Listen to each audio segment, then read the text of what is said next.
times.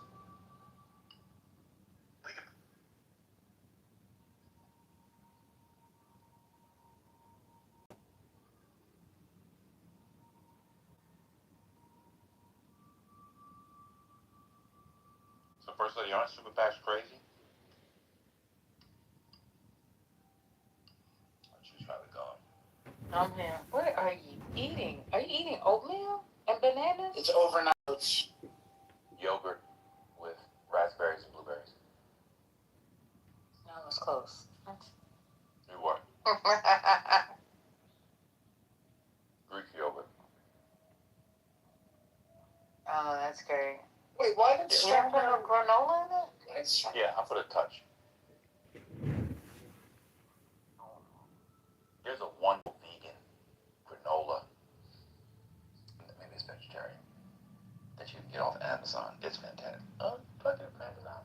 I don't know, but it comes in the mail. It's really good. I was gonna say, when the Democrats lost in 24, sometime in 25, Jamie Harrison, who was the old chair of the DNC, was on Twitter and decided to, I guess when he was trying to have that podcast, which obviously is a failure, or maybe it's not, I just don't know. He got back and forth with people, and it was about APAC. And he tried to explain how a lot of the expenditures that the APAC tracker and other people were pointing to were from super PACs. And the candidate cannot, just do not understand that. Many people in here are learning for the first time what I said. I think many people had no idea that the candidate cannot tell a super PAC to not spend on their behalf. I think that probably surprised me.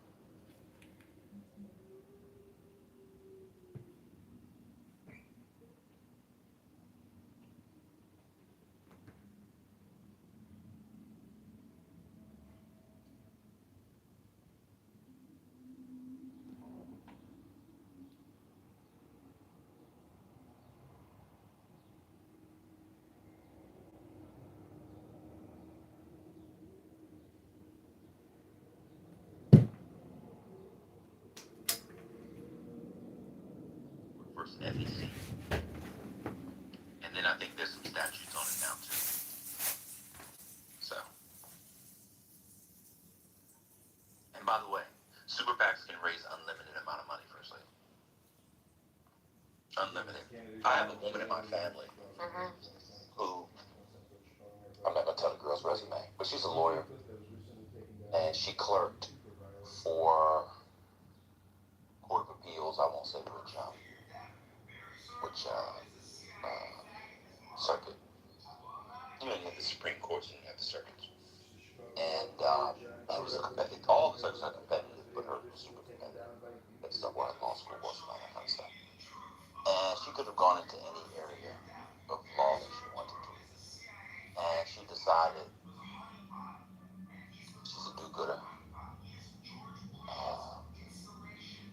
That she was going to go into election law. I remember what she did. I said, now, you know you're supposed to be paying for my beach vacations every year. Why in the hell would you go to election? Several years later, because it's like 8 people that do it, she's making money hand over fist. It's very arcane and complex. And there's a case in here that this room has talked about many times. She won the case against the Trump administration. She's doing that kind of stuff. She's not old, but it's just not a lot of people doing it. And so a lot of people don't know this area of the law. And it's turned out to be very lucrative for her. She's paying for the beach vacation.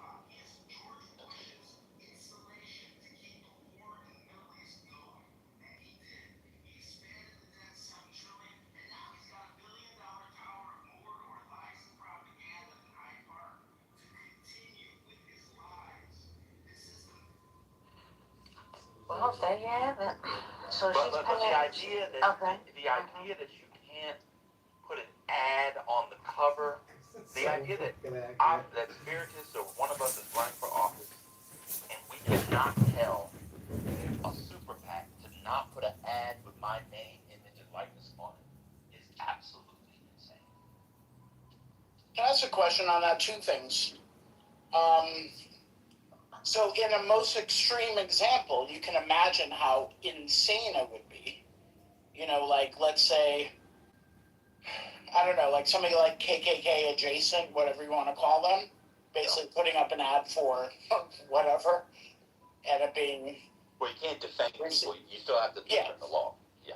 Yeah, that. And then my other question is, for the foreigners that are in here, do they think this is absolutely insane? Like, are you guys looking at America like, I can't believe this is a real thing? The Igors, you know, the Adisojis, things like that. What do you guys think? Lord, I don't count you, even though you got a weird act. Oh, he wants violence this morning. That's what he's doing, and I'm not gonna take the bait. Yeah, you seem odd that, like Ben said, you can spend money on someone's behalf and there is no damn thing they can do about it. He seems odd. You know, you can't dissociate yourself from them. It means you're coordinating. It's weird. It's weird. It's weird, but it actually makes a kind of sense under, you know, a relatively reasonable reading of the First Amendment. Like, it's very tricky. You know, England doesn't have a First Amendment. They don't have a constitution. There you go. But even in their, I don't even think in their common law they have an equivalent, or in their statutes. And in their Bill of Rights, which our Bill of Rights is based off of, from 1689. That's when did it, 89, yeah. 89? I think 89. I don't think they had that First Amendment thing, of the one on free speech. So,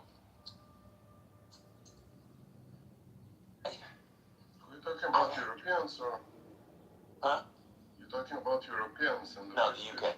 The UK, yeah, they have horrible speech laws.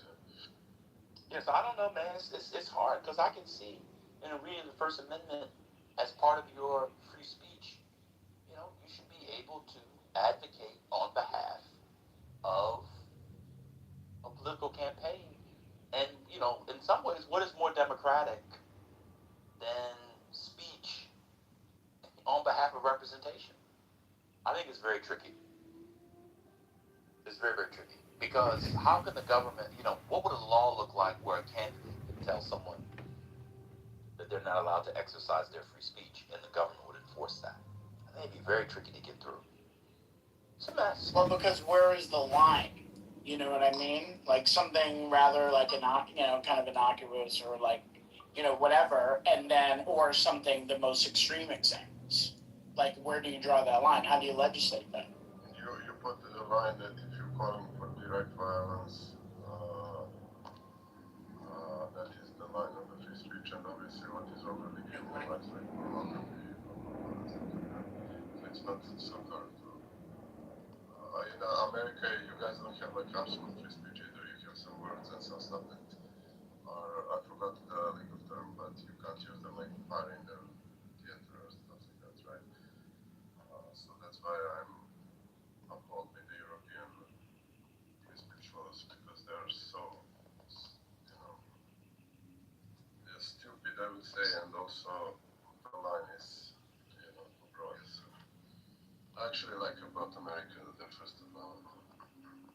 Yeah, I mean, I have issues with Citizens United, but on this particular thing, which comes from that other case, what was I say?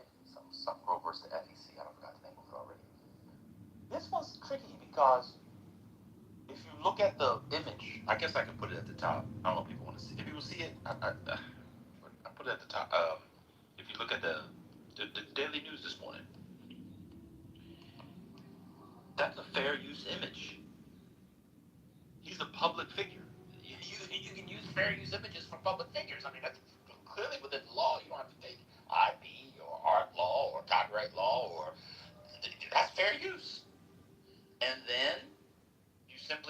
this is not, the candidate wasn't involved, and there you go. That's why you watch the so and so. This is First Lady, and I approve this message.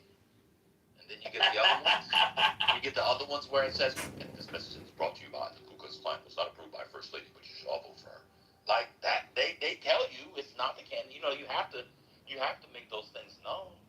But if someone is running for an office, they're they're fair. They're public. That's why I always stay. I don't really want to get into it, but I'm gonna say it and just leave it. When people talk about, oh, so and so's family doesn't is not allowing so and so to do documentaries about so and so, that's not how the law works at all. At all. A family cannot stop you from doing a documentary about Aaliyah. I know people were saying it the other day. They cannot stop you from doing a movie about Aaliyah at all. She's a public figure, and the First Amendment allows anyone to do a documentary, write a book, write a biography, do anything you want, as long as the things are up for fair use. Obviously, you can't use the music; those things are protected, and you don't defame them, etc., etc. Families cannot say to if who's on here. If Igor was writing a biography of Beyonce, and we didn't know this whole time that he loved Beyonce. Nobody get Beyonce's quote estate or Beyonce or her husband or children cannot stop him from writing biography of Beyonce. Now they can stop him from using certain materials that they have that they own. He can't defame her, but people you can't defame this. The family cannot stop you from. That's what people will say about the Michael Jackson thing. The family cannot stop anything. Literally, books are written about everybody every day and get published every day. Anyway, Yeah. Same thing with candidates. It's really that simple. That's right. If you go on like Amazon Prime documentaries or Netflix documentaries, you know how many documentaries on musicians or groups that are out there that are so bad, and they're bad and they didn't have permission from anybody, because the type of people they're interviewing have zero connection to anybody that was in the band, related to the individual, whatever it is, and they're getting some shitty UK music journalists to opine under bad lighting in front of the camera. And it's still a documentary on X, Y, or Z, and it's still put out there. I feel triggered. UK is just going to have to take it. That's it. No, but generally, the European laws, they have like hate speech, and it's very broad. So basically, it's on rampant interpretation, and mostly like Germany, UK, those countries, like seriously have like very broad views on that. I had a case maybe a year ago, or 2 years ago, but the right-wing podcaster or my commentator called some other left person fat lesbian, and he got 6 months of the prison. And she's actually lesbian, and she's actually fat, right? So I mean, maybe that is too much to put somebody in prison. To be fair, he was, regular offender, so, maybe some fine or something, but, Igor, did you need to point out that she was fat? Yeah, it's a fact of the case. Yeah, I mean, that's factual thing. I'm not like trying to body shame or anything. And the second thing, I think the free speech should be free. Exactly what Ben is saying, right?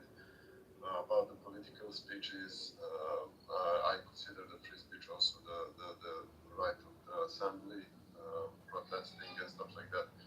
And I think that is kind of like very stretching. I understand the reasons, but I'm kind of against that. Also, in most European countries, if you like deny the Holocaust, you will get 3 to 5 years of prison. And I think that is like, too much. The morons who are denying that, beat them with historical facts, so I don't know. I like that is the best thing in America. That's not best, but I really like the First Amendment in the United States.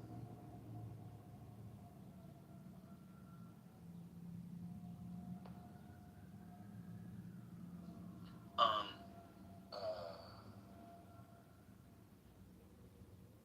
Tyra Banks is suing Netflix for defamation, which I said at the onset, you're still liable for defamation. I'm talking about whether or not someone can do a thing. That's what I was talking about. So back to the candidate. The candidate thing. If you're a public, I mean, with all due respect, outside of like defamation and stalking or whatever, candidates probably. I think you could say all kinds of things about candidates. I think course of life say all kinds. I mean, they have to be really, really bad. Man's running for Congress. Of course, you can use his picture. You know, Doc, you can come up. I don't know what the funny thing is. I mean, it's open season. It's open season in the UK here. It's open season on public figures, in as much as you don't cross the line. The line being defamation, slander. I mean, a whole lot of sticks. Nonsense.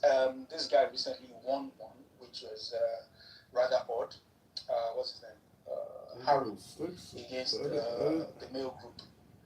And if people saw what he went through in order to bring the case in law, because you being part of the royal family doesn't excuse you from scrutiny, but it was the fact that he went overboard and the kind of underhand tactics that he got up to in order to get some of the stories.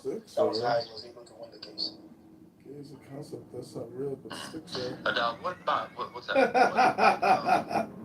Disclaimers and biographies are you? I've never seen. I read biographies all the time. I've never seen a disclaimer. What disclaimer are you talking about? I mean, usually if it's not authorized, they have a disclaimer saying this is not authorized or sponsored.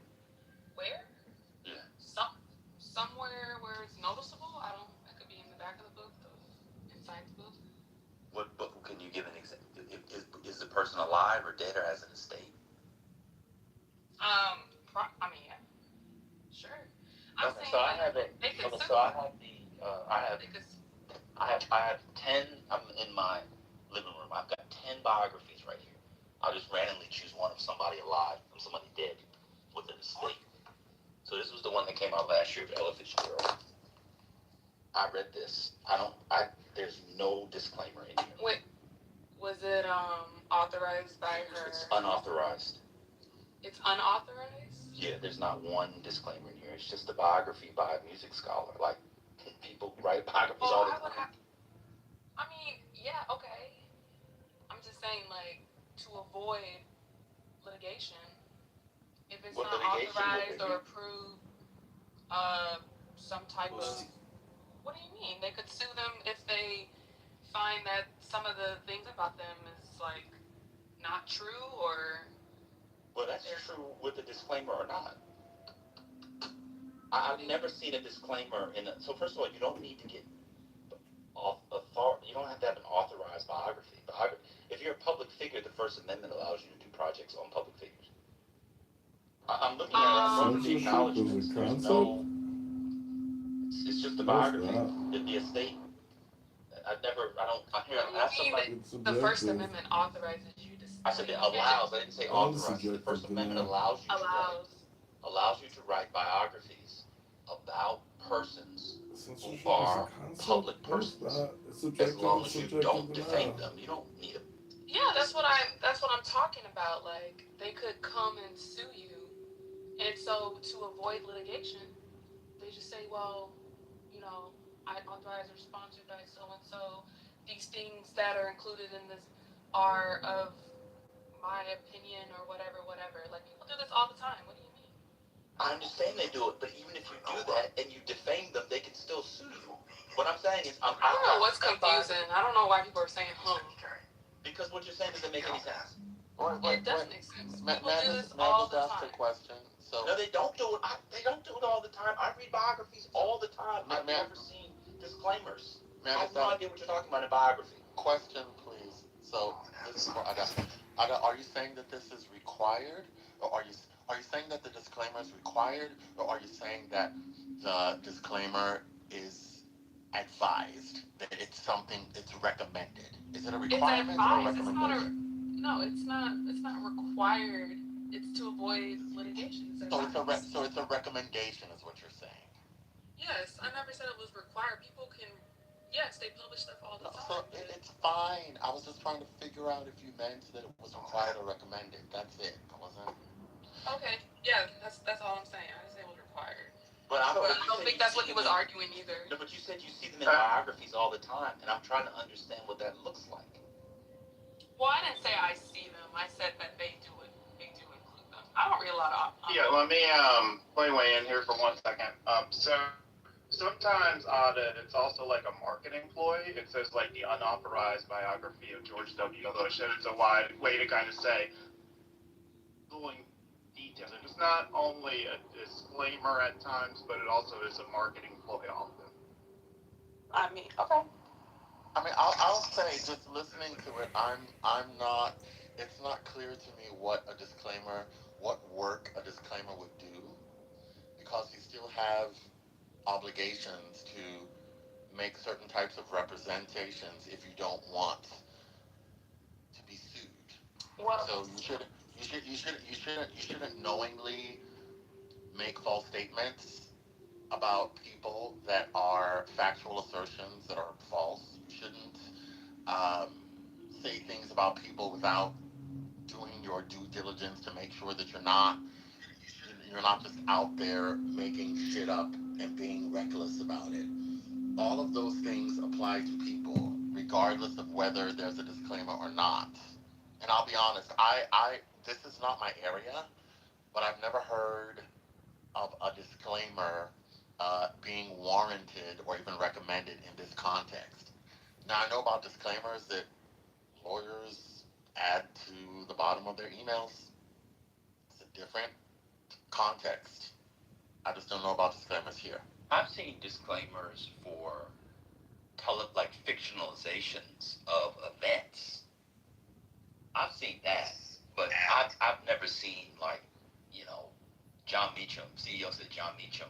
I can go get it. It's not where I'm right now. I don't remember a disclaimer in that biography about George Bush. He was alive at the time. All the biographies here, people are dead, but they have estates. But I don't. People do, and that like whole unauthorized thing is totally a marketing ploy. Anyway, back to the room. Um, uh, the candidate. I, I I don't like it being on the front page, but I think people should be able to do advertisements on behalf of candidates with or without the candidate's approval. That was a discussion. I mean, I was just making a comment. I don't very basic comment at that. I don't know. I don't know what the disagreement is. I don't know what the in the comments were for. Because you were saying that people do disclaimers to stop them from being sued. But you can have a disclaimer and still be sued. So people were confused as to what kind of preventative work that a disclaimer does. That doesn't. No, If you have a disclaimer and you defame somebody, you still can get sued.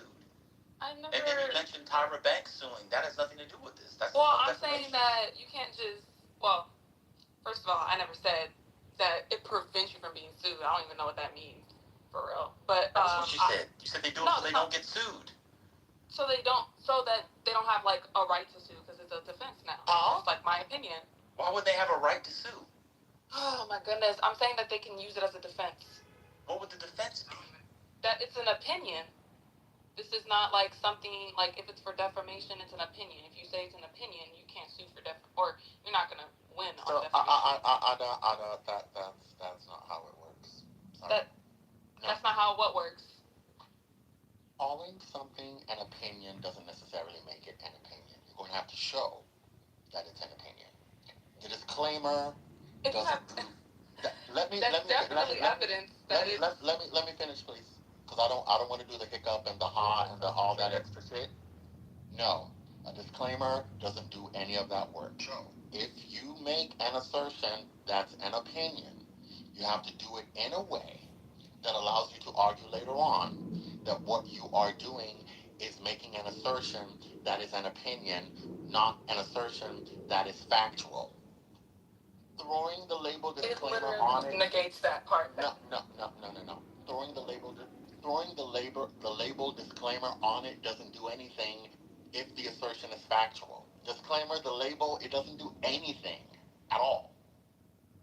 Nothing. If you're trying to say that they're asserting this as a fact, and you have evidence that, oh, I just meant to say this as an opinion, that literally negates the whole claim. That's the whole point. No. Didn't you just say you have no experience in this area? Like, I'm confused. But now you're telling me no. We're not going to do this. Wait, you have experience in this area? I'm more familiar. I'm currently You're not familiar with familiar. it. What you're saying is Yeah. wrong. What do you mean I'm not familiar with it? Because you said that this thing about biographies having disclaimers if they're unauthorized. That's not true. No, that I'm saying. Wait, what do you think I'm saying? I'm confused. I heard what you said. What do you think I'm saying? You heard what I said. What do you think I heard what you said. We all heard what you said. You said these types of projects have heavy disclaimers, though, and they don't. Yeah, they do. Like, they don't. They're not even in the contracts. Yes, they literally do. Like, whenever you open how up many a contracts document, for biographies you open up. How many biographies for contracts have you signed? No, You can wait. You don't. How many biographies have you worked on? That's a better question. Yes. I don't think that has anything to do with the validity of my claim. The claim was, and I'll repeat it after you said, these types of projects have heavy disclaimers, though. And yes. they don't. Have you ever watched a documentary like in the beginning? I said biographies. I didn't say documentaries. You said biographies, documentaries. Yes, and all these type of things that put public figures out into public light. Okay. So I watched the coup d'etat. On the soundtrack to a coup d'etat, there was no disclaimer. I don't know. Every single documentary that I've watched always has a disclaimer. No, okay. I don't know. I think you're taking your personal experience and you're just like inflating it significantly. I'm not. I actually was originally talking about the law. Let me just finish for a second. I've had a literary agency for 16 years, so I've seen these sort of contracts, etc. And only a minority of these biographies have like the unauthorized thing, right? That's like the majority of them. So I never said it, and you said about the majority. I never said about most. You didn't say some. You could have. Okay, I don't have to say that either. Some. You make an assumption that I'm talking about all has nothing to do with me, and I'm not. I actually wasn't asserting my opinion originally. I was talking about the actual law. You also said that the disclaimers help you avoid litigation. Yeah, because you can use this as a defense that, if they try to bring some tort against you, like, hey, this is going to fail because this doesn't. No, if I have a disclaimer, I can defend y'all are saying no, and y'all don't like just understand. It's okay. You're right. Some of us, you're right. You just finished law school, so you understand. Oh my God! I didn't even say anything like that. The man has a literary. One second, ma'am. Let me finish. The man has a literary agency for 16 years. He's been working in the field with books, documentaries, etc. since you were in middle school. Oh my God! But we don't have experience. I may or may not have a contract for biographies and know the field. This is a basic statement I'm Because making. you just finished law school a month ago. This is a basic statement I'm making. It's not a basic statement. It is very basic. You put a disclaimer so that people don't have a case against you. That's basic. No. What about what I said is yes. No. You're over here trying to say they can't claim defamation. When the whole point of defamation is that you're asserting something to be a fact. If you have evidence that, hey, I never said this was a fact, this was my opinion, why would they have a case? It's basic. Like, I don't understand why y'all are disagreeing with me. I think y'all just want to argue. It's very simple. So let's say somebody sues the author of a biography for defamation. You expect the stage to believe that the defense attorney for that person is going to file an answer, and in the list of affirmative defenses, one of the affirmative defenses will be disclaimer. You're not going to see that at all. Oh, really? No, you won't. Why not? Don't you have experience? What cases have you argued on it? Our experience. I never asked you about your experience. No, I didn't. You said he didn't have experience in it. No, so why was he talking? said that. He literally said that. He said it's not my area of expertise. He was giving Exactly. You then called back and said you have no experience in it. What experience do you have in it? I said. What I experience do you literally have in it? repeat. Oh my God, What you want to argue with me? experience do you have in it? Why are you yelling at me? What experience do you have in it? I didn't say experience. I said expert. I just What repeated what he expertise do said. you have in it? Okay. I don't know why you're yelling at me. Because you do a thing where you think you're the only body who knows something. No, I didn't. I literally didn't. What expertise do you have in it? I don't have expertise in what the type of You law. don't have any expertise in anything. Oh, yes, I do. I absolutely do. You don't. That's the bar. You don't. What does that have to do with expertise in a subject? What's your expertise? That's minimum competence. What do you think? Time. I'm published. I'm definitely with the published. law Okay. to have You're published. in Yes, I am. anything. In what? Nothing. In what? Yeah, in what? In what journal? You're published in law journals. Yeah, and you don't care You about have that. solo authored law journals showing your expertise. Solo? Yeah. It's not solo authored. What the fuck? Were you the first author Let on me tell it? you something. Obama, after Were you the first author graduating, on it? Obama, Okay, so after can we get back to graduating the from subject? Harvard Law, Can we get back to the subject? and being the president of the Harvard Law Review, would never have said that he had expertise in anything after getting his JD. Never. Okay. He never would have. Okay, I don't Because care. he would have been lying. You're the one who said you don't have expertise in this type of law. I didn't use And I didn't use that's that. literally what you said. Yeah, but that You doesn't have to mean you start recording. can't have an opinion on it. I didn't use that phrase. Okay, he's literally telling me no. He's literally telling me no to a basic. I to a don't use basic the word privacy toward. experts and expertise that way. I don't. This has nothing to do all with the time. This is basic. This has nothing to do He with said expertise. it's so basic that you don't understand it. I do understand. No, you really don't understand it because you keep disagreeing with a basic part of defamation. This is like, I don't know, like you clearly don't understand if you're disagreeing with a basic part of defamation. One of the main defenses to defamation is proving that it was an opinion. You said that the disclaimers would prevent litigation. Prevent? What do you mean? When I say prevent litigation, I That's what mean you that said. they won't have a case against them. So No. there's no reason to sue. So if That's the whole I point. write a book that's full of wrong information, a biography, and I have a disclaimer, and I say, this is all my opinion, but I publish it in a book. You're telling me I can't be sued? If it's a book and it's all untrue facts about a person. Yes. I mean, it also has to show that damage came from it. But obviously. Okay. Yeah. I mean, well, not. So I don't want to say 100%. I don't want to say 100%. But usually, yeah. So what did the disclaimer prevent? You're gonna have to do better. Because I don't have to do better. This is basic First Amendment. What did the disclaimer prevent? Not giving. I'm sorry. This is basic privacy toward. This is basic privacy toward. 1 second. What did the disclaimer prevent? What do you mean? Prevent? Like as in make the case weaker? You say quite explicitly. You said that disclaimers prevent litigation. Yeah, I didn't say like anyone can sue. That doesn't mean the case is going to prevail. What do you mean? Like Right, I'm not so sure if if I have to explain that because y'all don't understand. Like I don't understand what. Y'all don't. How you don't understand what somebody means when they say prevent. Been lawyering longer than you've been alive. He doesn't understand it. I'm talking to you. Wait, who? Hurricane. He literally said he doesn't. He literally just said that. He just said that. And because I said it, I repeated it, now I'm an asshole. Y'all yelling at me. What don't we understand that you understand? I simply said this is not my area. Hold on. What did we That- understand that you don't understand? That you understand? Well, it sounded like earlier you're saying you can say whatever about public figures. No, I didn't say that. I said you can do a Oh my God. I literally said you can do a project on any public figure. Just like with the candidates, it has to be fair use, but you can't defame them.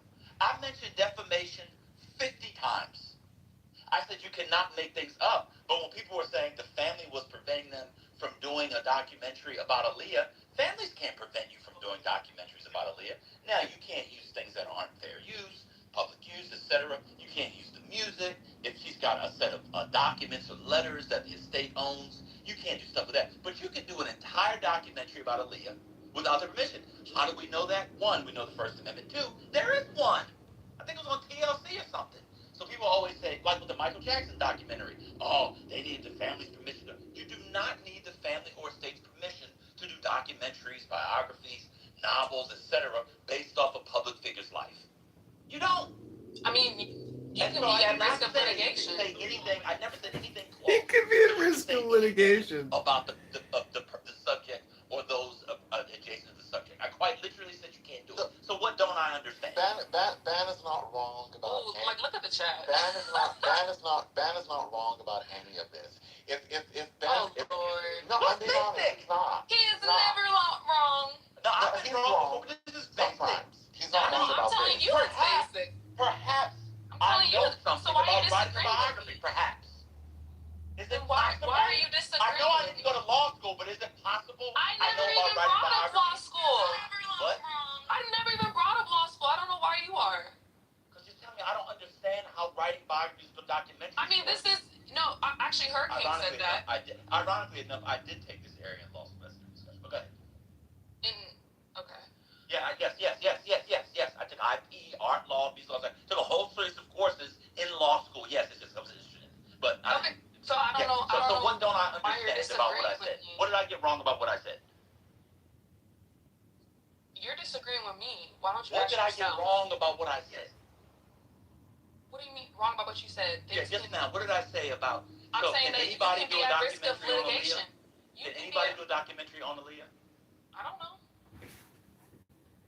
Well, I mean, legally, can anybody do a documentary on a public figure? Oh, they don't want to listen to me. It's okay. You don't know. Can anybody be a documentary about? Of Can course they anyone can. do a documentary Of course they on can. a public figure? Of course they can. What do you mean can? I mean, yeah, are they allowed to? Allowed to, like. Legally, you're gonna have to answer questions like, better. Yes, you can't yes. be asking questions like No, because there. yes, he's no, being. or I don't know. No, actually, no. The whole prevent, like, stickler thing. Now I have to ask questions because legally, are they allowed to do a documentary on a public figure without risk of litigation? The answer is yes or no. That is simple. Everything Without has risk of litigation. I'm just saying. No, not anything. Can a family prevent me from doing a documentary on Aaliyah? I mean, it depends. Also, it depends on what? It depends if what they said is if they bring some type of defamation toward or some privacy toward, and they violate those torts, then they can bring a defamation case. No, I didn't say could they bring a case. I'm asking if they can make it. Can I make a They can do whatever on they Aaliyah? want. They can do whatever they want. If they just don't want to be sued, there's just certain things that they might have to, avoid. I'm gonna ask again. Okay, I answered your question. You're not gonna handle me. You didn't answer the question. I did answer the question. After the fact. You Like, answered an what? after the fact question. I'm talking about before the fact. I answered the question. No. I said, can their I family said they prevent- can. They'll just have to avoid certain things to avoid litigation. I said, so the family can prevent me? No, I'm saying they can make They a is the documentary. family. Me is singular. They is many people. Okay, the family, insofar they can't bring a litigation or Can the family some type of prevent me from No. doing a documentary on Aaliyah?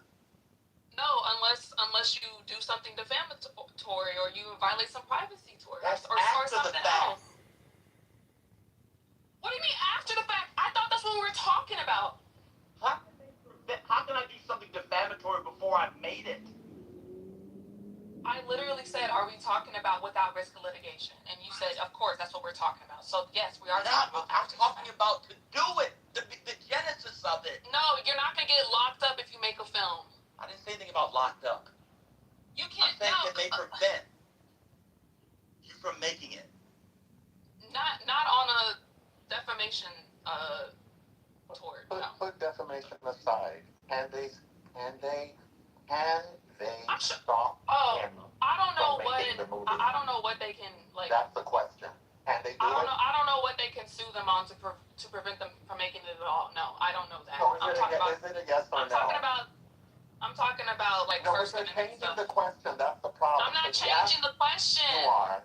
No, I'm not, because I thought we were talking about defamation and privacy stuff. I didn't know we were talking about preventing them from making a film in itself. That's literally that's not what I was talking about.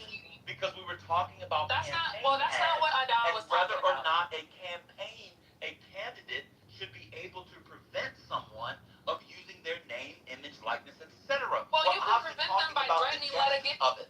Well, you can prevent them by threatening litigation. No, you can't. Of course not. Well, That's literally what super PACs do. Wait a minute. Hold on. You're telling me now that a candidate can prevent a super PAC? No, I think candidates. I think candidates do have a special protection. But you were talking about public figures in general earlier. Right. So if I'm going to do a documentary on Beyonce, and I use fair use, and it's a documentary, she can sue to prevent me? On what grounds? I don't know. Prevent. I don't know what you're talking about right now. Prevent. The word prevent. Are you trolling me? Stop. No, I think you're trying to do this wordplay thing when you know what I was talking prevent. about. Yeah, you knew what I was talking about. No, why didn't Puffy prevent 50 about the Cent? super PACs. Yeah, why didn't Puffy prevent 50 Cent doing his? What? Why didn't Puffy prevent Word 50 games Cent or the word from his prevent? documentary? Yeah, I explained many times what I meant by what I said. So I don't know why you're trying to change the topic. How am I changing the topic? I was talking about whether or not the candidates can use. You gotta relax. I am it's too early in the morning for you to be yawning. It's not early in the morning. Defamation. It's not that early in the morning. What time did you get up? It's still morning over there. It's still morning over there. Early in the morning. It's 15 minutes to Or noon. whatever. It's morning. Fuck. Shit. So, what time you get up in the morning? I've been up for 7 hours. 7 hours? Nah. I don't get up that early.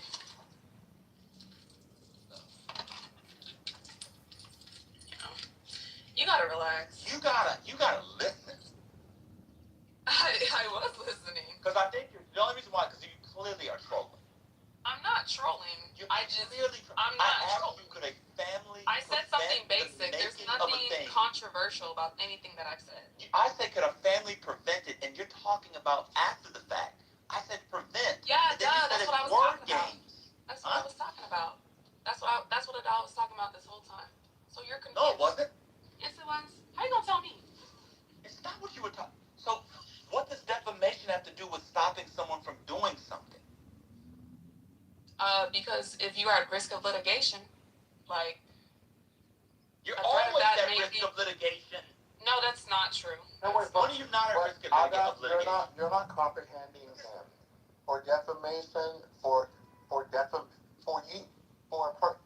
in order to sue for defamation, there has to be a statement made already. So. I already know that. That's why I don't know why he's talking about there being a law preventing anybody from doing anything. Are you or it from being illegal or whatever. I mean, there are ways to like saying that Aaliyah's family stopped people from making a documentary, and I said, much like that, I brought this up because of the candidate thing that we were talking about. I mean, if you're a public figure, people can do things for you in the public sphere, and there's nothing stopping them from doing that. Okay. I mean, I don't know. Maybe there is a. They don't. I mean, maybe there's an injunction on it. I don't know, but I'm talking about defamation, so I don't know what you're talking about. Injunction? Yeah. On what grounds? I said I don't know. Maybe there is. I was talking about defamation this whole time. I don't know why you're changing the conversation to fit your like mood or whatever. Wait a minute. So when I was talking about super PACs and candidates, you were talking about defamation? Well, you were talking about defamation too. Because that's one of the rules, Ada. In order for someone to put something in, to do a candidate, so then why are you arguing a super PAC, because what you said was insane. Nothing I said was insane. You said they put disclaimers in biographies all the time, which they don't. Yes, they do. No, they don't. I mean, you don't even read what biography. What percentage is all the time, Otto? What percentage? What are you doing? They do it all the time. What biography? What's the last biography you've read? You don't read biographies. What's the last biography you read? Just because you haven't seen it or don't pay attention to it. Otto, what percentage? I don't know anything about the field of biography. Fuck it. What percentage, Otto? Otto, what percentage has this disclaimer? I don't know. Give a guess. You're saying all the time. Legal. What is all the? I don't know. Let me call my lawyer and see what he says. I don't know. This is the only person who knows the law. What are you talking about? I never said any of that. Why are you projecting? Anything about biographies, girl? Why are you projecting? I never said none of that. You don't know anything about biographies, just because you go around acting like a know-it-all doesn't mean I do. I don't go to. Yes, you do. When they're talking about food stamps and baby mamas and that, I'm on mute. Oh wow. That's just joking. Just bring it down. A day after. So hold on. So where in the books do they put the disclaimers? I don't know. I'm saying they exist. You said it happens all the time. Yeah, they exist. Yes. So where in the books? In the acknowledgement section? They exist. That's it. I don't know where they want to put it. Probably somewhere conspicuous. And what do disclaimers say? I don't. It could say something. It's not authorized. This is opinion. All opinions. Not sponsored by. And you read about this somewhere. Where do you know this from? Like, how are you getting this information? I read this in while learning about privacy torts. Like. So while you were learning about privacy torts, confused why y'all are telling me I'm wrong. 1 second. When you were reading about privacy torts, 1 second, they were telling you that in biographies they put disclaimers and for privacy torts. One of the I don't want to say main, but one of the major hypotheticals we get when being tested about privacy torts is about, did somebody have like a disclaimer or type of evidence that they can show that it was like an opinion or etc. Oh fuck, I can't park here. Okay. So when someone writes a book, they're usually making arguments. There's already an implication of a lot of things you're saying. But what's fascinating to me, from all of the biographies, someone said in the introductory pages, I'm sorry, I have not seen that. Maybe I'm reading the esoteric literary biographies and y'all are reading more mainstream ones. Right? I have not seen, quote, all the time, because it's all the time I see it. I read anywhere, and I'm not exaggerating, from 30 to 50 biographies a year on minimum. I know I can call right now 15 people out of my phone who are writing biographies. None of them has a disclaimer. So Ada, what you might be talking about is sometimes publishers become more comfortable if they know someone's going to be very critical, that they have a disclaimer like that, but it holds no legal weight. It's more so it just makes the publisher feel better. Okay. Holds no legal weight. Okay. It doesn't. Okay. So if somebody makes a biography and they assert that everything in this book is factual, and then that causes a defaming of that person, you don't think that they have some type of case against them if they don't have some disclaimer that says, hey, this is actually just my opinion? You don't think so? Well, a couple of things. But it's not legal, right? Can I respond? What book has anyone read where someone claims it's all factual?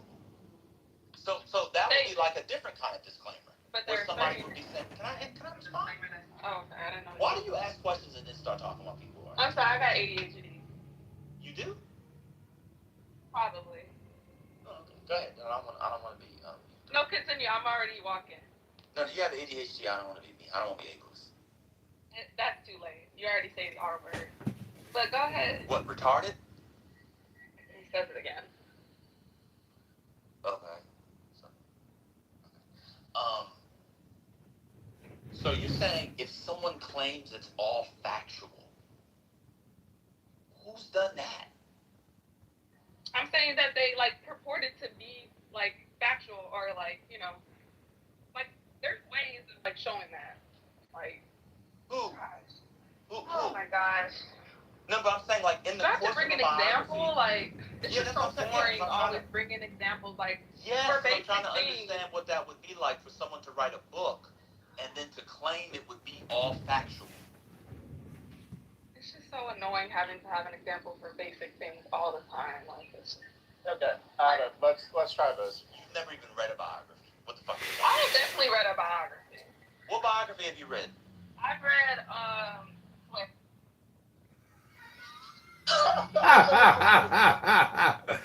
She muted up.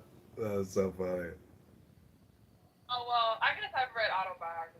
I don't know the last biography. The subject of an autobiography through the author. A lawyer who never read a book. Isn't an autobiography where they write about themselves? I'm asking you, could they sue the author? Themselves? I'm asking. Can they sue themselves? Can the subject of an autobiography sue themselves? No. Why would they be able to sue? Like, is that a real question, or are you trolling? It would be the latter, ma'am. So, you said you read biographies, and you said it was an autobiography. So what biographies have you read? Wait, why are y'all so interested in me now? Because I'm going to look it up to see if it's a disclaimer. Because you're getting called out. I like fiction. Now we're back to fiction. I like fiction, too, but I've also read... Those things aren't exclusive. No, I don't read a lot of biographies. That's fine. Y'all won on that one. Y'all got the biography. No, but the thing is, you said that people purported all to be facts. It's all. I mean, first of all, I don't know what kind of editor or literary agent would allow their author to do that, even in the prose, because you're opening yourself up to all kinds of problems. So people use verbs like I argue, I understand. You do all kinds of things. One second. You do all kinds of things in the prose. I don't know how, first of all, your agents have legal teams, publishers have legal teams, you have an editor at the publisher. When you write a biography, and I'm talking about real biographies, with all due respect, I don't mean the self-published, Jamal, are you a 40 out of 40 on the dating scale? Let's go get the pussy, go get the pussy, go get. I'm not talking about that writing. If you have, like that book was published by North, the one I had put it in North, major press. The lady probably got $50,000 advance. Maybe got a back to a bunch of them. Probably got a bunch of like $50,000 advance plus was the first one, right? You go through like multiple levels of editorial and legal oversight. There will be no world in which anybody will be purporting for that to be fact. Anyway.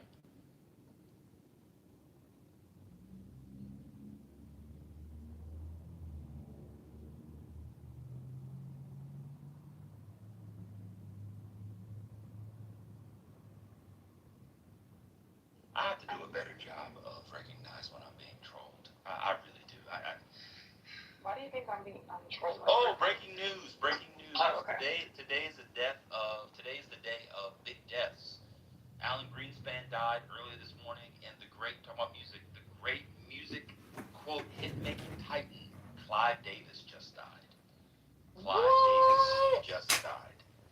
Yep, he was 94. He was 94 years old.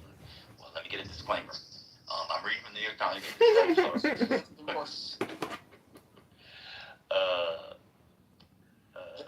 They're right.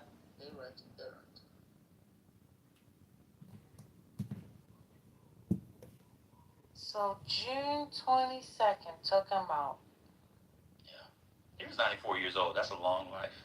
Yeah. Who do you think his biggest act was? Whitney Houston. No way. Celine. No. Michael Jackson. Wait, did he have Clive Davis? No. Did he have Clive Davis? I didn't know he had. I don't think so. No. Oh, Uh, You ever cough and it just fucking stinks? You're like, oh, I never knew my cough, Barbara a Streisand. sneeze, I don't know who. could smell so disgusting. And it I mean, kind of I has just this Googled a similar odor every time. You ever notice that? Ever notice that? Ooh, Okay. ooh, You know who else he had? He had Barry. ooh, that sneeze stinks. Barry Manilow was quite.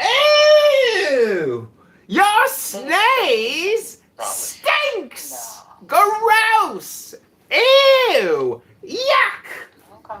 Just because you and your mom bought with you using albums all the time, it didn't mean different people was buying it, huh?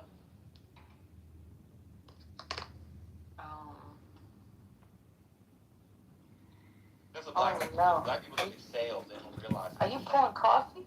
Yeah, from the thermos. Black people look at sales and they don't realize it's the same 2 million Negroes buying it over and over again. These white artists have reach and breadth. Y'all just have the same blacks buying the same album. Not too much. Not too much. Don't. Okay, you see, I went on mute. I just went on mute. Yeah, I know about Barry Manilow. See, y'all don't know about Barry Manilow. When he does this, you just gotta pray for him. No, man, when you said Barry Manilow, she heard Barry White. That's what she heard. Exactly. Oh, well, I like Barry White.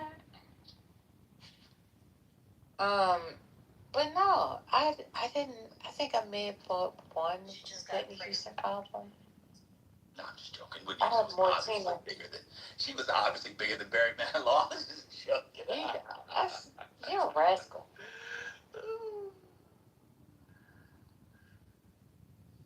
Oh man. He had to balance his karma because he just got trolled. Yeah, I got that was insane. I actually went to the shelf and pulled out 4 books. I said, what am I doing? This girl, she's walking and trolling. I gotta. Hey, Ben, quick question. This Barry Manilow conversation made me think of something. Can you think of a contemporary of Shantae Moore who sings better than she does? Or is she still among the singers of her generation, the best currently? Shantae's coming. He's obviously the best. Yeah, she's incredible. I just watched some videos of her singing recently, and it's amazing how well she still sings.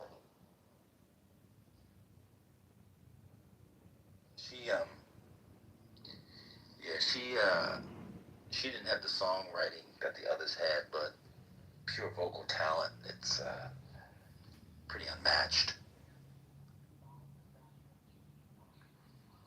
She could probably sing Carta Nome. Probably.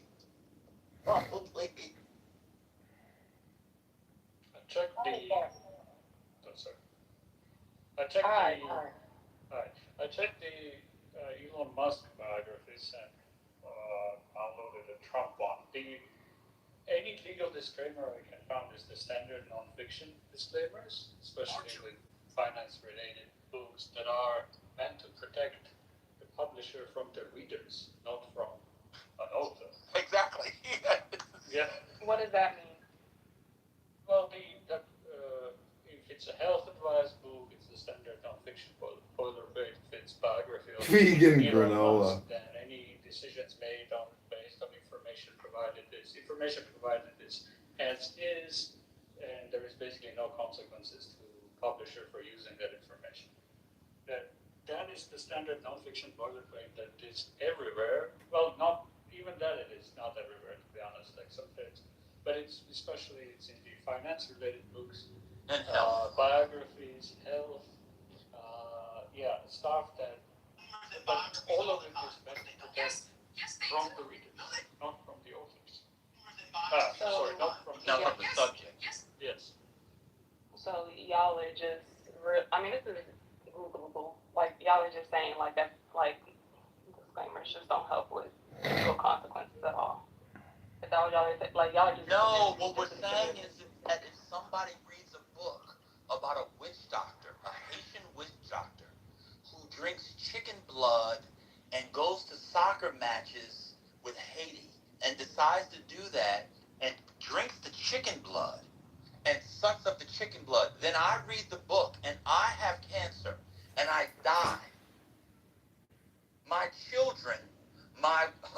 my wife, my family, my friends can't sue the publisher.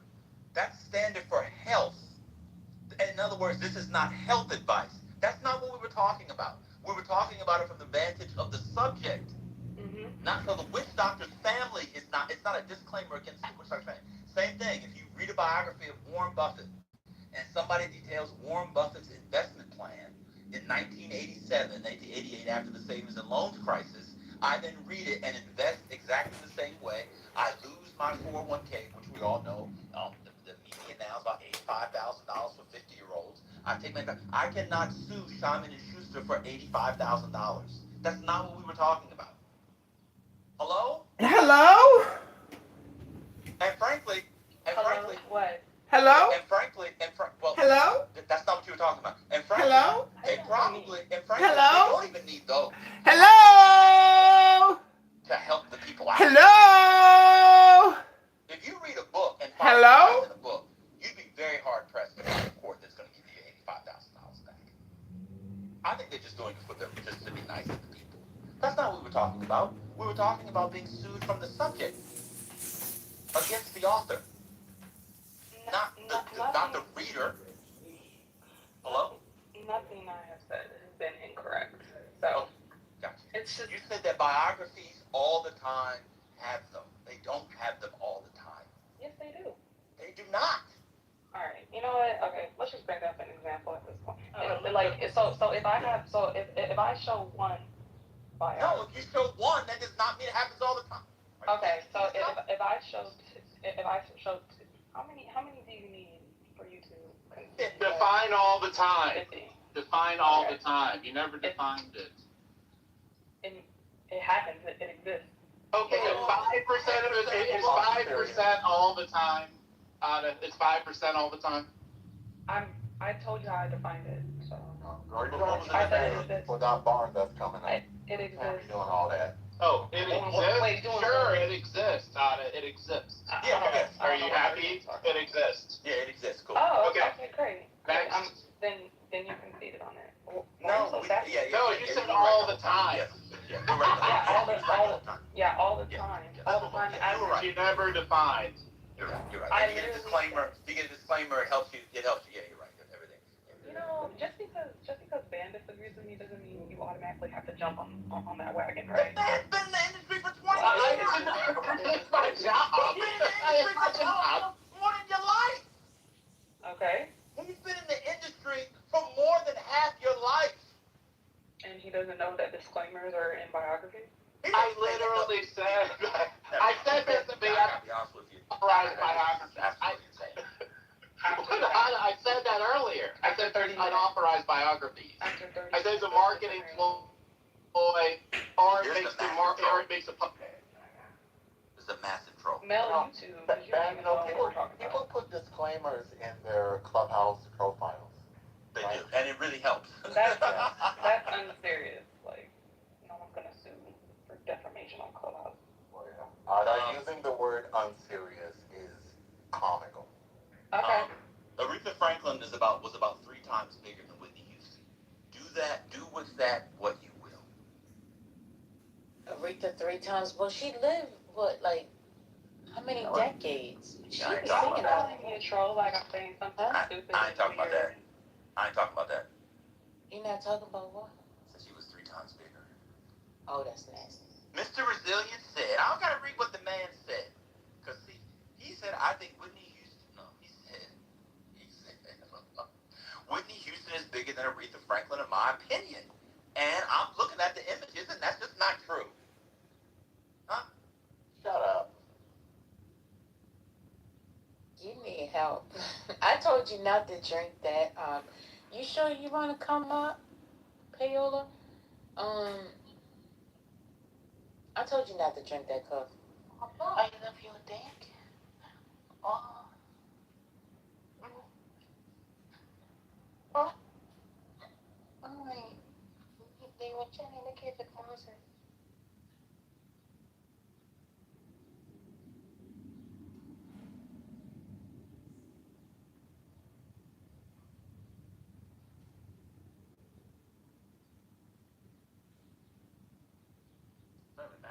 Back to the thing. y'all believe to the original point was about preventing it.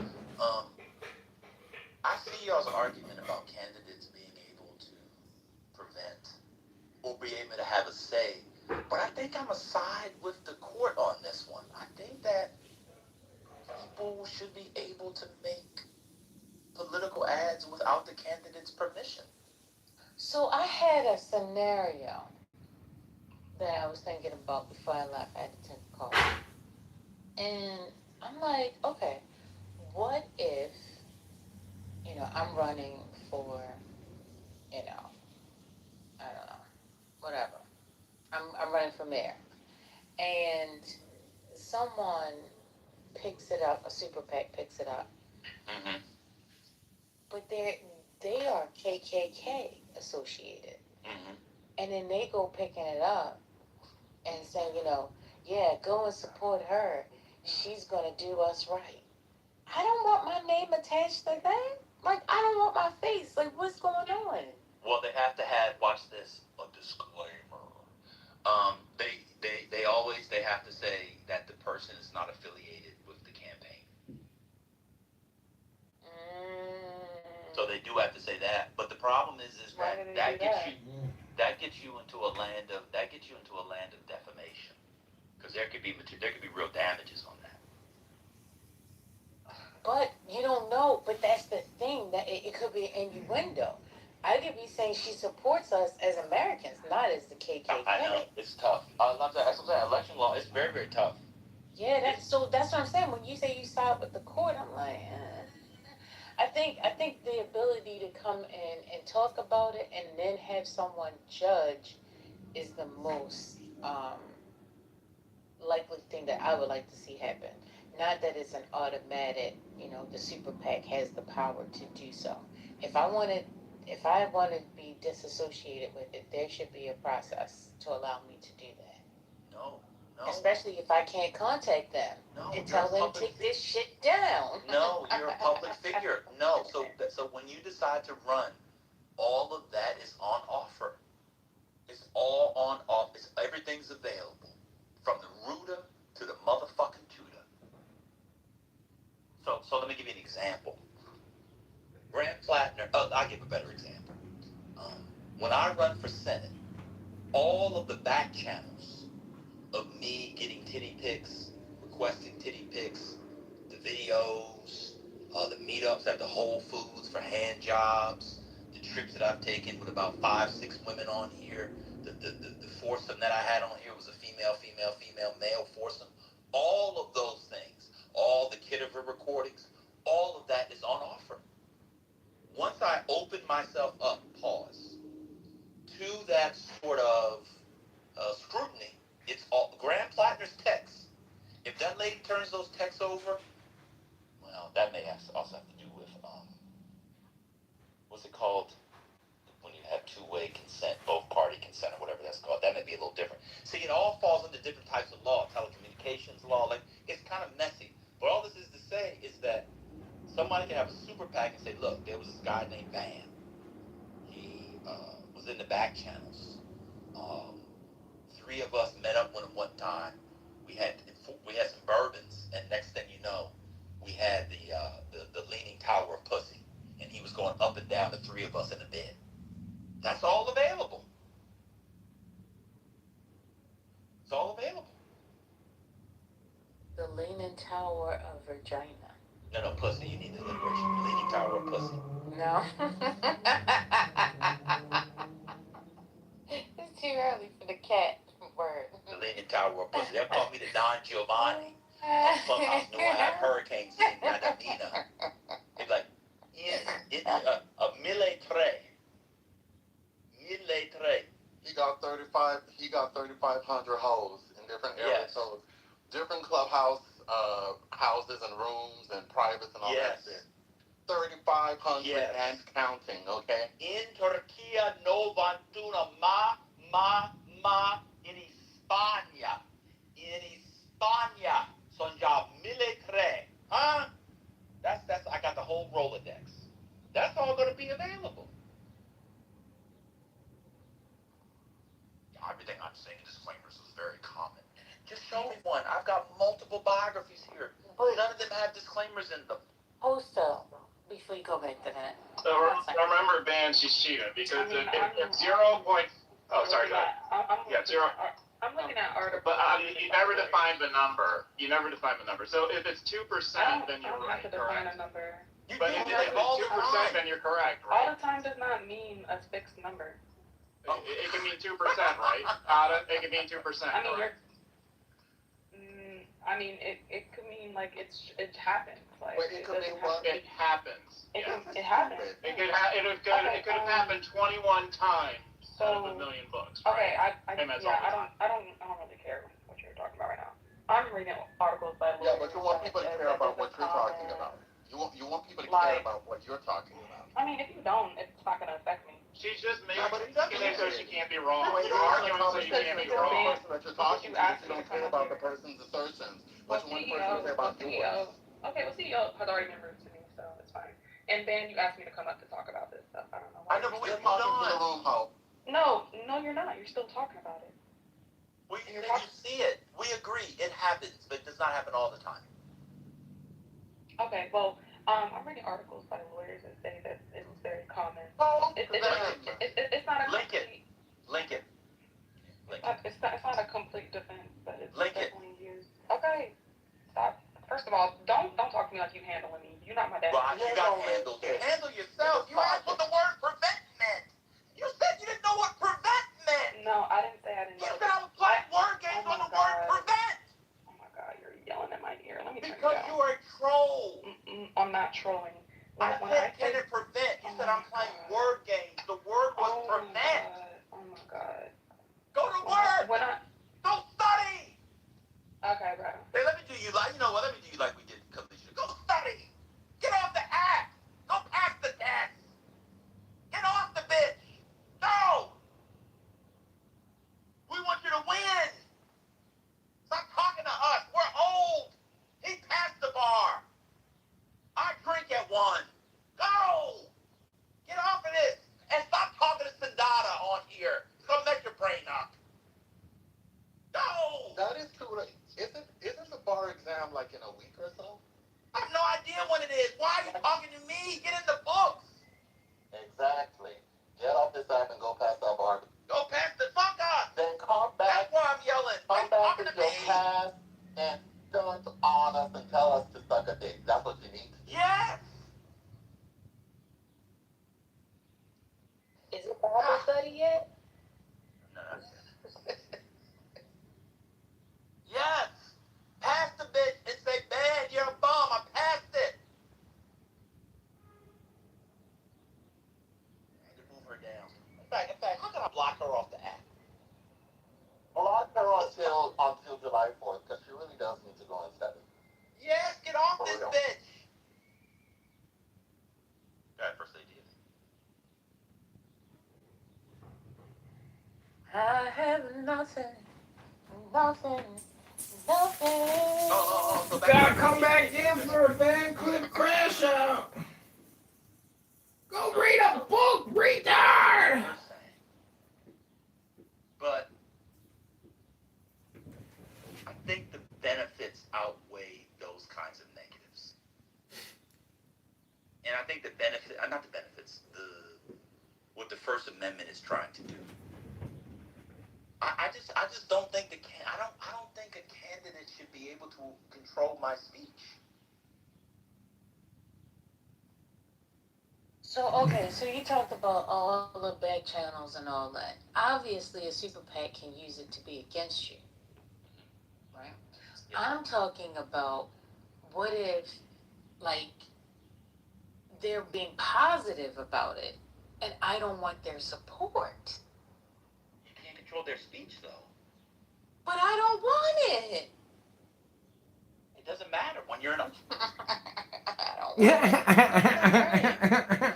I should be able to like, I do not want these people singing my praises. I get it. Ain't nobody singing your praises. Speech, but what they stand for is... What if I don't want it?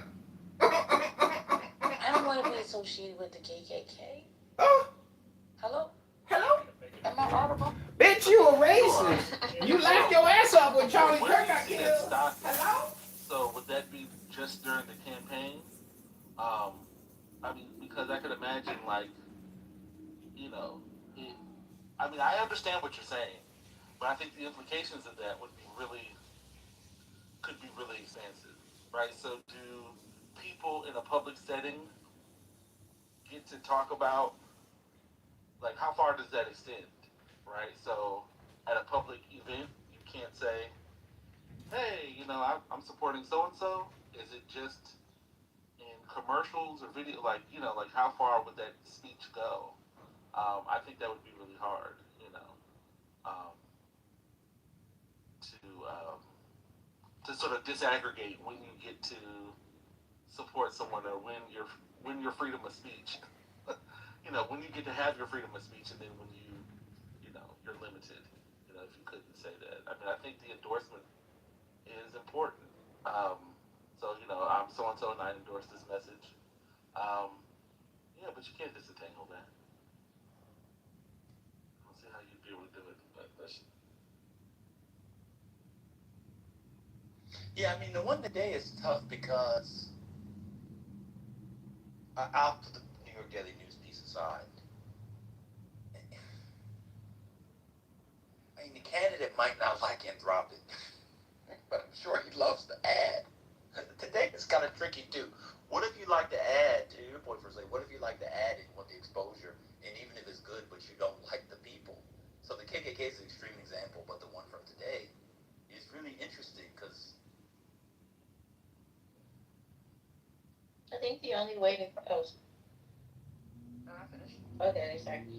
Um, I recognize I'm targeting the class, but I think the only way to go about that is to indirectly offend the people that you don't want to support you. So, for instance, like y'all remember when Gucci did that runway, and they had the noose around the neck, and it was like all the black people were outraged, like I can't believe Gucci would do this, and some people were like, well, it makes perfect sense if they feel like you are bringing down, the image of their fashion or whatever, or you're not the ideal client, then do something to offend the people who will support you, and then hopefully they won't support you anymore.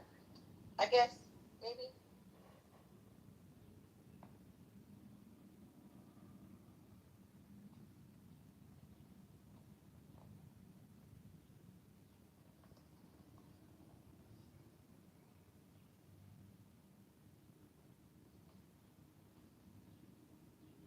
Or maybe not.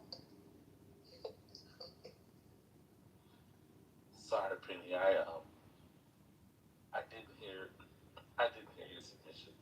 Um, I only heard part of it. So I don't. No, I'm just saying. I guess like indirectly, if disrespect the people that you don't want supporting you. I mean, you can, Trump, played around with the KKK, and the KKK helped him win. It mobilized some folks. He spent a lot of time not distancing himself from people, and then pretending that he never met them, and it got him more airtime, and people were like, you know what, I could vote for him. So I think people will. I think if you want a person to win, and you realize that you are a a controversial, or I think you do that stuff on the cool, right? Or I would hope, um, in channels.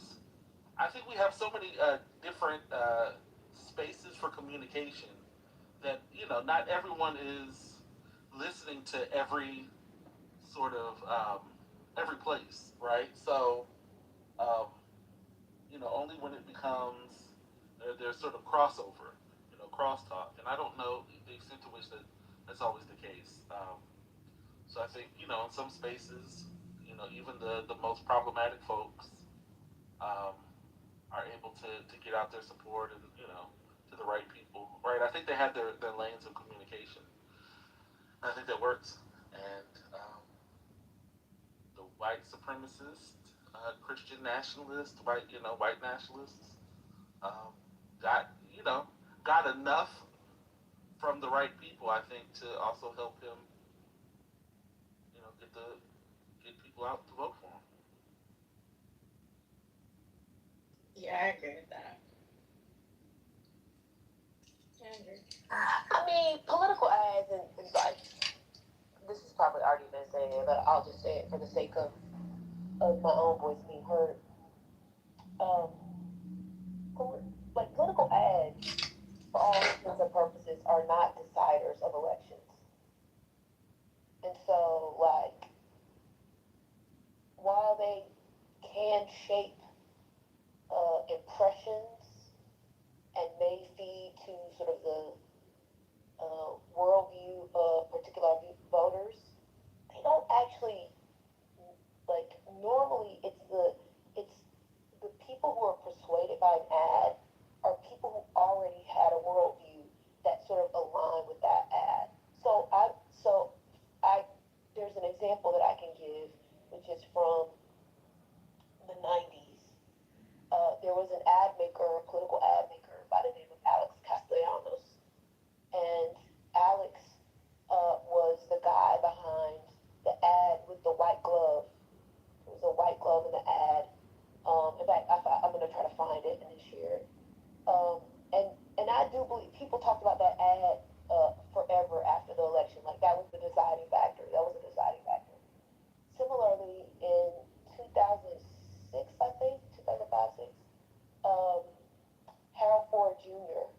He was a congressman representing the congressional district that included Memphis, Tennessee.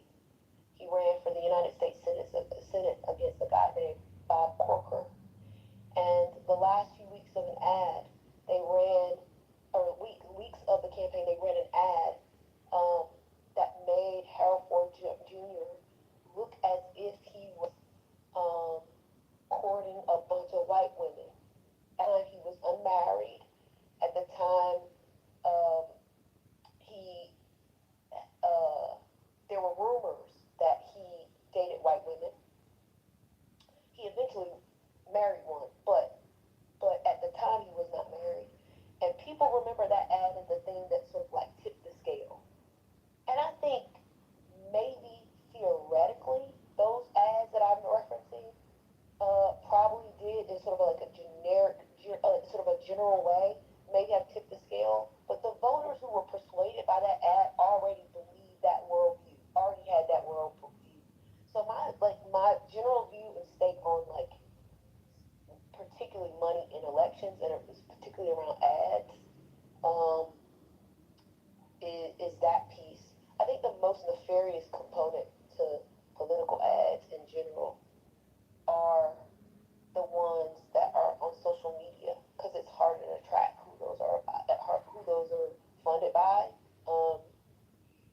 and um, so I don't really take a whole lot of stake in like, oh, it's really the funder that supports the thing. Like the people who would like that ad are like probably like the ad without the ad. You know what I'm saying? Yeah, yeah. Um, and to your point, I mean, I think of, um, I think the ads that work to some degree are the ones that we remember, right? So we talked about Alex Castellanos, however you pronounce his name, and I'm also thinking about um, like the Swift Boat Veterans for Justice or whatever. Right. Brother, I'm gonna back channel you something. Before you finish, I'm just gonna back channel you something. When you finish, I want you to look and please do not come off mute. Do not yell. Do not think differently of me. But I'm gonna send you something off just about this point. I didn't know you was gonna say it, but I'm gonna send it to you on back channel. Okay. Okay. Yeah. So I was just thinking, so um, I um, I agree. I think there's some that provide or that shape well-shaped narratives. But to your point, I don't know the extent to which they completely change minds, um, or do they maybe amplify things that people don't. If you already were inclined not to like this person, um, might it motivate you? It'd be like the extra oomph that you need to go out and vote, or not vote. Does it actually switch minds? I don't know. I know people have written a lot about this, but I'm curious. Okay, did you send it? I think it's. Oh, are you done? Okay. Oh yeah, yeah. So for me, I don't know, your mom, when you got in, we're specifically talking about the cover of the New York Daily News.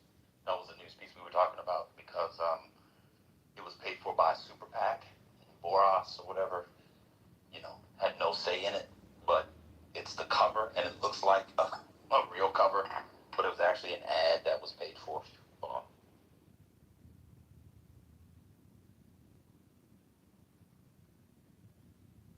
But it was actually an ad that was paid for by a super PAC that's really anthropic. And so this is my view on ads. I've read a lot of articles on it. I've talked to people who studied it for a living, and I can find someone that agrees exactly with what your mama says. I can find someone who agrees, who disagrees with everything she said. I can find 80,000 people in the middle. I think it's one of these things where if it works, it worked. If it didn't work, but you have to spend the money so that it works. It's like running a trick play in football. Trick plays oftentimes don't work. They're abortive, you lose 15 yards, but if they work, they work. And so you got to run a trick play. And the other thing about it is, one thing I dislike about it is a lot of the research spends a lot of time, not all of it, but a lot of it does, on presidential election in the general. I'm interested in a lot of this stuff in primaries, local races. Are there 10 people versus 2 people? I think when you begin to control for and put in different variables, I think it could matter. I also wonder, I'm going to ask somebody about this, about the effect on turnout is. Right? So maybe you don't persuade anybody, and a particular ad is not dispositive one way or another, but it gets the people going, in a particular way. So, and then I wonder, the effect of different types of ads. The television is one people always talk about. But this particular thing was on the Daily News. So everybody in New York is talking about it. And, Boris is in a very tight race. And, people get the Daily News. So everybody that's on the train, whether you get the Daily News or not, I saw this morning, you walk past, you go to the train, you see it. Oh, look, there's what's the name right there? It's Boris. So there's a way in which it's an ad-ish, but it also just puts your name in. Oh, I need to go vote. I forgot. Oh, let me make sure I go vote. It's I don't know. I think it's very complex. So we were talking about that because he did not have any say on whether or not they were going to run that ad for him. But we can change the topic. I think somehow we got trolled into that other topic. I got to stop falling for that. Who gets the people going? I mean, stop. That's my own fault. You love it. Whatever. No, I don't. I don't. You do. When someone says, "What do you mean by the word prevent?" You're playing word games. I don't love that. I actually lost 8 pounds as soon as she said that. All the blood fell out of my ears. What do you mean by prevent? Anyway, what happened to Joy Reid? Yeah, I'm gonna play it this afternoon. I can't play it right now.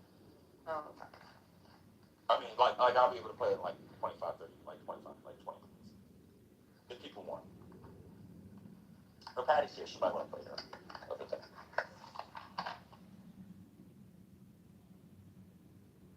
I think she's out. I don't think she's audible today.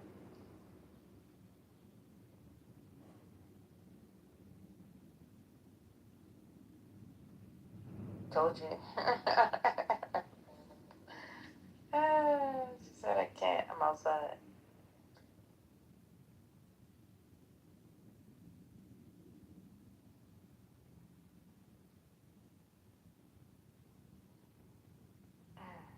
Well, brother, I don't know know if I got a chance to say Happy Father's Day to you yesterday. I know I said it to the space, but Happy Father's Day.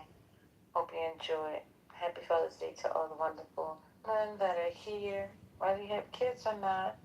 If you are a father or you have nephews and nieces, dogs, and if you father and love them, Happy Father's Day to you as well. All right. It's 12:30 p.m. 12:31 to be exact. Um, that was a great conversation in regards to the super PAC. I learned something today. Um, that's what money. That's the power of money. Money can buy anything, and now I've learned that money can buy anything, as well as controlling the other person and saying, I'm going to write this about you whether you want me to or not because you're a public figure. My. Um, hey, that's the world we live in today. I think somebody needs to repeal that. That's just my thoughts.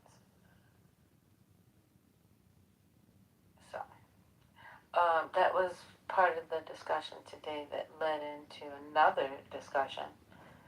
Some kind of way we got on bio.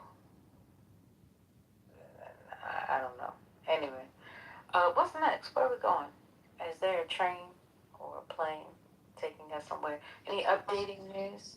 Yeah, what's the updates on the Iran deal? Of course. That was my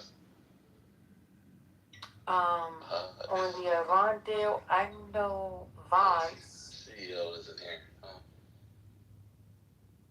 Oh, he was. He was in here for a good old time. I know. Oh, you waited for him to leave for you to say that. You see that? No, Dan asked the question. I was just asking if he was still here. Uh-huh. But I'm saying you should have came up and asked him what you needed to ask him. I mean, it was a good conversation. I don't want to ruin the. I'm sure that would have been a better conversation. Oh my God, he'll come back. Let me see if I can ping him back. Yeah, bring him back. But yeah, I saw JD Vance is like going to the next level now because Iran has agreed to allow the inspectors to come back in. Agreed to allow this. That's all I know. Oh, did y'all report on Alan Greenspan? Oh, and Clive Davis. Oh wow. Oh, is that why y'all started talking about Whitney? Yes. Oh, okay. Y'all know, Van probably knows this, but y'all know that Andrea Mitchell is Alan Greenspan's wife. Yeah. Yeah. That's wild. And for those that are new to the space, Clive Davis, at the age of 94, on June 22nd, 2026, is no longer amongst the living. I haven't seen that come across CNN yet. I've been waiting for that. Is this for certain? Yeah. It's major news outlets have broke the news. Okay. All right. Cool. Another piece Yeah. of So. news. Oh, Go ahead. Hey, Evans. yeah, another piece of news is that a deconfliction mechanism has been established for the ceasefire in Lebanon, which excludes Israel. Remember what I was saying about the Qatar, Egypt, Turkey, and others take momentum away from Israel in Lebanon? Seems that that's happening.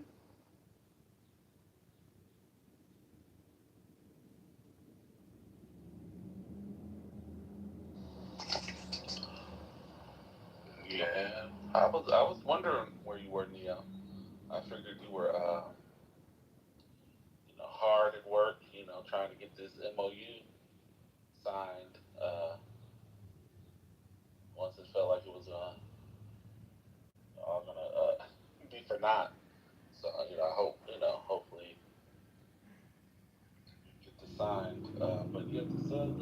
again.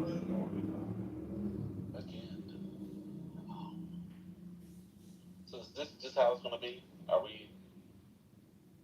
Is, is they gonna kick it down the hallway until have to wait for a new president? 'Cause I just don't see. I don't even see how we get to the nuclear deal. I mean, I'm a nobody, so there's no reason why I should, But I don't know. There's nothing about this that is like, yeah, I feel like this is gonna be long lasting. Have you guys talked about the role that JD Vance has played in this, given his like previous hesitancy about war and particularly going into Iran? Have you guys actually talked about that, or just kind of in passing? I think when he was on The View, he was actually responding to some of those questions. Yeah. But as a personal response, I don't think people have personally responded to it. Yeah, he's been. I think Kim. I mentioned in this yesterday, but if you guys haven't seen his Ross Dudot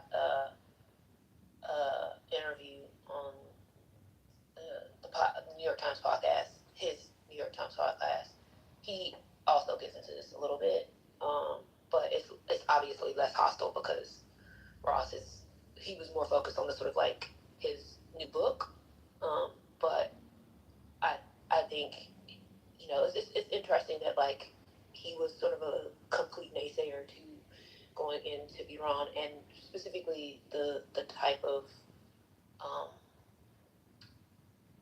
sort of the way in which they went into Iran, but now it's become the like face of the deal or potential deals, which is always interesting to me because as the VP you get assigned the task, and so it's going to be interesting to see how once sort of the dust settles. I mean, this probably won't be over in 2027 when he's running for president, but the sort of role that he plays now will certainly be part of the conversation if he is a presidential nominee in 2027, 2028.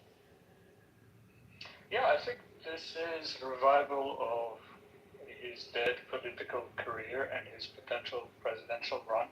At least that's probably how he sees it. That obviously hinges on the Iran deal not backfiring again.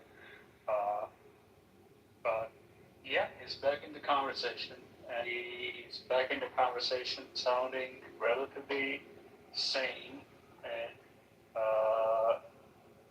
dare I say, on this issue, kind of centrist.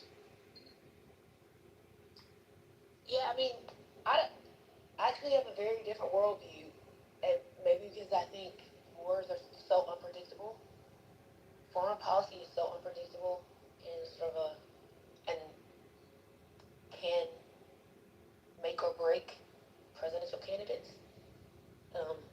I just have a very different worldview. I think he is back in the conversation, not invisible like he was before. I don't know if this is great for him.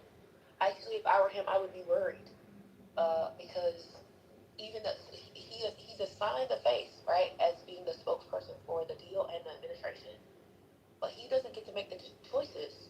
So the choices that the administration makes and the president of the United States makes um, are the ones that will decide his fate as whether or not the sort of like impact taints or helps his uh, worldview on or his campaign if he runs for president.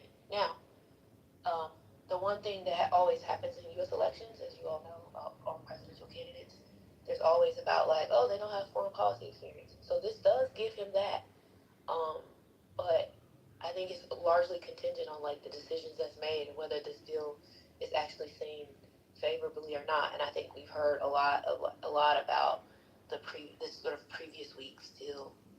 A lot of Republicans from both sides of the don't agree with the deal. And so it's interesting. He also inserted in the New York Times interview he inserted Obama's name and the JCPOA numerous times in the conversation. Yeah, it's an interesting thing.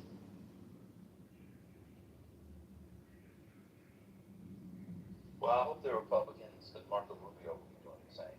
I hope the Republicans do nominate someone whose main uh, uh, portfolio or dossier is foreign policy. No one's ever won the presidency. And it's one of the great ironies, and I don't know why people in the media, like you just said, I don't know why people, foreign policy experience. No one cares. No one cares. Those with the most foreign policy experience in our lifetime never win. Ever. Ever. Except 88. It's so funny because you say that because the best, I will not say who the best person was, but on paper, the most qualified person on foreign policy in 2004 couldn't get out of Iowa. Yeah. On paper, in terms of like their career, not just on foreign policy, but as like their full career. I know who it is. Want me to say? Yeah. No, you can say. General Clark. No. Uh, Bob Graham. Oh, I completely forgot. He couldn't even make it out of Iowa. 2-term governor, United States senator, sat on foreign policy, wrote the 9/11 commission, was part of the 9/11 commission, couldn't make it out of Iowa. Did Bill Richardson ever run for president? He did. Same thing. Yeah, that's what I'm saying. I hope they run on this. I mean, it would be amazing if J.D. Vance decided to run for president on an Iran deal in which, as Jarl wants to remind us, although we talk about it all the time, they killed 156, and we were literally talking about it yesterday, 156 schoolgirls.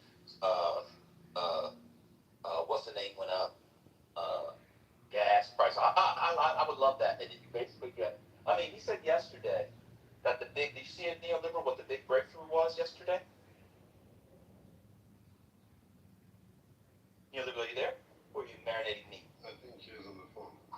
Oh, okay. Did you guys see what he said? Lifeline ban in his country, they don't have a cell phones. Oh, he's on the Soviet landline? Oh, he's got to go through. He's got to get permissions from Comintern to be allowed to, no, it didn't make me mad, Jarl. We talked about it yesterday. But it's exactly right. If people want to run on that, like, that's all going to come up. It's going to come up with the AI discussion. I really hope they do, because Americans, and it's horrible. No one's mad, brother. No one's mad at all. It was just good timing that you said that with the conversation. We know you're not listening to the conversation, but it was good timing nonetheless. But the big breakthrough yesterday, for those of you who didn't watch the J.D. Vance press conference, if you said this, I apologize. I was taking care of an ablution. Was they're going to agree to UN inspectors. Anyone see that? Anyone see that? Yeah, I saw it. Yeah. No, That say was the that big again. breakthrough yesterday. What was the big break yesterday? Iran's going to agree to UN inspectors. That's. So when I heard I that, just said that. I just said that. Oh, okay. I said I was away. If someone said it, I apologize. Oh, whatever. You heard me say it. You just want to say it. Would you like to know what the ablution was? Is that why you want me to tell you what it was? No, fine. Just go ahead. Just say it. But anyway, when I heard that, I cut 2 toes off. Yeah, I done. That was the whole problem with the Obama deal.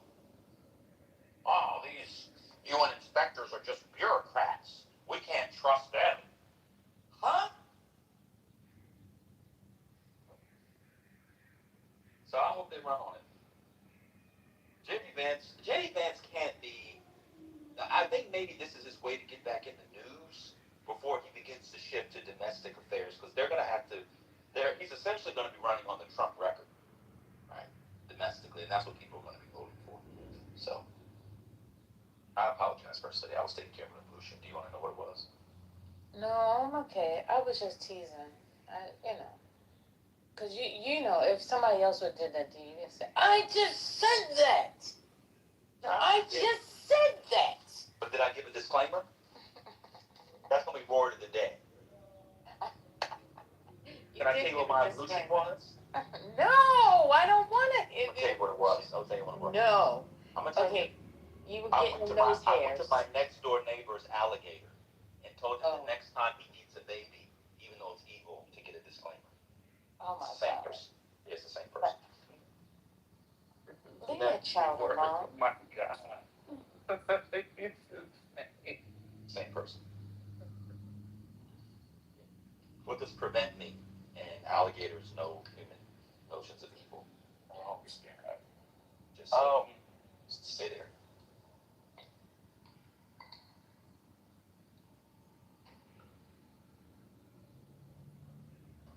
So what have they gotten that's different than the Obama deal? Nothing yet. Well, what's improved besides, I guess, the threat of bombing? They keep saying threat of bombing. Is there anything else that's different? Oh, I know. No, there is something major that I don't think we actually discussed. Oh, good. And that is the fact that this will not be coming out of the U.S. tax dollars to pay them back. They'll be getting just their sanction money that was held. Isn't that different? No, that was true for Obama, too. That's not different? No, Obama just said that it was like $300 million that had been frozen, and it accumulated a bunch of money, their own money. I don't think there was any tax dollars. Yeah, why would we be giving them tax dollars if we didn't destroy infrastructure during the Obama administration? No, but she's saying that's what they said. That's what we're gonna have to pay for it. They're gonna have to pay for it. They gotta rebuild that infrastructure. Oh no. Vaughn said no. Vaughn said no. No. Vaughn said that's part of joint. So in the JP 3.0, and 3.6 is part of it's one of the last phases. So they're gonna end up paying for it. Whether they get it from the GCC countries, I don't know where the fuck they're gonna get the money. It's gotta be paid for. They're gonna have to put that infrastructure back. Oh, wait a minute. Now, I don't know where Matt got this from, but Matt says, breaking. Tucker Carlson announces he is no longer supporting the Republican Party. There's no chance I will support the Republican Party. How could I, or any American voters, support a political party that's not loyal to the United States of America? DC was right. She called it. Where's Jeremy? She's also retarded, you know. So what is he, a liberal now? He ain't a nobody. He ain't no Democrat. He just a He ain't no nobody. Democrat. He gonna vote for the Republicans. Nobody. Uh-huh. Y'all are feeding the Christian moral authority to Tucker Carlson, and that's the problem. I don't want to have that conversation. Well, you're right. CC told us he was going to introduce Medicare for all, and all the Democrats are going to vote for Tucker Carlson. So there you go. Yeah, he's gonna be a libertarian.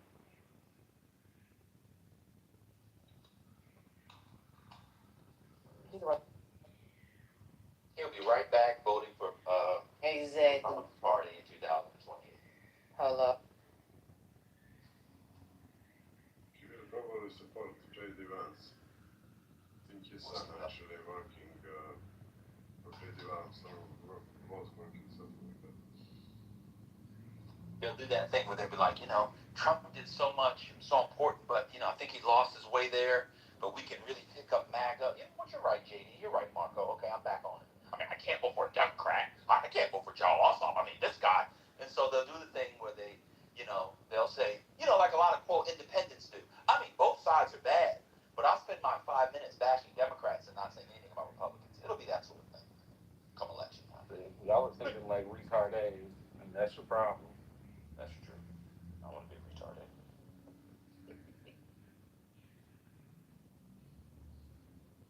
Maybe he will become communist then. The French lady said he's a socialist. Yeah. Could you imagine?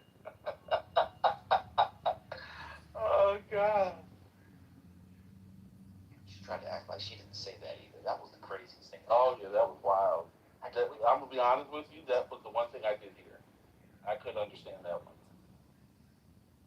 Y'all were, she was in her bag, I couldn't hear shit, but I I heard retarded. I was like, oh. BWA called me retarded for a month after that. That was hilarious.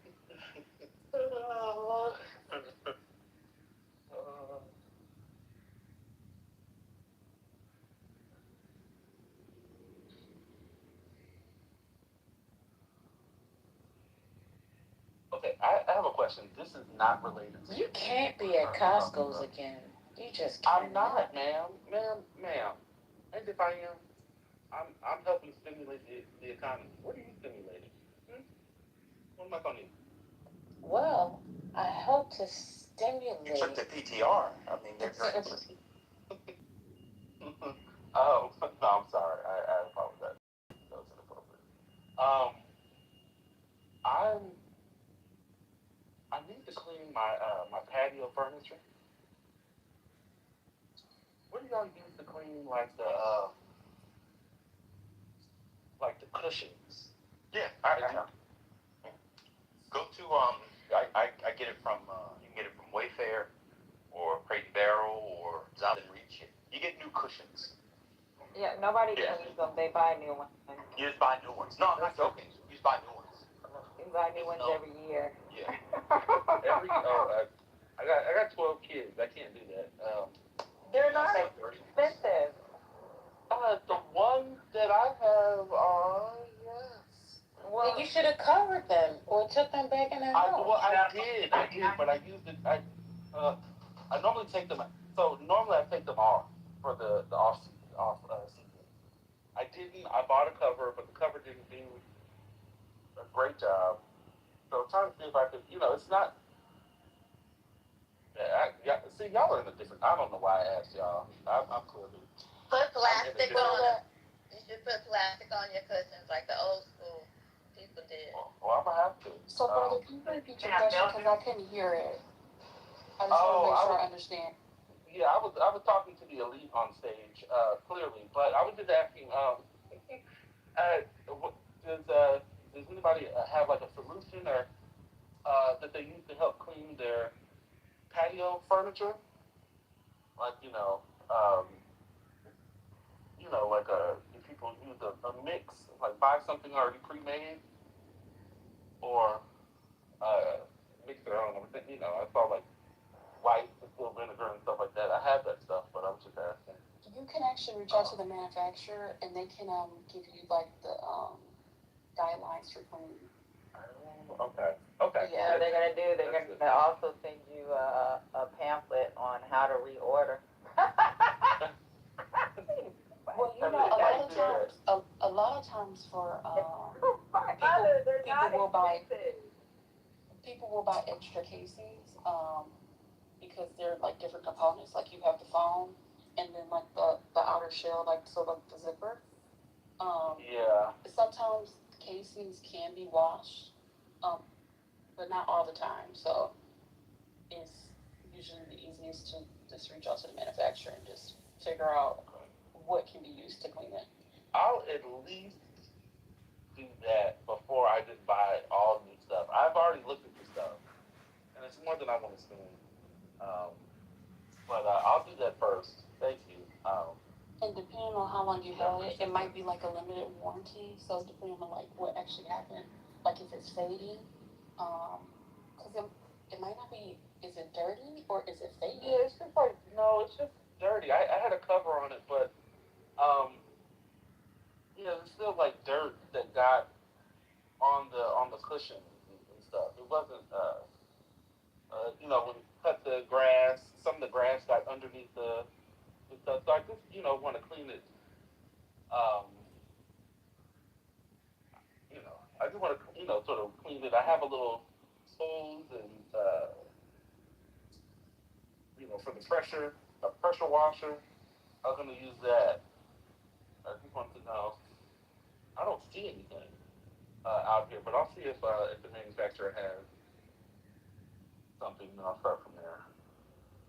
It's fine. That is expensive. I can't do that. Not this time. Hopefully. All right, I'll mute up. Thank you.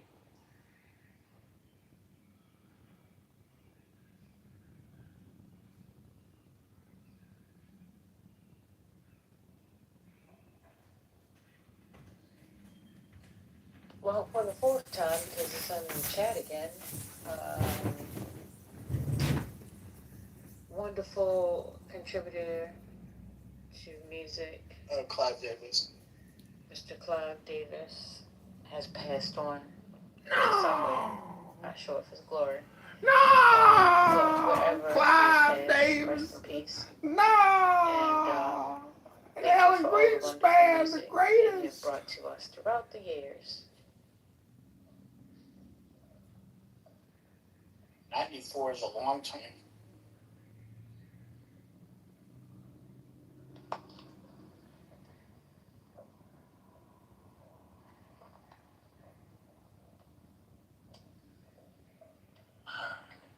Somebody got the horses coming.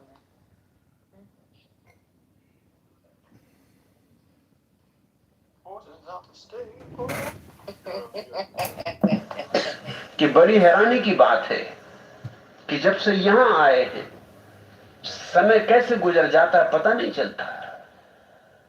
दिन निकल जाते हैं, महीने निकल जाते हैं, वर्ष निकल जाता है, यूं जैसे अभी आया अभी गया। जब तुम मस्ती में हो तो समय शीघ्रता से भागता है, जब तुम दुख में हो समय ठिठक ठिठक के चलता है, चलते ही नहीं, जैसे घड़ी जंग खा जाती, कांटे सरकते नहीं। और जब तुम आनंद में होते हो तो कांटे भागते। दुखी आदमी क्या करे, उसके भीतर एक रिक्तता मालूम होती है, एक गड्ढा मालूम होता है। इसलिए सागर मैं कहता हूं कि भोजन ज्यादा करना दुखी आदमी का लक्षण। मैं तुमसे नहीं कहता उपवास करो, मेरे तुम बात को समझना। मेरी बात हर जगह पुरानी तथाकथित रूढ़ियों से बिल्कुल विपरीत है। मैं उपवास का आनंद समझता हूं, लेकिन मैं ये नहीं कहता कि तुम उपवास करो, मैं कहता हूं तुम आनंदित हो जाओ। फिर अगर उपवास घट जाए वह बात और, तब उपवास का मजा और। लेकिन उपवास मत करना, उपवास से आनंद नहीं घटेगा। तुम्हें समझाया गया सदियों से कि उपवास करोगे तो आत्मानंद मिलेगा, ये बात झूठ है। हाँ, इससे उल्टी बात सच है, आत्मानंद मिले तो उपवास घट सकता है, मगर अपरिहार्यता नहीं कि घटना ही चाहिए, अनिवार्यता नहीं है। ये प्रत्येक व्यक्ति की अलग अलग शारीरिक जरूरतों पर निर्भर होगा, और प्रत्येक व्यक्ति की शारीरिक जरूरतें बिल्कुल अलग अलग हैं, बिल्कुल भिन्न भिन्न है। पर तुमने पूछा है कि फिर महात्मागण क्यों मोटे होते, उसका भी कारण वही है।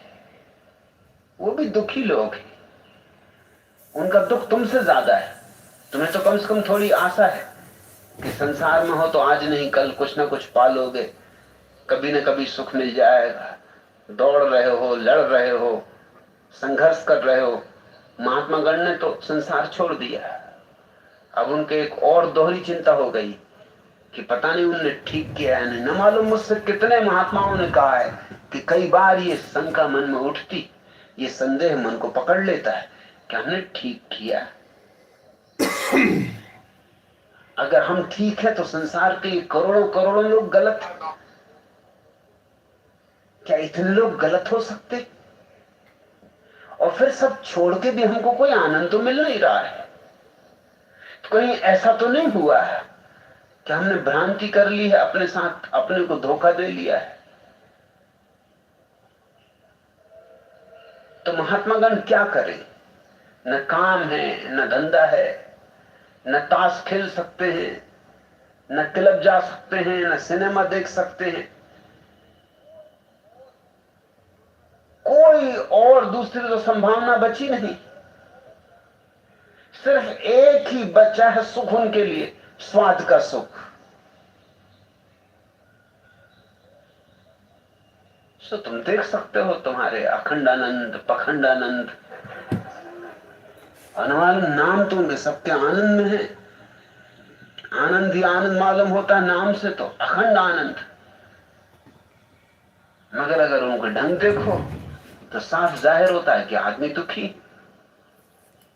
परेशान, इनका कुल रस खाने पीने में है।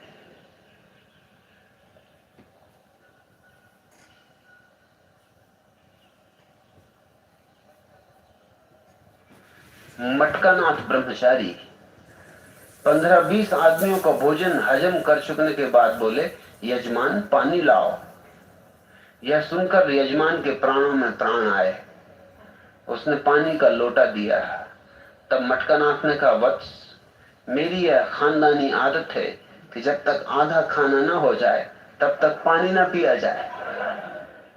यजमान पर जो गुजरी वह तो तुम समझ ही गए होगे। खैर, पानी पीने के बाद उन्होंने फिर उतना ही खाना खाया। तब अपने घड़े जैसी तौन पर हाथ फेर कर वे बोले, अब इस बस में सवारियां ठसाठस भर चुकी, अब कुछ नहीं खाऊंगा। यजमान ने औपचारिकता बस कहा, नहीं नहीं महाराज। अब यजमान को डर भी नहीं था। यह एक रसगुल्ला तो और ले लीजिए। यजमान ने सोचा कि अब थोड़ी उदारता ही दिखा दो।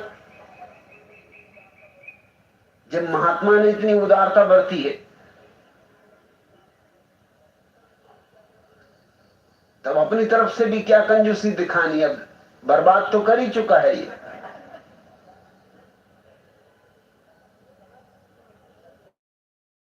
कहा कि ये तो रसगुल्ला लेना ही होगा। पक्का भरोसा था कि वो नहीं लेंगे। कहा, यह तो खास आपके लिए ही बनाया गया है, नहीं आपको लेना ही होगा। ब्रह्मचारी ने झट से उसे लिया और गपक गए। बोले, लाओ लाओ, अभी बस में कंडक्टर की सीट खाली। मगर अब बिल्कुल भी जगह नहीं बची, पांव रखने की भी नहीं। रसगुल्ले के बाद यजमान ने एक मिस्त्री का बड़ा सा लड्डू देते हुए कहा, महाराज यह और ग्रहण कीजिए। सोचा कि अब तो असंभव है, अब तो कंडक्टर की जगह भी भर चुकी। इतनी कृपा तो उसने कहा, आपको मुझ तो करनी ही होगी, वरना मेरी आत्मा को बड़ा क्लेश पहुंचेगा। हमारे परिवार में परंपरा है कि मेहमान को अंत में मिस्री का लड्डू। मटकानाथ के मुंह में फिर पानी आ गए। वो बोले, ठीक है लाओ, उसे भी ठिकाने लगा दूं। ऐसा कह वे उसे भी हजम कर गए। यजमान ने पूछा, महाराज एक शंका उठाई, समाधान करिए। आपने तो कहा था कि बस में जरा सी भी जगह नहीं है, फिर ये लड्डू कहां समा गया? ब्रह्मचारी ने उत्तर दिया, वत्स, यदि बस में तिल रखने की भी जगह नहीं है और देश का प्रधानमंत्री आ जाए तो उसके लिए जगह मिलेगी कि नहीं? बस यही समझो कि मिस्री का ये लड्डू प्रधानमंत्री। फिर यजमान ने हिम्मत भी नहीं की कि अब कुछ और आगे औपचारिकता दिखाए। तुम अपने महात्माओं पर जरा ध्यान दो। और ये वही लोग हैं जो 24 घंटे तुम्हें समझा रहे कि जगत तो माया है, इस देह में क्या रखा है, ये तो मिट्टी है, ये तो सब सपना है, स्वप्नवत। और इनके शरीर देखो और इनका भोजन देखो, तब तुम समझ जाओगे कि इनकी बातों में कितनी सच्चाई है, कितना अर्थ। तुम्हारे महात्माओं में और तुम्हारी स्त्रियों में बहुत भेद नहीं है, इसलिए दोनों में तालमेल भी बैठता है। तुम्हारे महात्मा तुम्हारी स्त्रियों के सहारे ही जी रहे हैं और तुम्हारी स्त्रियों के लिए और कहीं कोई जगह नहीं जाने की, क्योंकि और जगह तुम्हें शक संदेह है। एक महात्माओं पर भर नहीं तुम्हें शक संदेह होता। महात्मा तो महात्मा है, सो वहां तुम स्त्रियों को जाने देते हो। संगीतज्ञों के पास जाने नहीं दोगे, नर्तकों के पास जाने नहीं दोगे, कवियों के पास जाने नहीं दोगे। बस एक जगह तुमने छोड़ रखी, मंदिर, महात्मा। क्योंकि तुम सोचते हो कि महात्मा तो पहुंचे हुए व्यक्ति संसार को माया कह रहे हैं।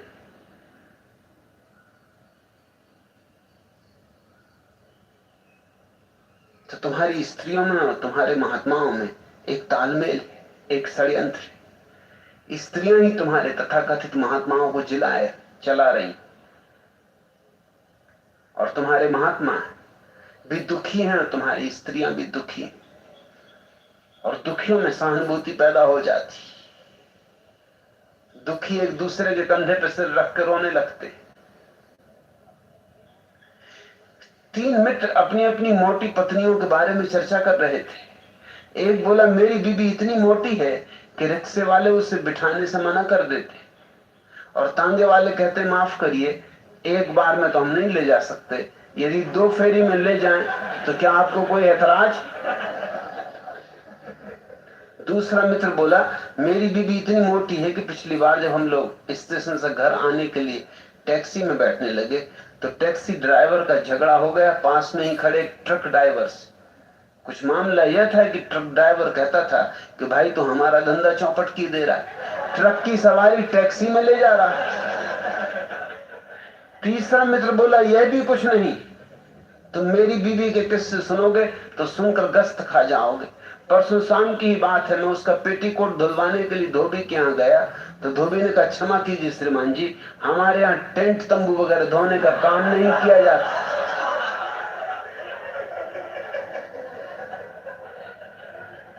दोनों दुखी हैं।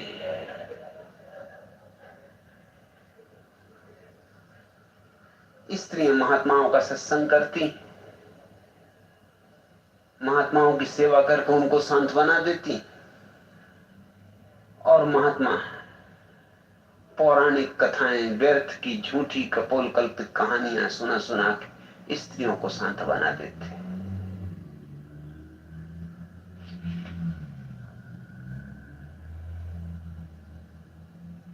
तीसरा प्रश्न,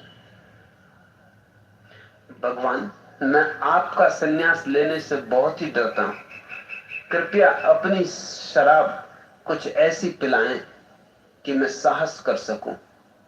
देवराज मेहता।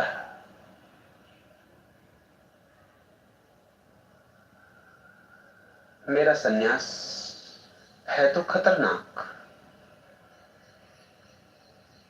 डर तो स्वाभाविक है। शराब भी मैं पिला सकता हूं, वही मेरा धंधा है, लेकिन शराब के जोश में तुमने अगर संन्यास ले लिया तो वह उचित ना होगा। वह तुमने अपनी सूझबूझ, अपने होश हवास में न लिया होगा, बेहोशी में लिया होगा।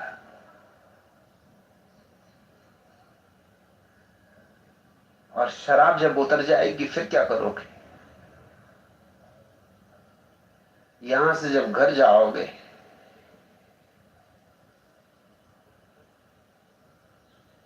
गांव के लोग मिलेंगे, पत्नी के दर्शन करोगे, बाल बच्चे पूछेंगे कि डैडी तुम्हें क्या हो गया, भले चंगे घर से गए थे।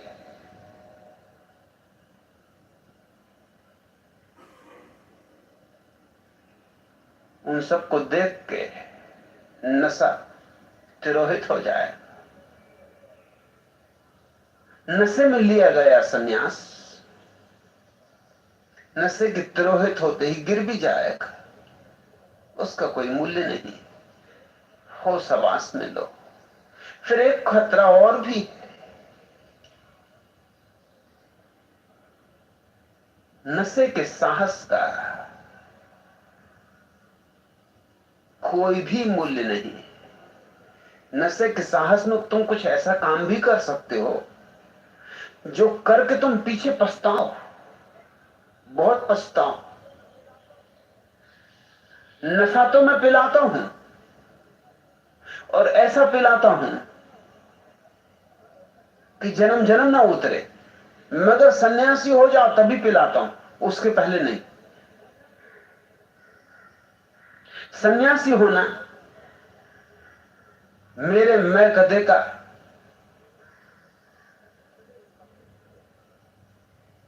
प्रवेश पत्र है। उसके पहले सुनो मेरी बात, समझो मेरी बात, होश हवास से, सजग होके, सोए सोए नहीं। संन्यास लेने तक तो तुम्हारा होश हवास में चाहता हूं पूरा कायम रहे कि तुम कुछ ऐसा काम न कर गुजरो जिसके लिए तुम्हें पछताना पड़े। एक शराब घर में एक बिल्ली थी। एक दिन वह एक चूहे के पीछे दौड़ी। चूहा भी भागा और भागते हुए एक शराब से भरे हुए बर्तन में जा गिरा। बिल्ली काफी देर इंतजार करती रही, तलाशती रही, मगर चूहा न मिला, सुना मिला। दूसरे दिन शराब घर के मालिक ने चूहे को बाहर निकाला। चूहा गरज कर बोला, कहां है वह हरामजादी बिल्ली? क्या समझ रखा है अपने को? ला मेरे सामने, कर दूं चारों खाने चित्त। नशे में कुछ उल्टा सीधा काम न कर बैठना। फिर नशे का भरोसा क्या, मैं तो पिला दूं। सन्यासी निकले नशे से ये कोई जरूरी नहीं। हिम्मत आ जाए तो पता नहीं हिम्मत का क्या परिणाम हो। हिम्मत आ जाए और तेजी से भाग खड़े हो। हिम्मत भागने की आ जाए, ये भी तो खतरा है, ये भी डर है। नशे की हिम्मत क्या करवाएगी, इसके लिए कोई पहले से निर्णय कर नहीं सकता। सज्जन आदमी को नशा करवा दो, गालियां बकने लगता है। कोई सोचा भी नहीं था कि गीता पाठी एकदम गालियां बकने लगेगा। सोचा तो हमने ये था कि नशा करवा देंगे तो गीता का उद्घोष होगा, और ये बकने लगा मां बहन की गालियां। गालियां भीतर भरी थी, गीता तो ऊपर ऊपर थी। वो तो होश रहता तो चलती। होश में हो तब तक तुम्हें ख्याल भी आ रहा है संन्यास लेने का, बेहोश हो के क्या ख्याल आएगा पता नहीं। भीतर क्या क्या पड़ा हो, क्या ना पड़ा हो, जन्मों जन्मों का कचरा इकट्ठा है। इसलिए जब तक तुम सन्यासी ना हो जाओ तब तक मेरी शराब के तुम पात्र नहीं होते। हाँ, सन्यासी तुम हो जाओ, फिर मैं राजी हूं पिलाने को, फिर कोई मेरी तरफ से कमी नहीं होती। मगर जब तक तुम सन्यासी नहीं हो तब तक मैं तुम्हें बिल्कुल मुक्त छोड़ रखना चाहता हूं। सुनो, समझो, विचारो, विश्लेषण करो, तर्क की कसौटी पे कसो। जल्दी मत करो, धीरज से, आहिस्ता से, क्योंकि मैं जो कह रहा हूं वो खतरनाक तो है ही। वो सारी परंपराओं का विरोध है, उनका अतिक्रमण। हाँ, तुम निर्णय कर लोगे अपनी तरफ से, अपनी बुद्धि से, समर्पण का, फिर ठीक है। उसके बाद तुम मेरे हाथ में हो, नहीं तो खतरा है। मुल्ला नसरुद्दीन के दांत में बहुत पीड़ा थी, लेकिन दांत निकलवाने में नसरुद्दीन को बड़ा डर लगता था। दांत के डॉक्टर ने उसे बहुत तरह से समझाया कि नसरुद्दीन, दर्द बिल्कुल नहीं होगा, बस 2 मिनट की बात है। लेकिन नसरुद्दीन बड़ा घबराया। आखिर नसरुद्दीन जब तैयार न हुआ तो डॉक्टर थोड़ी सी विस्की लेके आया और मुल्ला को देते हुए बोला, लो नसरुद्दीन, शायद इसे पीकर तुम्हें थोड़ी हिम्मत आए। विस्की पीने के 2-4 मिनट बाद तो नसरुद्दीन एकदम खड़ा हो गया और गरज कर बोला, अब आई साली हिम्मत, अब जरा कोई हाथ तो लगा कर देखे मेरे दांत। अरे हाथ पैर तोड़ दूंगा जिसने जरा सा छुआ मेरे दांत को। अब कैसी हिम्मत आ जाए तुम पीने के बाद कि तुम मुझसे कहने लगो, कब देखूं कौन देता मुझे सन्यास।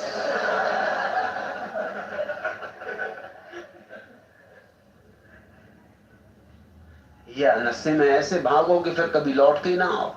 अभी कम से कम आ तो जाते हो, आते रहो, जाते रहो। देवराज मेहता, आते रहे जाते रहे, बात होने वाली, देर अबेर, मगर जब समय पक जाए तभी होनी चाहिए। कच्ची बात नहीं होनी चाहिए, कच्ची बात ठीक भी नहीं। कच्चा फल गिरे वृक्ष से तो सड़ जाएगा, किसी के काम ना आएगा। पक जाए तो ही सार्थक है। दो शराबी एक झाड़ पर बैठे हुए थे, डट के पिए हुए थे।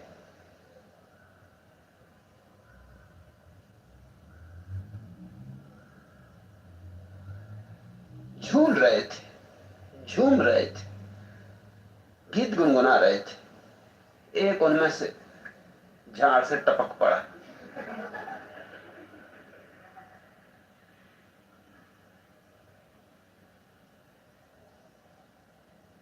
उसके गिरने से जो धड़ाम की आवाज हुई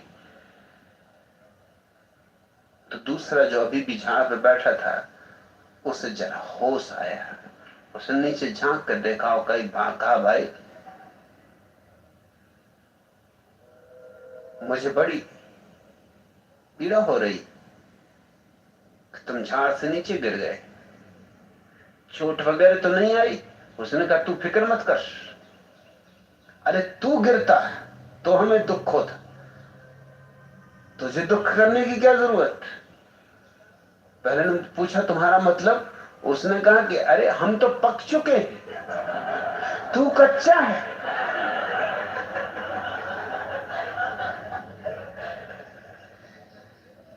अरे मूर्ख, जो पक जाएगा वो गिरेगा ही, अभी तू कच्चा है, लटका रहे, जल्दी मत करना, जब पकेगा तब तू भी गिरेगा। देवराज मेहता थोड़े पक जाओ, अभी डंडा मार के गिराया जा सकता है तुम्हें, मगर कच्चे गिर गए क्या काम आओ, किसी उपयोग के नहीं होगे। आते रहो जाते रहो, जल्दी ना करो, मामला तो ये खतरनाक है ही, और शराब भी जरा जरूर पिलाऊंगा। ये शराब ऐसी है जो बेहोशी नहीं देती, होश देती। मगर इस शराब की पहली शर्त है, वो तुम्हें पूरी करनी पड़े। वही सन्यास, वही शिष्यत्व है। जब तक तुम वह शर्त पूरी नहीं करते तब तक तुम पात्र ही नहीं हो कि मैं तुम्हारे पात्र को भरूं। तब तक तुम दर्शक हो, तब तक तुम इस तीर्थ के अंग नहीं हो। मगर भाव उठ रहा है तो लगता है धीरे धीरे पक रहे हो, गिरोगे, समय आ जाएगा। और जो समय पर बात होती वही ठीक, और हर चीज का अपना समय। जल्दबाजी कभी भी शुभ नहीं।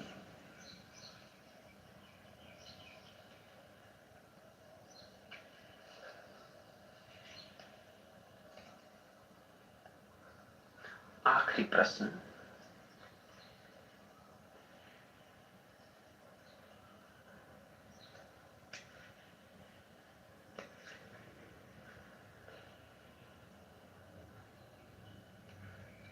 भगवान क्या धर्मगुरु सच ही बुद्धू होते हैं? दीपक, पता नहीं धर्मगुरु से तुम्हारा क्या प्रयोजन। अगर महावीर, बुद्ध, जरथुस्त्र, लाओत्सु को तुम धर्मगुरु समझते हो तो वे बुद्ध हैं, बुद्धू नहीं। लेकिन वे धर्मगुरु नहीं, वे स्वयं धर्म, वे धर्म के साकार रूप। धर्मगुरु तो हैं पंडित, पुरोहित, मौलवी, आयतुल्ला खोमेनी, पोपाल, पुरी के शंकराचार्य, ये सब धर्मगुरु हैं।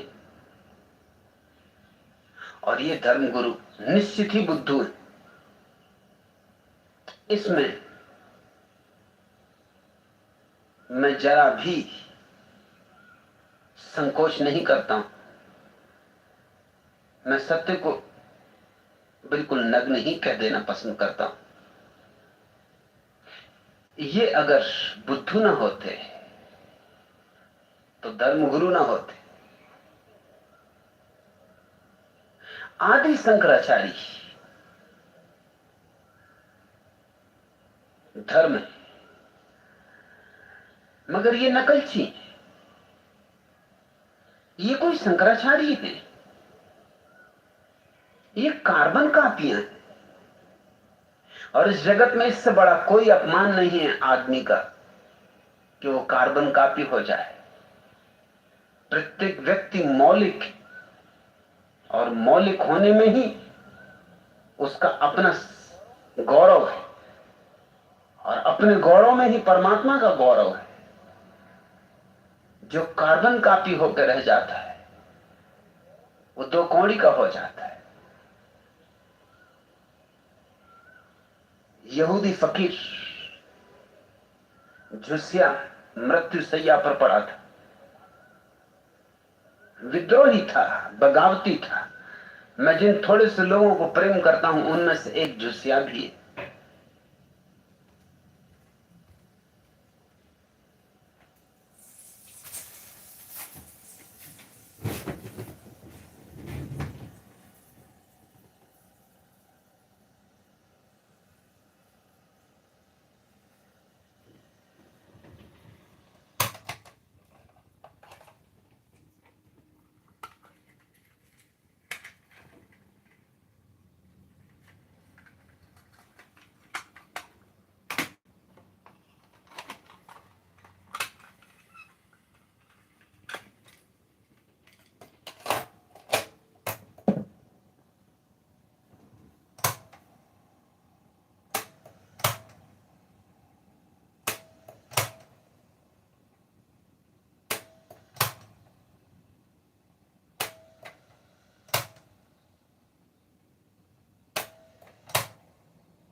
वो कुर्सियां बड़ी बनवाता था लेकिन उसके पैर जमीन तक नहीं पहुंचते थे, तो टेबलें ऐसी बनवाता था कि किसी को पैर ना दिखाई पड़े,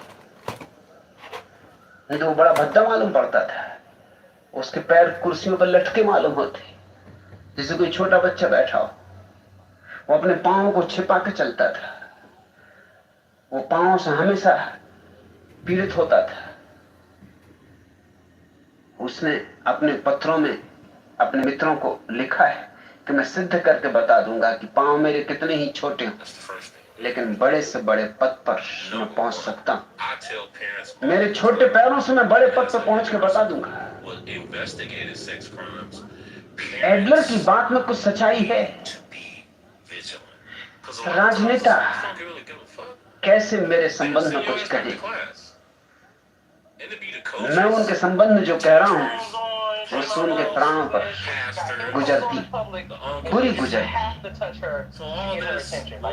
वो तो खुश हुए होंगे कि जो हम करना चाहते थे वो किसी आदमी ने तो करने की कोशिश की। दिल दिल में धन्यवाद दिया होगा, आभार अनुभव किया होगा।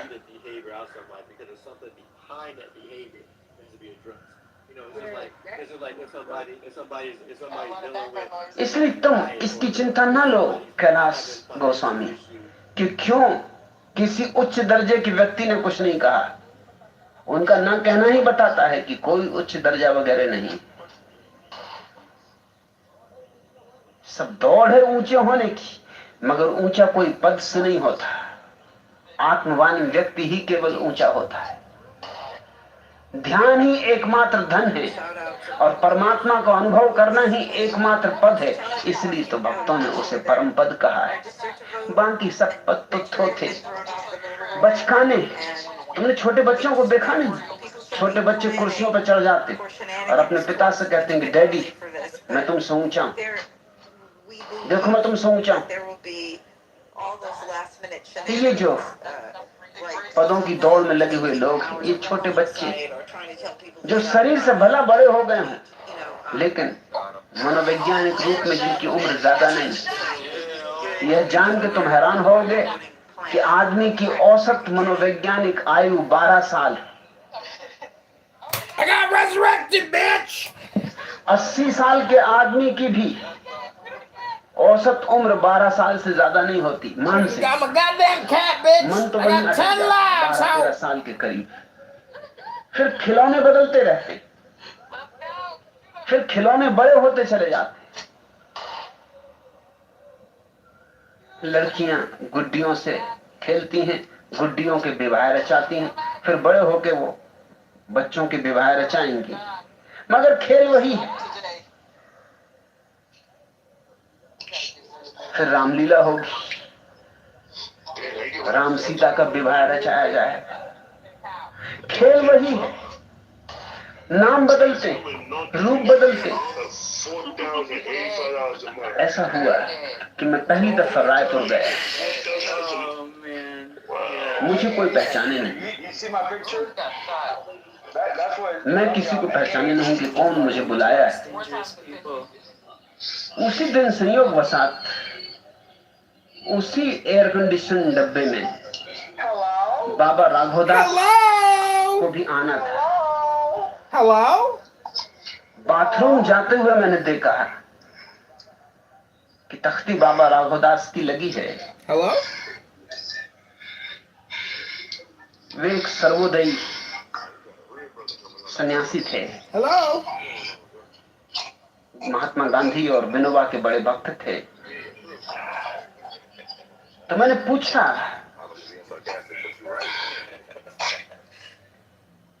कि वे हैं यहाँ या नहीं डब्बे में। पता चला कि वे तो नहीं आए। बात आई गई हो गई। फिर रायपुर स्टेशन आया तो मुझे जो लेने वाले थे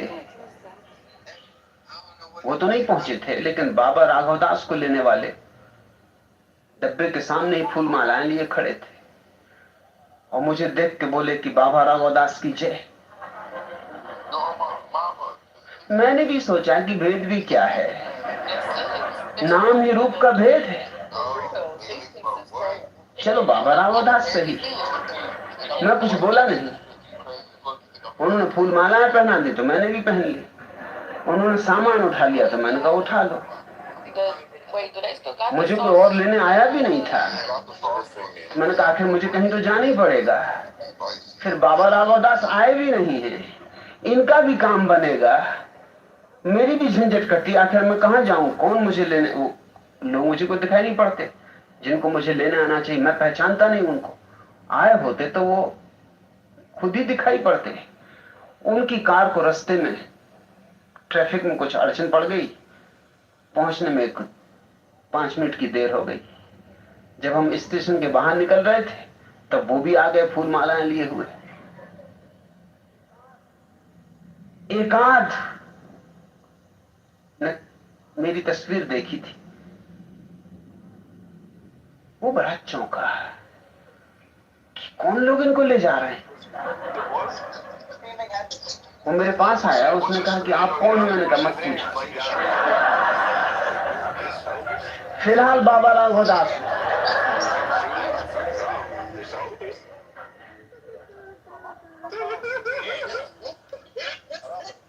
जो मुझे ले जा रहे थे, उन्होंने कहा आपका मतलब फिलहाल? मैंने कहा सब नाम रूप है। आदमी जन्म जन्म में क्या क्या नहीं होता, अलग अलग जन्मों में अलग अलग हो जाता है। 84 करोड़ योनियों में क्या क्या नहीं होना पड़ता। इसलिए कह रहा हूं कि फिलहाल। उन्होंने कहा तब ठीक है।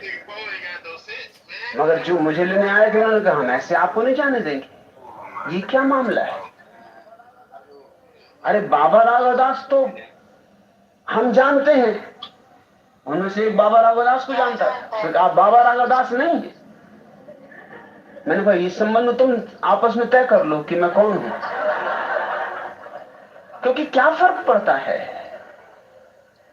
रही बात अगर तुम दोनों की अड़चन हो तो इनका काम आज निपटा देता हूं, कल तुम्हारा निपटा दूंगा। आज बाबा राघवदास रहने दो, कल तुम जो चाहोगे वो हो जाऊंगा। वो बाबा राघवदास वाले लोग भी चिंतित हो गए कि इस व्यक्ति को कैसे ले जाना, ये आदमी तो भरोसे योग्य भी नहीं। और कहीं बाबा राघवदास किसी और डब्बे में ना बैठे हो। उनको बड़ी चिंता ये पड़ी कि कहीं किसी और डब्बे में बाबा राघवदास बैठे हों और हम इन सज्जन को लिए जा रहे हैं, जो कि बिल्कुल भरोसे के नहीं मालूम होते। और मेरे मित्रों ने तो जल्दी से उनसे सामान भी ले लिया और उन्होंने कहा चलिए ये रही गाड़ी, तो अपनी फूलमालाएं ले जाऊंगी तो क्या मैं राज्यों को दोनों को हल कर देंगे। आज तुम्हारा काम निपटा दे, कल इनका निपटा दे।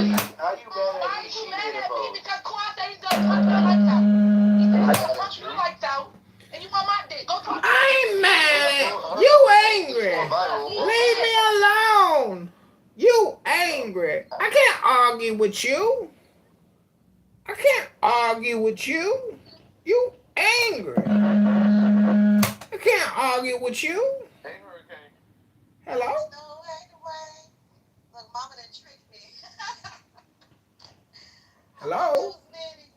Hello?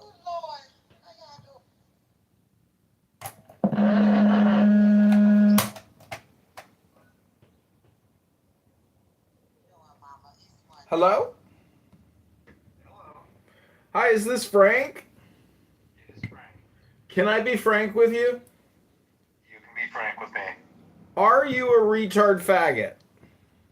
No. Are you sure you're not a faggot retard? I'm very sure of that. So how do you know there's no God? How are you such a subject matter expert? I don't make a claim that there's no God. Try again. Oh, what claim are you making? That I don't know if there's a God, but I'm not convinced. Oh, so your claim is you don't know that there's a God and you're not convinced there's a God. Is that really a claim? Sounds to me like something that means nothing. Hey, John, fuck off. Oh!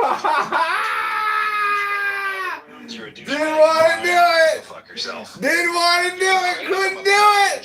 Somebody's a little chicken. We got an atheist chicken. We got an atheist chicken. Bye-bye, Frank. You're not nearly as interesting or clever as you think you are. Ooh, like you, Frank. Your own voice. Ooh, projection alert. Projection alert. Not that interesting. Have a good day.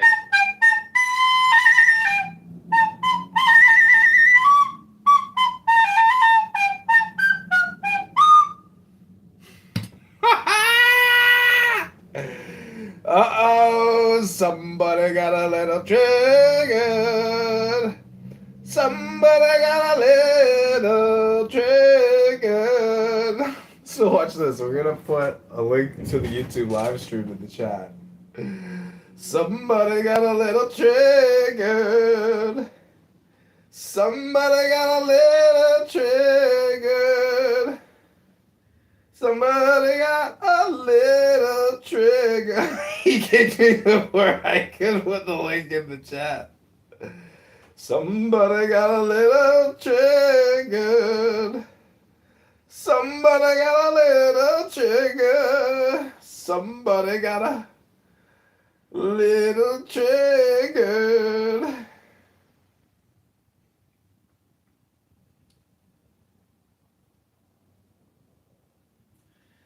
Somebody got a little trigger. Somebody got a little triggered.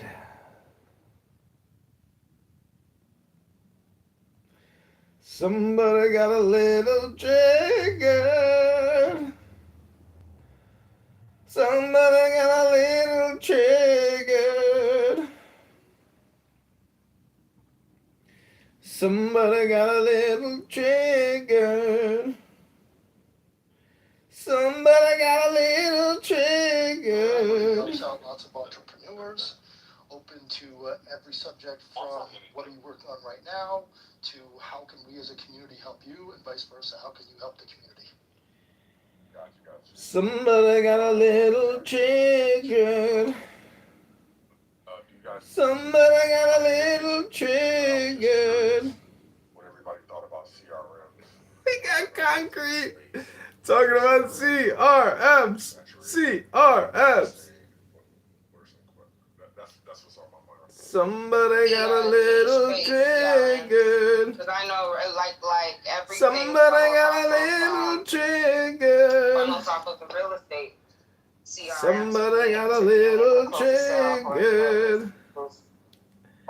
Somebody got a little triggered. But there's going to be a lot of people in the decentralized market looking to close. Somebody got a little triggered. But the real estate CRM. Somebody got a little triggered. Things that they need. So maybe if it's niched, I don't know if you want to go in mid-industry. Somebody got a little triggered. Somebody got a little triggered. I don't, so I'm an almost. Somebody got a little triggered. Because I don't have any is yes. Everybody in this space already has their own systems and CRMs. That's the question he is asking. Like I said, I don't have any customers, so I'm Somebody got a little triggered. Yes, we owe you software. Yes. Somebody got a little triggered. It's getting easier every day. So, you know, when it's a pitch, it's like what would stand out with your service, but then also I don't want you oversharing. You know what I'm saying? Somebody got a little triggered. Somebody got a little triggered. Everybody's got one. I'm just curious, what's the biggest complaints?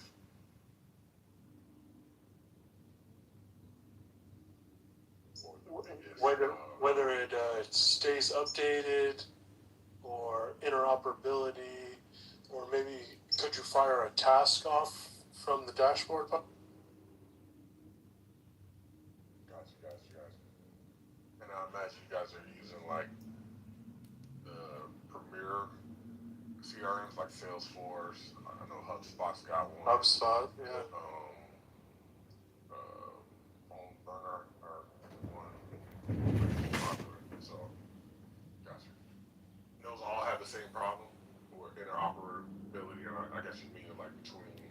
Somebody got a little triggered. Before, but now you just give it to your. Somebody got a little triggered. The operating system's going to handle it for you. Somebody got a little triggered.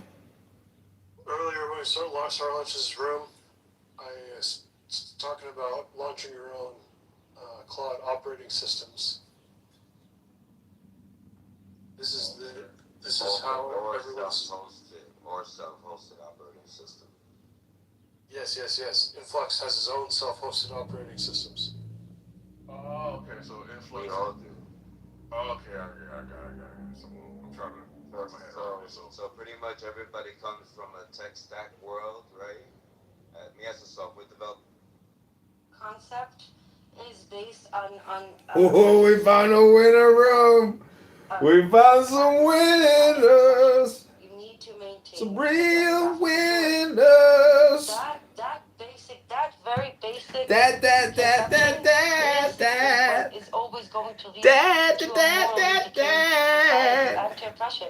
You can't manage a population by numbers and not. And I think that's policy, though. That's not foundational to Zionism. It is, because how can you create a Jewish nation and keep it a Jewish nation if you don't have a Jewish demography? And the term, I think in a future binational state, it's still Jewish in character, no? Like, it's still.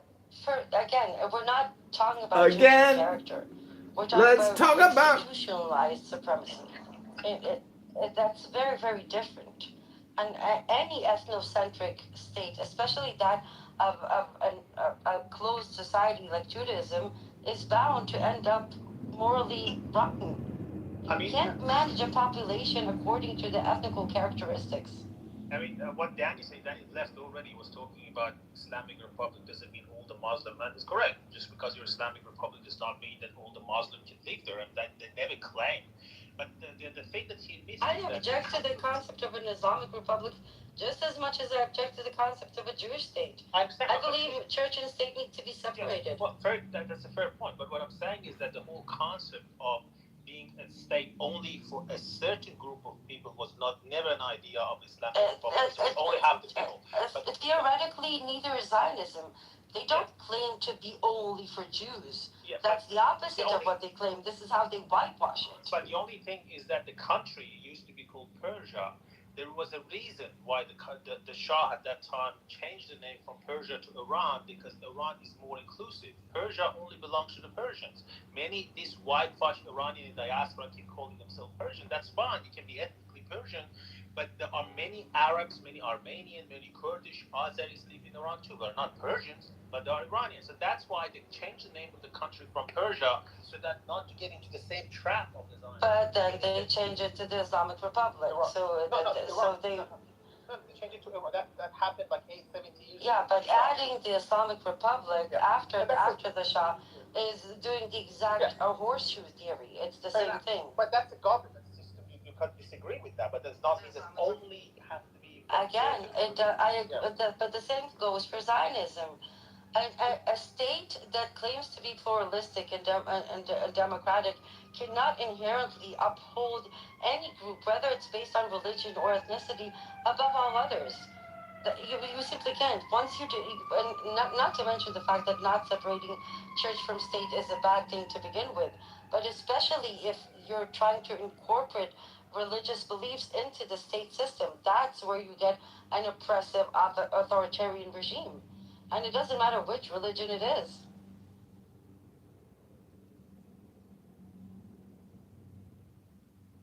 I believe in full separation of church and state for everybody.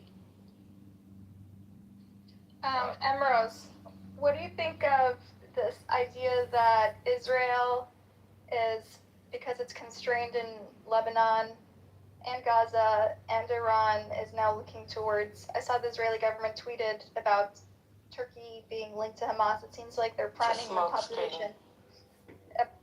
population for a new front. It's a smoke screen. They will never fight Turkey. Turkey is one of their biggest trade partners. It's a smoke screen. Okay. Well, that's good. No, it's not. What do you think? But I think Syria is really and the West Bank are really bubbling up too, though. I think that the world sold Palestine. That's what I think.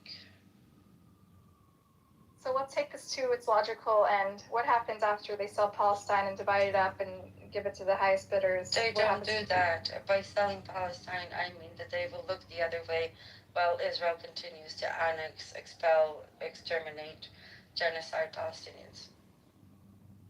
I mean, I think they sold Israel too. I don't think Israel has leverage at one side.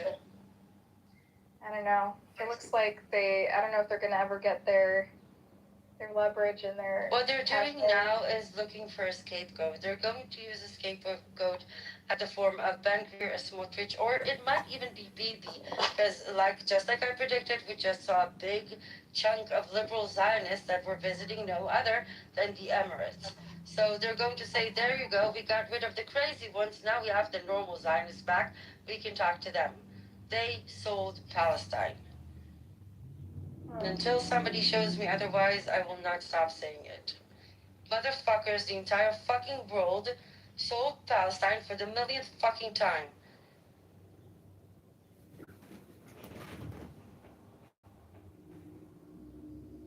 Ceasefire my ass. 1,000 Palestinians died, said this fucking peace board, and everybody's acting as if there's a ceasefire, as if there's not a front in Palestine. They talk about everything, and I'm not accusing Lebanese, not accusing Iranians or Syrians, but I'm saying let's not behave as if the world has suddenly saved Palestine from the occupation and Zionism. It has not. What do you think of Standing Together Party? It's not something that you can talk about in this setting. People don't understand the nuance. We barely can understand the nuances. I mean, I think the room has kind of died down, so... I just wonder if you think there's spoilers for the left, which is already deflated and weak. I don't have an opinion yet. I'm still debating. The room clears out because it's no longer a spectacle with a pinata to punch one side or the other. The room clears out when you start talking about truth. Nobody cares about truth or the actual reality. So, I mean, earlier we were talking about I was pointing a parallel. I'd be interested to hear your view on this. But, if to me, in America, that we chase phantom enemies, and that's how we define reinforce our Judaism, because we don't have any other way to distinguish ourselves from our non-Jewish neighbors if we're not like observant, right? In Israel, you're more Jewish because just by definition of your Israeliness, right? But Israel also is constantly seeking enemies and war and creating conflicts in sovereign states that never attacked it, right? And I think Israel has shown this pattern of when it's constrained in one of its fronts, of going into a new area where there is no enemy and legitimate threat, and just like creating it out of thin, you know what I mean? And I just saw, to me, that's like an interesting parallel of Jews in order for continuity and wanting to preserve some sense of unique identity, chasing ghosts and finding enemies where there might not be it. And I don't know if that's an apt parallel because of the existential real shit you face. I think it's you can say that politicians like Netanyahu opens fronts just to hold on to his political power and because it's a diversion or whatever. But I don't think the fact that the existential fear is manufactured, yes, I agree. It doesn't have to be there, and that's the motivation behind most Zionists, not the religious one. It's more this manufactured. The best example is this bomb that's always 2 weeks away, right? This is a phantom threat that was created by Netanyahu. Yeah, but Netanyahu, half the country laughs at that threat as well. But now they support the war. They believe it. So suddenly they've been conditioned to change their mind. Like that's the absurdity. This is where Zionism comes into play. This is why we say it has nothing to do with yes Bibi, no Bibi, because they would flank him from the right, like we saw with Iran, just to go against him. That's why it doesn't matter. They're all the same, all Zionists. So we need to start talking in terms of Zionists and anti-Zionists, not left and right Zionists. Did you ever watch The Gatekeepers, that documentary about the folks Years ago. And like they talked about how when the threat was over, they were like looking for threats, and they were but they were trying to pin it specifically on one side of the Israel society when they're just as complicit in it. That's my problem with it. Oh, it's not that it's not true, but it's across the board. I understand.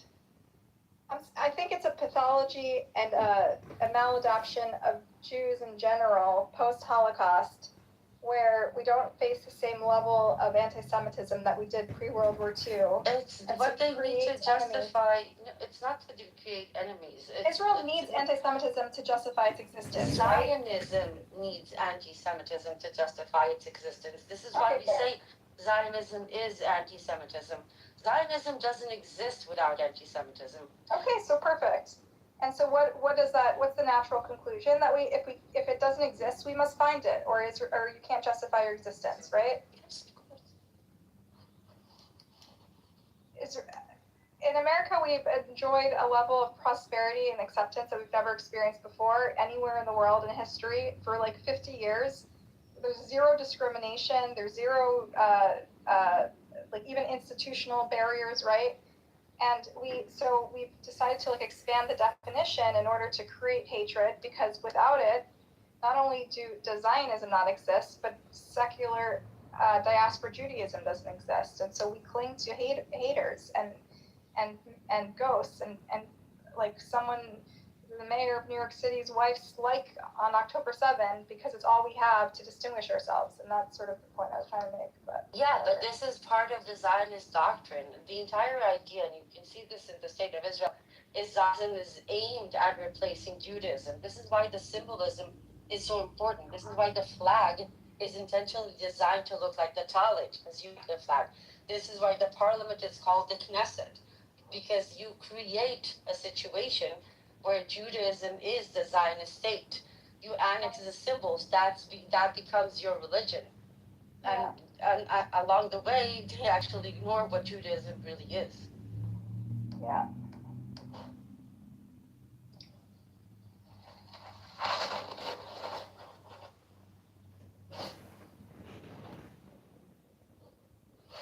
Did we fix the world? I think we did. I think we solved it. That was actually really beautiful what you did with Daniel. You like asked him a trick question. You like laid a trap and he walked like right into it. Yeah, it's easy with that. I feel like you've done that before. A few times. Yeah, once you get the hang of it, it's easy. I mean, the whole thing is stupid, you know? Everyone, it's when it's convenient, you link the two, and it's not, you don't link the two, and we need to just hold complex truths and not be so binary about it. Yeah, and people like him don't help. No. Okay, I'm gonna clear the stage so we can get other people up. Okay. See you around. Ellie, get up here. I want to talk to you.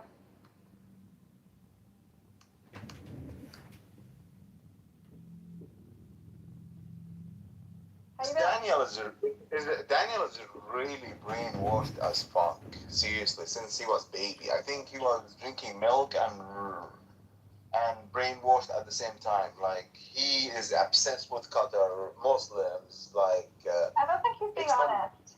I think he's more on he's on a Hasbara campaign. He thinks he's saving his country. I've actually seen a documentary about those people actually done the courses of Hasbara. They come out and they talk about it. I mean, they talk against that and the whole thing. Is it called Israelism, the name of the show? Yes, that's yeah, the one. We talked about it many times. So it is very ironic. Look, what do you think about? I was just looking at how the Americans view Israel in the past 3-4 years and compare that to like I'll just try to look at the demography of the view of Israel amongst Americans. There was a Pew Research Center recently come out with this survey talking about over 60% of Americans have a negative view toward Israel. So the first thing I thought is because of what's happened in the Middle East and the certain laws. I have a better stat for you, Soren. The Washington Post poll recently polled American Jews across the country.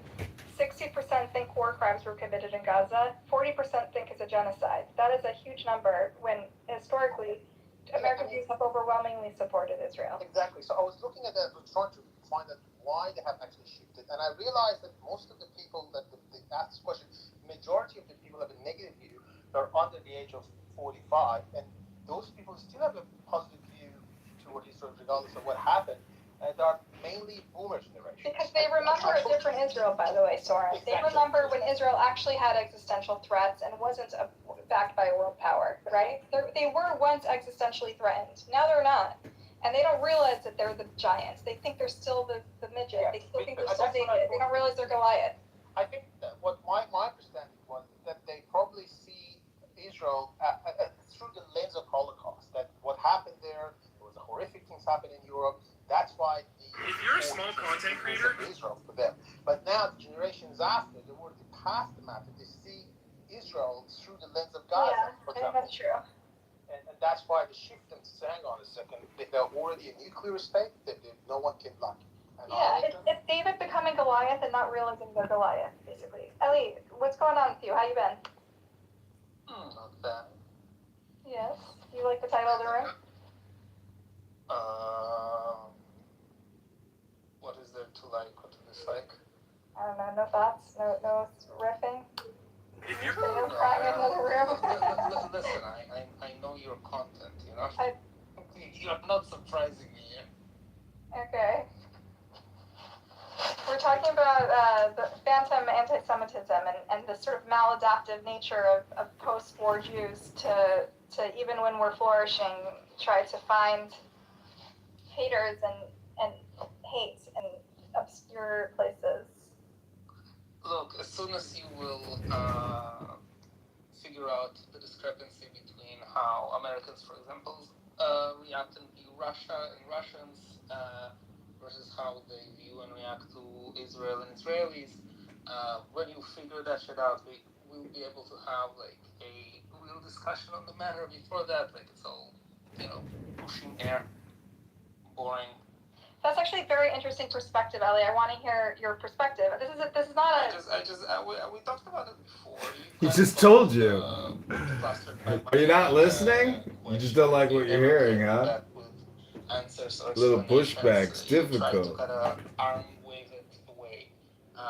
But I don't remember I don't remember that we had this exact discussion, but I'm going to be open and just give you the floor to frame it out. A conjecture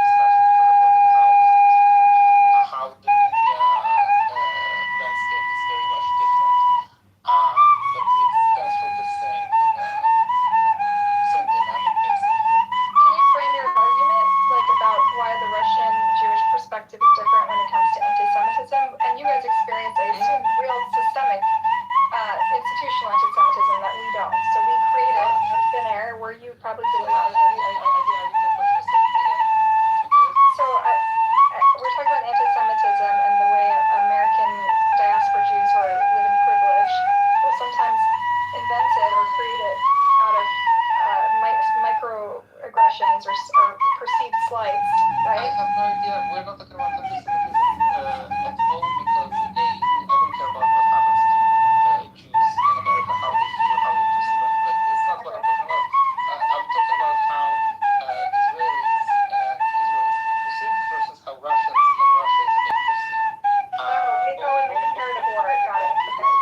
Both by the legacy media and by general population. If you look at those again, those young people in America who have an opposite opinion of Israel, I wonder if they will have the same negative opinion Never had one lesson. For Russia and Russians. Hello? Or you will see a reverse picture. You will see boomers who understand who Russians are versus a young population who kind of glorify Putin and whatever Russia and see them as like victims of American hegemony or something. Yeah, fair enough. But I criticize Russia, and I'm concerned with the maladaptive nature. I don't care about you, but you're But I think if you're looking at the poll, at least of just American Jews, the vast majority also feel some attachment to Ukraine and Russia and Eastern European, all of our history there, right? I think most American Jews who criticize Israel are the same people who criticize Russia, I don't get the question at all. Okay. You try to sneak in completely irrelevant points. We're talking about how the media portrays and how and the general interest of the actual non-Jewish population and non-Russian population Thanks for specifying that. of those conflicts. I thought you were responding to the poll. How you relate, how like the fucking million or 2 or 3 million Jews relate to this topic is completely irrelevant. Okay. So you're noticing a double point. And if you think there is fans of anti-Semitism, like, okay, that's your prerogative. But again, you'll have to explain. Never had one lesson. Another 2 for 2. Treatments. Disparity to treatments in the media between Russia and Israel. Both media. I would listen. I concede on that. I don't. Another 2 for 2. Me the way it concedes you. Clearly. What do you mean? So I personally, as much as I love Ukraine and have roots in the Eastern European region, I'm more emotionally invested in the story of Israel-Palestine, right? But again, you are a Jew, okay, so you can claim that you have some whatever. I'm talking about the fucking average American that you said, like, Pew Research shows that their relationship, their relationship to Israel changed. Let's say, okay, I'm saying, okay, how do you explain the fact that Russia had like several cities in Ukraine turned into much worse condition than, for example, Gaza. Okay, they killed God knows about how many people. They killed fucking God knows how many of their own population at this point. And those same people do not give a fuck. So the criticism of the media's airtime and the ink that's spilled on Israel versus Russia and other conflicts. I mean, South Sudan is also a way more horrific situation that nobody's talking about as much. Again, you can excuse the South Sudan by it being like in a place where nobody cares. Okay, you can say that you can compare Israel and Ukraine and have that both are kind of world powers. World powers. Fine. Okay. I'll hand you that. The disproportionate. You can criticize the amount of. She's gonna hand you that. She's gonna hand you that. Similar horror stories, right? And I think that's a valid point, right? But that doesn't change the criticisms, right? It has no relevance. We are not talking about the criticisms. You know that I'm on the side of Israel and I'm on the side of Ukraine. Okay, so for the criticism, you can have whatever criticism that you want. That's not the point. But you're talking about shifting public opinion, and you're saying it's shaping your projection alert. The projection alert detection system has been activated. Idiots, okay, and the news media who's surveying this whole situation are complete hypocrites and amateurs, basically. Not amateurs. Like, I don't know how you call it. Most people don't know that much about it. and they just should go on headlines. The projection alert detection system has been activated. What is your point? Say it in one sentence, please, because you're kind of muddling My it. point, there is some reason that you have to explain, okay? And again, Jews will say it's anti-Semitism. I do not subscribe to this point. But anyway, there's some X reason why the same people who gladly hate on Israel, okay, and whose opinions have shifted against Israel, don't give a fuck about much, much bigger issues and much, like, any way that you spin it, okay, much more horrible consequences and costs of life or whatever in the Ukraine-Russia war. Okay. And you have to explain this experience with something you don't subscribe to anti-Semitism. Okay, don't subscribe to anti-Semitism. Think of something else. Wait, what? What is the reason? What is the reason for this disparity? Disparity in interest in one war versus another? Yes, and why there is a moral duplicity. Never had one lesson. Another 2 for 2. We've had this conversation before, and I'm not discounting the fact that Israel. I told you that we had this population, and you never come up with an explanation that satisfies either it's logically consistent or whatever. Another 2 for 2. Life is not logically consistent, Ellie. Okay, like people have taken interest in what's for different reasons. I'm telling you that Jews rarely claim this is anti-Semitism. If you do not subscribe to that, Do you see that as anti-Semitism? No. I told you many times what I think it is. What is it? Political. It's you fucking socialists. To blame. The socialist, you said? Yeah. Okay, I thought it was the media. I thought you were the media. It's in some fascist socialist alliance, basically, to blame. Again, without being more precise. Do you think I'm a fascist socialist? No, you are the socialist. At least some fascists are your friends. Why do you think I'm a socialist? I actually am pretty moderate economically. I believe in social democracy with the social safety net and capitalism. But your moral framework is socialist. See, this is like the new branding of the. Listen. I don't get to debate it again. You do not. No, there's been a bunch of think pieces and articles about this. Yes. They're trying to draw a through line. Listen, you do not have to subscribe to my worldview. It's fine. Wait, I'm really curious. Offer your own explanation. So, can you explain Islamofascism to me? No, I don't care to. Why? She asked me because she asked me. Try to be nice. But I'm your fellow Jew. Educate me. I am your fellow Jew. Educate me but about Islamofascism. What is it? Give me the definition. I refuse to use Google to try to get a definition. I want to be political with you. I am a communist, socialist, fascist. אוקיי, בגדול. זה צריך, יש לזה הרבה רקע, אוקיי? אבל תחשבי, אוקיי, את יודעת איך האוקראינים קוראים לרוסים? הם קוראים להם רשיסטים, אוקיי? זה פשיזם רוסי. Another 2 for 2.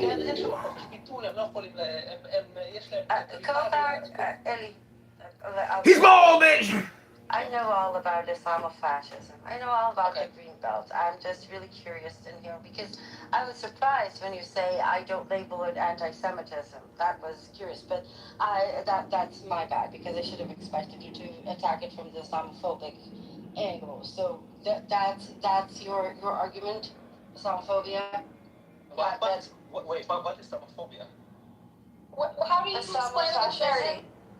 Yeah. Islamofascism basically means the kind of Islamic way to do fascism in the whole Islamic world. It's how they treat their own people, it's how they treat other ethnic minorities, other ethnicities, and so on and so on. And it's a pattern of thought. you know what? I will agree. And that with applies to all I want to agree with him. I want to agree with him. He's right. He's right. He's correct. The Islam countries, they expel Muslims and they treat them shit like what they did to the Jews like 80 years ago. He's right about that. But unfortunately, he's also part of the brainwashed. I think you believe in Taqiyya, right? You're the one who believes in Taqiyya, No, correct? I do not believe. No, I do not believe in Taqiyya. No, he's not that kind of Zionist. Don't worry. He is extreme. Does Islamofascism, Ellie, in your mind, does it apply to all Muslims? Is it like an inherent thing to Islam? It's like Russianism does not apply to all Russians. It's just how their society in general operates. Uh-huh. You don't see a problem with that statement at all? What do you mean? Do you think that Islamic countries are not in their nature fascistic? I think that any country that doesn't separate church and state is fascistic in its nature, including Israel. But I don't think the root is Islam or Judaism. I think it's not separating church and state and institutionalizing religion.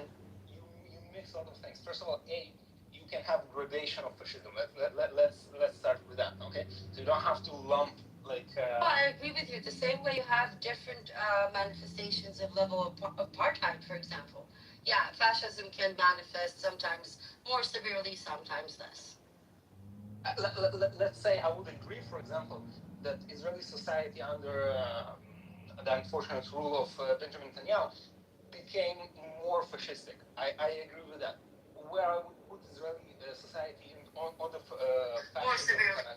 What you mean is that it's the first time that the fascist oppressive tendencies have turned inwards, but in fact those same tendencies and practices have been the root of this country since its birth, only not against Jews. It's the first time. But I don't see the point. It's the first time it's been. Why not?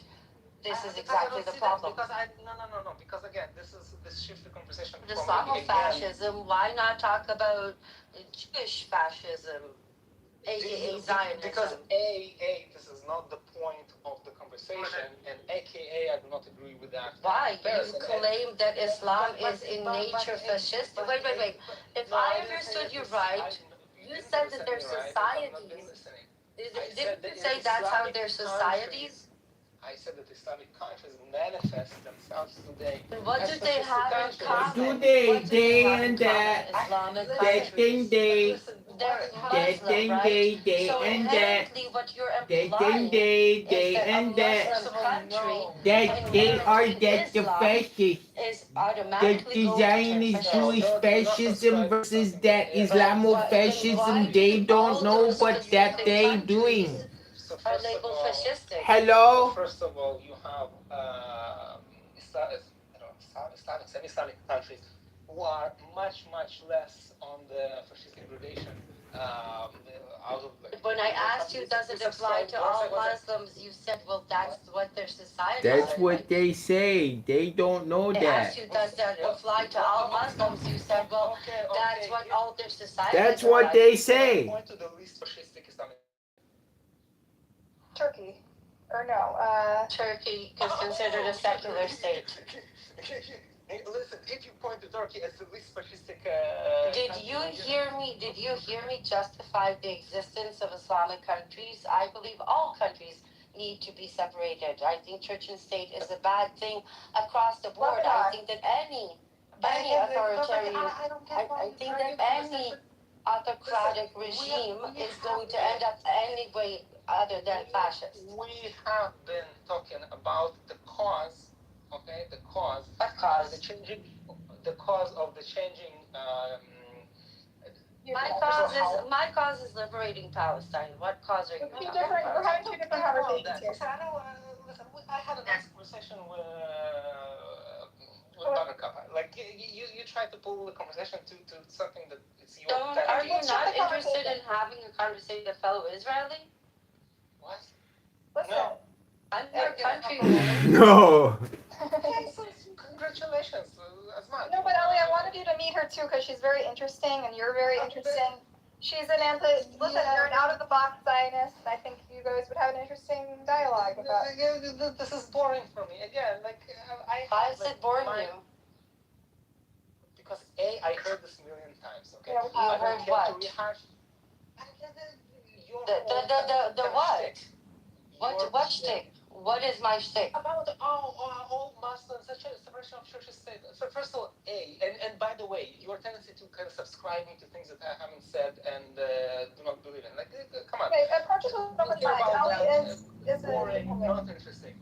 And the fact that Baraka has to defend. What is my shtick, Ellie? You had been subscribing me, okay, to whatever notions that you like have. the classic Zionist narrative talking point. No, I literally repeated your own words. When I asked you, does it apply to all Muslims?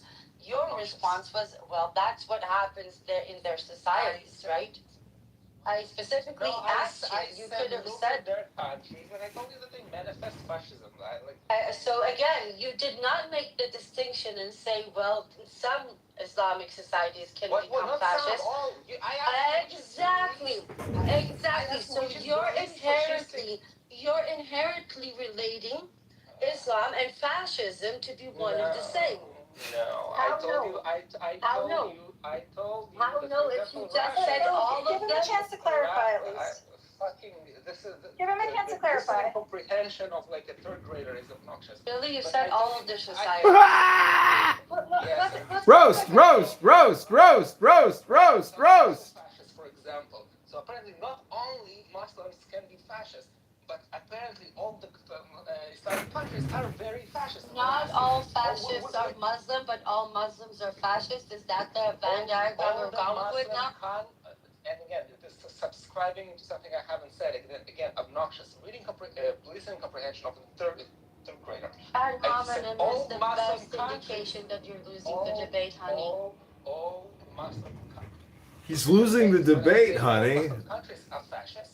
And when I ask you which is the least fascist country, let me ask you this. Let me say this. All Muslim countries. Wait.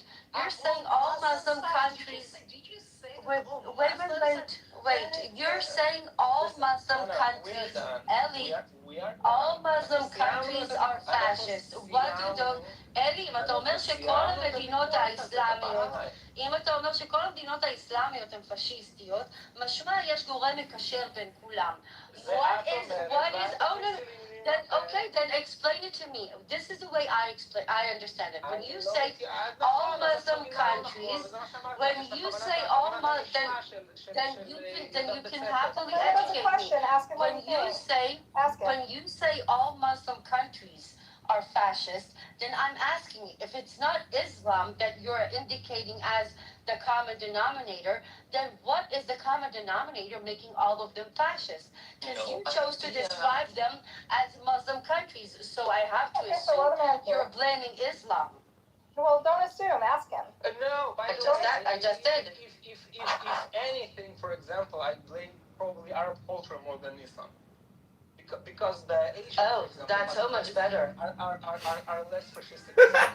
This bitch is never gonna be happy ever. Listen, by the way, yeah. You mean like Ben Gvir? Yeah. Well, but again, and Hitler, very Arab. So it's not Islamofascism. It's not Islamofascism. You might, even though I disagree with you, say that there is a power culture. There's a power culture in Middle Eastern societies. So first of all, we got the Islamophobic thing. So let's no longer use the term Islamofascism, because that creates and promotes hate speech and Islamophobia. Oh, you don't give a fuck. You don't think that avoiding hate speech that labels an entire religion as fascist is a problem. I'm the probably only Israeli guy on this side of the argument who does not believe in the wholesale of the anti-Semitism argument. Neither do I. But you have no problem. But you have no problem. Wait. So generally generally speaking, you're okay with anti-Jewish rhetoric and anti-Muslim rhetoric. You think it's fine. It's not something none of us should object. Okay. But if somebody says that all Jews drink Christian baby blood on Passover, nobody should say anything. We just let it go. When you say shit that are obviously not true, like Islamofascism. What's the problem with Listen, I don't think we just established that when you say Islamofascism, you create a correlation between Islam. You established that because you fucking know. No, but even you corrected yourself and said it's more of an Arab thing. See how you trip over your own words, Buttercup. See how it's done. It's really easy. No. I think great work, Ambrose. Wow. On word policing. Great work. Fascism is something that she said Daniel's in the other room crying, and she made Daniel cry. That it's not okay to use it because but you attributed a bunch of beliefs to him based on a word he used, and maybe he misused it or meant it a different way. So he just corrected himself, but then. Okay. But then, that and day. Okay, he's allowed to clarify what it means. But then. Again, he clarified. Again. Okay, maybe it's more of an Arab thing, but then when I said. Oh, then. Hello? I said that if you ask me which is, you wanted me to find a correlation, okay? You said all Muslim I think we've actually found the most annoying person in the world. All Muslim countries are fascistic, and we agreed on that. Okay? No, we didn't agree on that. That fascistic country is fucking Turkey, you know? We didn't agree on that. I just didn't engage in it because that's not the conversation I'm interested in. Do you want to engage in it? Remember? I want to know what is the common denominator between all those countries. I want to know what is the common denominator making you group them together. Which is the last fascistic country than Turkey? What is the common denominator? Emma, Ali, 1 second. 1 second.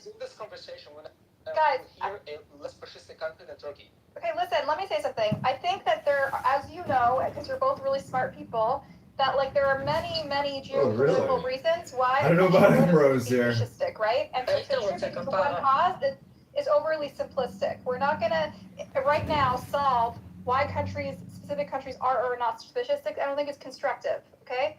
At least that's doesn't know why. But I think it's we don't have to solve it. You can't, and you certainly can't attribute it to one factor. That's that's what he does when he says Islamofascist. That's what he does. And that's what he clarified. He walked it back. I didn't walk it back.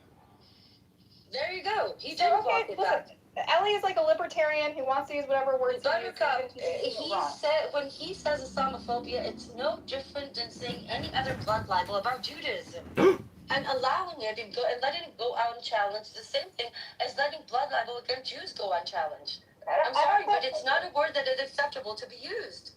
Okay. You're labeling 1.8 billion people as inherent fascists. Listen, earlier today we were hung up on the fact that Mamudani used the word monsters to describe AIPAC, okay? When we get stuck on one word... Monsters doesn't use Jews, Muslim, Christians, or Buddhists in it.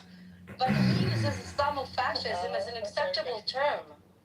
And it says that every Muslim country is inherently fascist. Just look at their societies. Do you understand what that type of rhetoric leads to? I think we're missing the core idea with you. We're missing the forest despite the trees. We're whitewashing, and this is exactly how. Do you have this expression in Hebrew, missing the forest despite the trees? It's like you're missing the big picture here, right? No, I don't agree with you. I think it's exactly the kind of small things that we let slide that end up being the root of all the decay and all the rot that is so obviously prevalent in the society because we ignore shit like that. We allow them to label Aravi Tov Zaravi Met. We allow them to say that shit. We get away with it. We say it's just a song. No, that's how it starts. That's how you dehumanize and demonize an entire culture and society.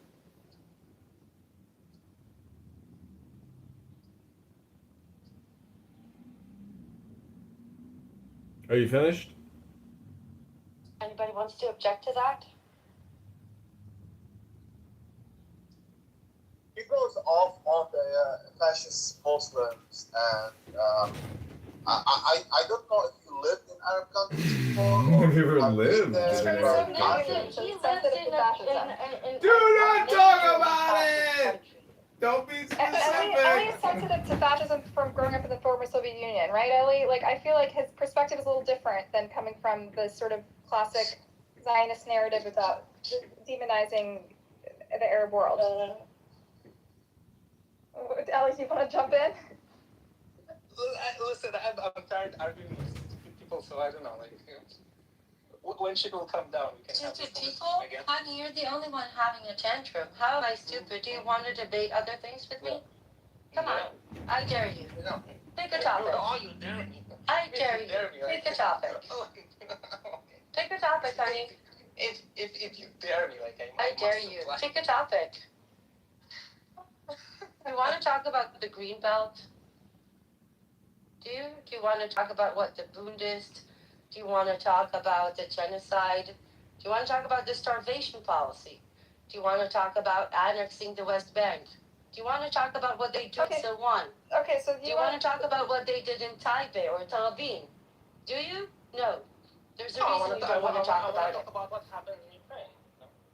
Oh, he wants to talk about the disparity and the attention. I'm sorry, don't you live in Israel? Are you not aware that there is a genocide happening in your name? Okay, that's what you think. No, that's not what I think. It's what the scholars and experts think, not me. Oh, scholars. Okay. Yes. You don't want to talk about it. Why? We've debated it many times. I do not want to talk about it with you because you're stupid, and I don't see the point talking with stupid people. Okay, no ad hominem. Having to explain this for like the third time. Again, when you go to an ad hominem, you're showing to the room that you lost the argument. Stop it. You're embarrassing yourself. Expressing my preference to who I want to speak and to who I don't want to speak. Your argument for not wanting to speak with me is you're stupid. Like a 4-year-old. Argument. I'm just giving you my reason. Saying you're stupid is the reason of a 4-year-old. You kind of need a better reason than that. Anyway, I think the point Ellie was trying to make is he gets confused. He's been long confused about why people who have negative views of Israel are not similarly fixated with Iraq. You are being confused because you don't have your own. My own what? Theory. Theory about why people are more fixated on Israel? I do have a theory. You want to hear it? Oh, yeah, thank you. Okay. So historically, if you follow Jewish history, Jews have always been news, and since the founding of Israel, the story of Israel is a very riveting story, which is why listen, I work in the media, and I know what makes an interesting story, and the Jews are an interesting story, objectively, right? These people who were chased out of, persecuted and murdered, and chased out of every country, and then by some miracle created as a state, and have been by some miracle survived all these attacks from people, from their neighbors, right? And because we spent billions of dollars as an extra on their weapons in the last couple of years, as an extra layer of their relevance to the lives of people in the West. Okay. So it kind of sounds like what you're describing. Actually, to be fair, we give billions also to Ukraine, right? So it should be similar. Yeah, no, but what you were saying. But in the case of Ukraine, we're giving it to the victims. In the case of this, we're giving it to the perpetrators. You understand the distinction? But what you're describing is basically what Jews call anti-Semitism, but without calling it anti-Semitism yourself. What do you mean? Being fixated on Jews is finding it interesting. We are interested. Hold on, but just Ellie, Buttercup, I have a suggestion. I'm sending you a screenshot. I think this might be an interesting topic, especially because I'm hosting the people from there on the space Saturday. But it's a completely new paradigm that's being suggested of a demilitarized binational confederacy. It's a one-page. It can easily be read in like a few minutes if you want to read it to the room. I think that binational demilitarized confederacy. Israelis, and I think it might be an interesting new kind of conversation. No, I don't have any more. The Palestinians are gone. Oh, actually, someone is here. Yeah. Okay. It's like such a small. We're kind of like closing soon, so I don't know if I'm going to start a new big topic. This kind of was going to like wrap up. But nice way to disrupt the conversation and pull it again to her pet peeve. Yeah, I just think it's a bit more interesting than the things we talked about again and again. So Buttercup, maybe you can finish. This is just an ongoing conversation I've had with Ellie for a long time, and I'm surprised that he still hasn't heard my my view on it. I think we talked about what makes something an interesting news story, right?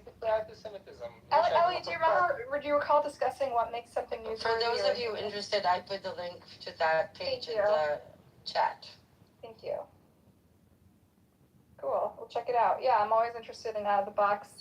Yes, so people talk about something to offer that is like not anti-Semitism, because I mean, this is not quite a blueprint. It's just a bunch of bullets. It's actually there's a 17-page document, but actually, Ellie, it was written by a Palestinian and an Israeli. I'm sure you heard about Meron Rappaport and multiple other Israelis that were involved. Okay, I don't want to get derailed because I just want to finish this conversation with Ellie, and then we can talk about hypothetical binational state and what it might look like. Okay. Ellie, are you satisfied? Do you understand why I think? No. What I'm saying is what you're offering is the good old anti-Semitism claim. No, I'm explaining what makes something newsworthy. What makes something interesting. Yeah, but this is why anti-Semitism was anti-Semitism. At the end of the day, a good plot is what drives Dostoevsky novel, right? It's not. Wait, but why the pogroms? During the pogrom era, why Jews being kicked out of whatever Arab countries? Like, why not other minorities? Because they were looking for their villains. Okay, and what is different from what Buttercup is offering now? Like, why? What are you we're talking about the they weren't as good at finding villains back then. No. First of all, we live in a different media ecosystem, right? And the story of Israel is a new story, right? It's a new. Yeah. It's a modern story of the last century, okay?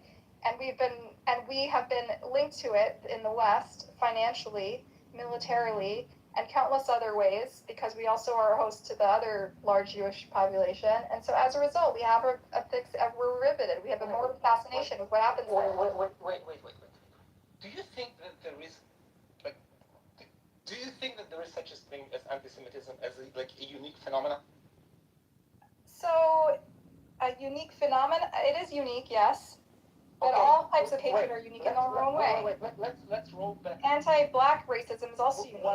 Yeah, of course it is.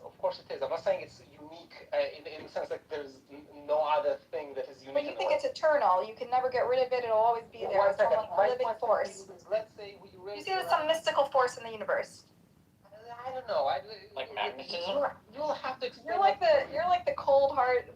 You're like the. I'm surprised to hear this from you, Ellie. He really believes in some sort of like mystical, anti-Semitic evil force in the world that'll never die. Like a demon? Wait. Yeah. If you think it's eternal, you think it's living, Ellie. You think it's. I believe that. Not everything eternal is living. You think it's eternal, right, Ellie? Squares are eternal. No, they're not living. Listen, no, I'm just trying to figure out what you believe in. I don't believe in anti-Semitism. I think there are social contexts for anti-Semitism. One was the Protocols of the Elders of Zion. Another was the way Jews, the way our religions evolved, right? And Christianity evolved and separated us. And then there was the Enlightenment movement. And the Enlightenment movement, ironically, made us even more, led to the Holocaust, right? And so when Christian anti-Semitism died, then it came up and the secular anti-Semitism reared its head, and so it took many forms. Sounds like you're agreeing with him that it's eternal. No, it's taken many forms. I'm just saying, whoa, slow down. As I understand it, that doesn't mean it's always around the corner. I didn't hear Ellie specifically say that it was eternal. I think he was commenting. All right, now what do you think, Ellie? Go. You said it was some kind of like long argument you've been having. I heard you say it's definitely not eternal. Then I heard you explain how it's been around for as long as humanity has been aware of the Jews. The guy so not subscribe to the whole anti-Semitism argument at all. This is not my topic. What is the whole anti-Semitism argument? So why do you ask? What? Yeah, so people who I don't understand, Buttercup. Like, it sounds like you're saying it's eternal. Think that. Stop talking. I wasn't asking Eli. I was asking you. Okay, so when I ask Buttercup about why people are fixating on Israel, okay, I'm assuming that she does believe. Why not? One second. That she does believe in a concept of anti-Semitism, not because I believe it, because I think she does. Okay, and my question to her when she dismisses, like she said, like, oh, today it's not anti-Semitism. Okay, I'm asking, okay, what is it? Okay, and what she describes to me sounds awfully what a morbid fascination with this story and a country that we are enmeshed with financially and politically. You're not realizing that what you're describing is how Jews describe what anti-Semitism is.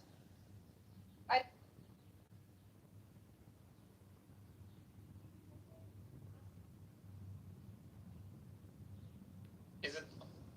Mike is gone. No, interest is not. It's not equivalent. Interest is not. I think you silenced her. What is not equivalent? I'm saying interest is not the same thing as hatred.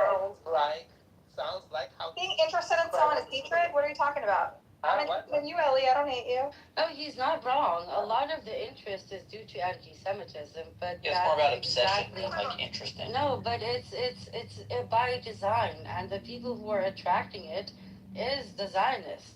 That they need those anti-Semites to pop up, because otherwise how are they going to justify their existence? So, based upon that, if there were no Zionists, there would be no anti-Semites? No, there will always be anti-Semites. Zionism was created because of anti-Semitism. We're not talking about... Yeah, but same rhetoric... But there hasn't been Zionism in reaction to every strain of anti-Semitism. The good Jews been thinking that they're the bad Jews who attract anti-Semitism to the good Jews. I don't label good Jew, bad Jew. I don't label people according to the Judaism. I believe this is not the point. I'm not talking to you. I'm just addressing what she said. what did I say? מה קרה? מה עשיתי לך? את מתחממת ואת לא חושבת כמו שצריך, ואת לא קונסיסטנטית, את מכניסה מילים לפה. אני הכי קונסיסטנטית, פשוט קשה לך להתמודד. I know I'm difficult. Honey. לא כיף לדבר איתך. I'm not fun to talk with because I have truth and facts and you don't. No, it's because you're a highly annoying person and an extremely annoying person, honey. And your facts are all propaganda and lies. I'm here to shame you. I'm here to shame you. I'm not here to make you feel good. I didn't say save you, I said shame you. Oh, shame me, כפרה, גם זה עשו לי, תאמיני לי, שום דבר חדש. תתבייש. מאיימת על זונה עם זין, בקיצור, קבעת.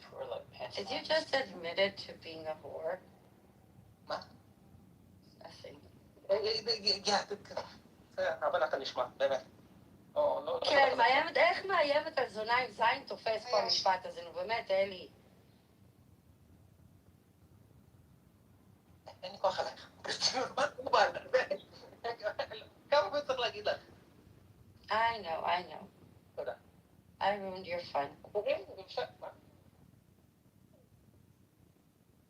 All right, moving on. I think we got an understanding. Oh yeah, we really got somewhere. Yeah. Anyway, so Buttercup, why are you so repelled by Emeralds? I'm curious. What is it about her that's so repellent? The smell. Do you know any sort of the anti-Zionist, I don't care. This is boring. This is a boring conversation. It's a boring topic for me. It's not what I'm interested in. Yeah. Okay. Then what are you interested in? I was to talk about what I'm interested in, and you're interfering. I tried to be part of the conversation, and you yelled at me. No, you're trying to. They're coming out with another Toy Story sequel. Yeah, you're trying to. Oh wow. What you're interested in, and I can sense it. I know what you're doing, and. No, it's not. No, I actually. All right, well, don't be so antsy about it. Let the conversation flow. Wait for your angle, and then jump in and take whatever you want. I didn't push my topic, right? Anyway, You're so whiny. I'm getting back to the fact that Jews are whiny. Sounds awfully like what Jews historically describe it as. Not all of them. So I don't understand how you link. Listen, people in the pro-Pally movement. It's not what I'm talking about. You're talking about the media and the media's decision and the way they're covering Israel in contrast to other conflicts, especially by the way, the one that's very similar, which is Ukraine and Russia, where we do have a stake in it, right?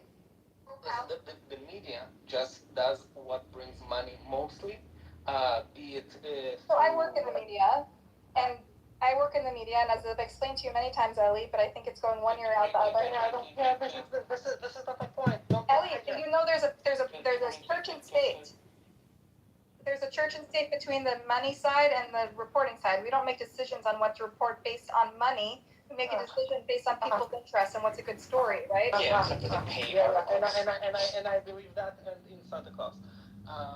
So so you think it's some vast conspiracy? Facebook is taken over by ads that are disguised to look like articles. That's called market capitalism, and media companies are companies who participate in market capitalism, and stories are written based on what interests people, and if you don't subscribe to that, you have a bridge to sell you. But what interests people ultimately makes money because people want to read an interesting news. So why is people's interest hate? You interpret people. Don't get like me otherwise. Okay. Hey, people are talking about it. My next point is with that said, journalists do have a political leaning and a political bent, and the media companies have a political bent. No, but it does in fact. But at the end of the day, the population, what can be sold to them, what interests them, what grabs their attention. So the question to me is, how come the stories about Ukraine do not grab people's attention? The stories about Gaza and Israel does grab people's attention. This very simplified version of my argument. And how do you explain it? The way that you so far describe it sounds a lot like what Jews call anti-Semitism.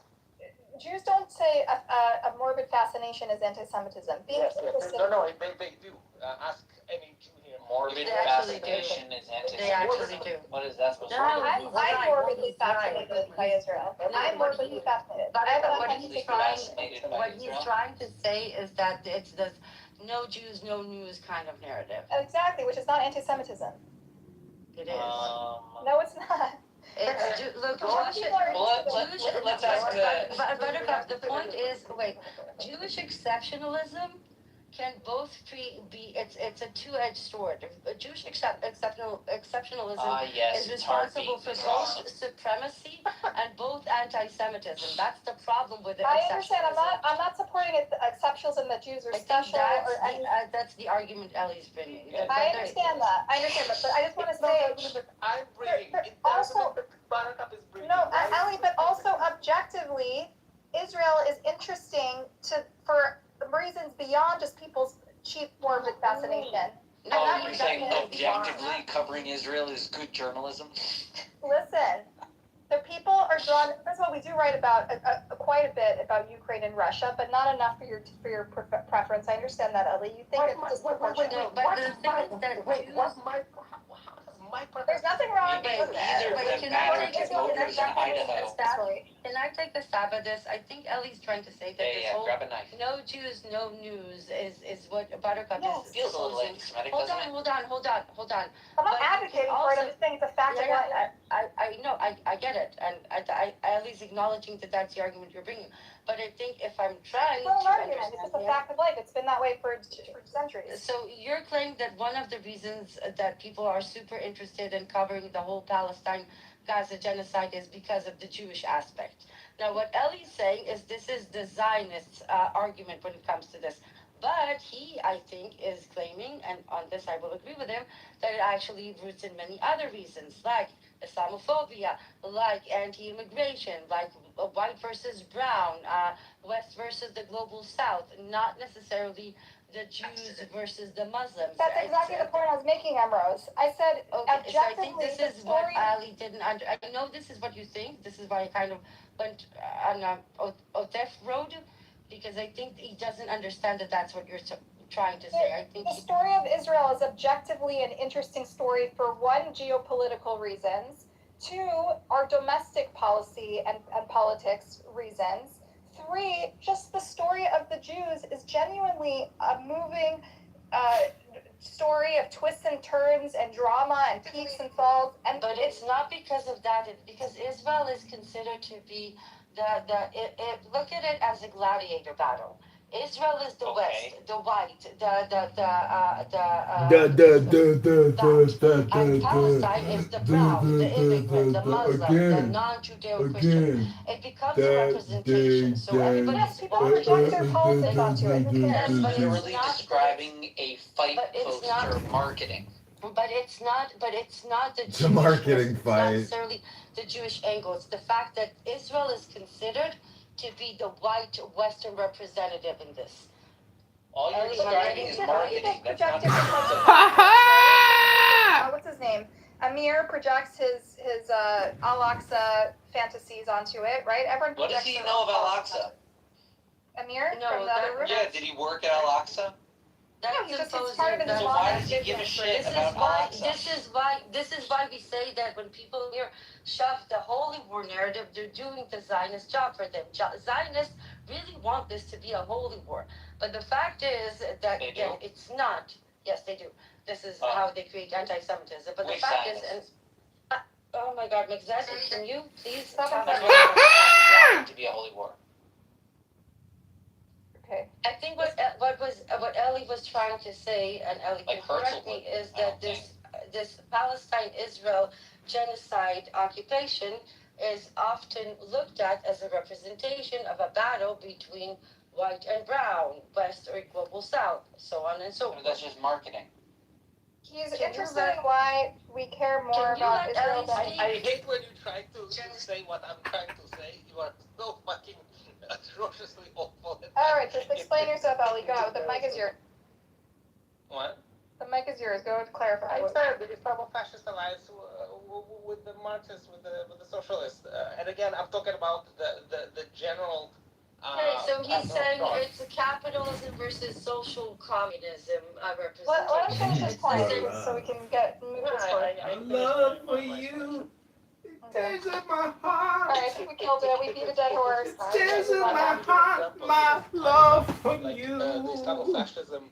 I love you so much. Picking you on purpose. That it tears in my And we heart. should not allow it because it promotes hate. I love you so much. But if you're a woman, you are a moderate. Tears in my heart. It's like the Islamo-fascists and Disavow. They that and them. The Russo Marxists. Said the citizen of the Zion Nazi state. So how the Islamo-fascists and Marxists overthrew the said the Zion Nazi. And we heard you. That's right. The revisionist Zionist perspective of the Islamo-fascist coup. Zion Nazi says what? Russo Marxists. All right. Yeah, literally to get through a sentence. That was I got to know preposition of just off the subject you of the sentence. refuse to stop using hate speech. Islamo-fascist? You think that's hate speech? Zion Nazi says what?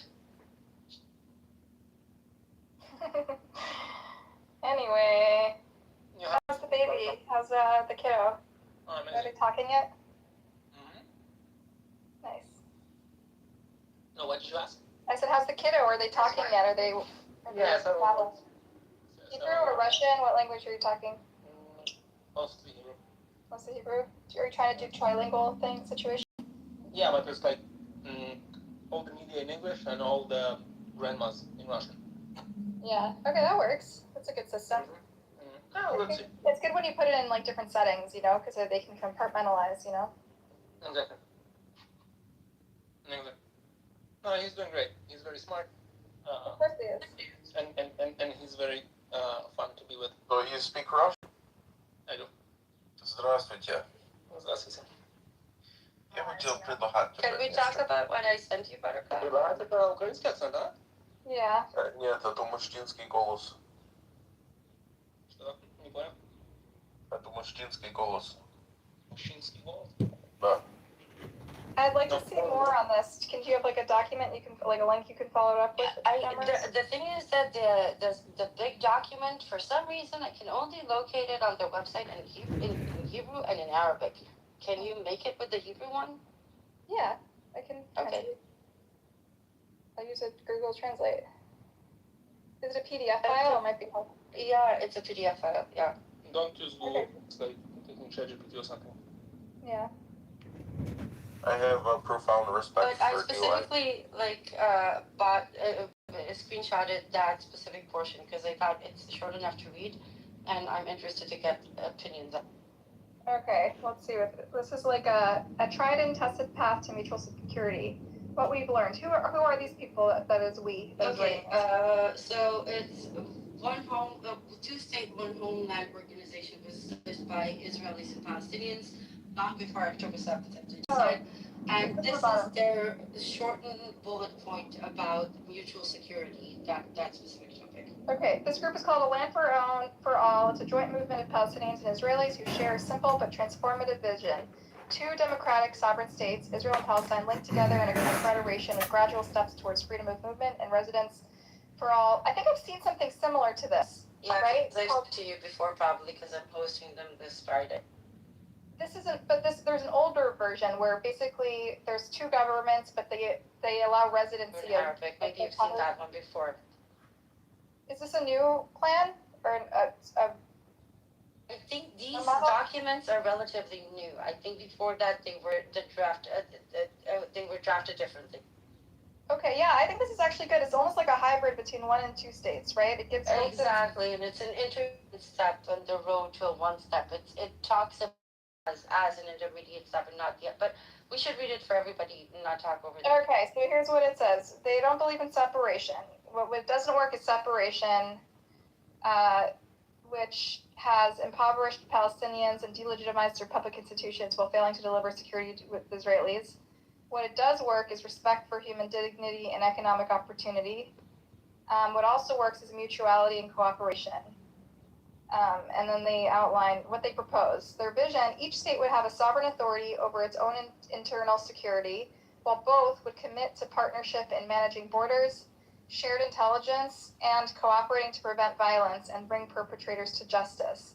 Binding security commitments would be undergirded by strong joint institutions charged with serving both publics, not controlling them, and by guarantees from trusted international third parties.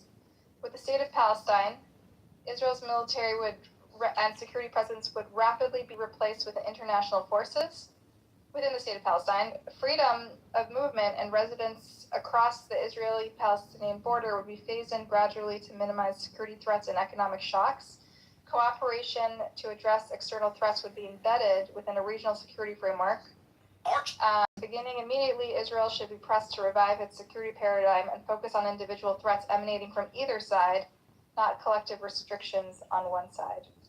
All right, I like it. So I will add a small portion that's not written here. What they talk about is two sovereign nation where you can be with open borders. You can be a citizen of Israel or a citizen of Palestine, but you can reside in each territory. If you're, for example, a Palestinian citizen that chooses to live in Israel territory, you will get residential rights. You can vote for municipal elections, but general elections, you vote for the Israel government. And both sides are completely demilitarized. The freedom of movement is between the two. Nobody can tell you where you can or cannot live, which take away displacement of settlements and all that thing. And of course, it includes a full right of return. Actually, it sounds beautiful. Can we talk on the topic of Islam? Brody was the one who introduced me to this, and I didn't even know this was out there. But I will say that one of the most important to me parts in this that doesn't appear in this specific portion is at the very beginning where they talk about mutual recognition, which effectively means that we all recognize, and even though I think that's a bit of a stretch, but it's a compromise I'm willing to make, that both Palestinians and Jews have a right to live in their ancestral land. Even though I dislike the symmetry being portrayed here, it can appease Zionists enough, and it might be a price worth paying. I'm not sure, but that is... And the other problem I have with them is that I did not find the part where they talk about actual justice being applied. But generally speaking, what do you think? Okay, so here's my question for you, Emrose. Is the reason you're bringing it up because it's gaining some traction? Because people have brought this up before and it was seen as unrealistic, right? Yes. Omar Bartov dedicated an entire chapter. Remember the last chapter in the book? Okay. This is exactly the Confederacy he's talking about. Their initiative. He's as like a viable path forward, a pragmatic path forward. Yeah. Is it getting traction beyond the Omar Bartovs of the world? Like in Israeli? The guy that I'm posting, actually made a comment on one of the Standing Together political party posts saying that they're going to endorse it. So if that's the case, that changes the entire paradigm. This is why I'm trying to collect opinions. Yeah, interesting. Yeah, thanks for flagging it. Very cool. Yeah, I mean, I heard about this and I was like really, because Rhodey just start getting opinions if you can. I'm really interested to get. Okay, you can talk to Rhodey. Rhodey's like a Zionist, but he's like, Rhodey, but it's impossible to pin him down. But he's the one who told me about this plan, even though he thought it was like a little bit of a a little bit of a long shot, right? But he a little bit is like the understatement of the year.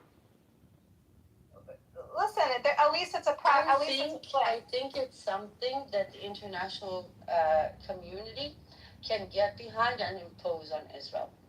You think so?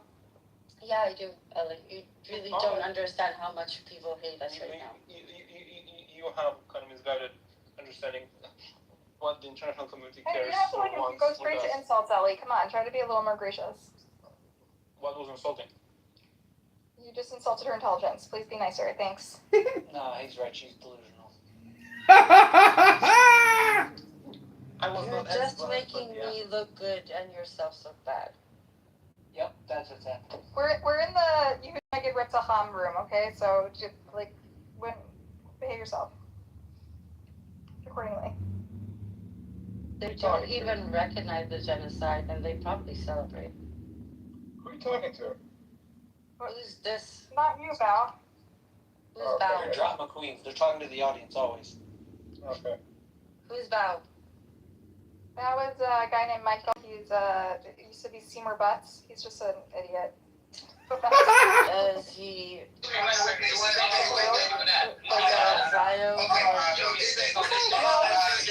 he's like a provocative Jew. He criticizes Israel. He's a little bit of a Nazi though. Like he embraces some white supremacist views. Ooh. Interesting. Fuck the Jews. Like he's a little bit in the. He's just a little bit too on the internet. He's a little too online, so he absorbs a lot of conspiracies about Jews, but he is critical of Israel and thinks all the Zios are like he kind of doesn't care about the rules. No. Let's It's not a coherent point of view. I am what I believe to be a proponent of me physically in the natural world that we live in today. Oh my God. I'm a proponent of America first. Oh dear God. Spiritually, emotionally, all that. Okay, am Israel hot, okay? But I live here. I was born here. I was raised here. This is my house. This is my home. Makes sense. America. So.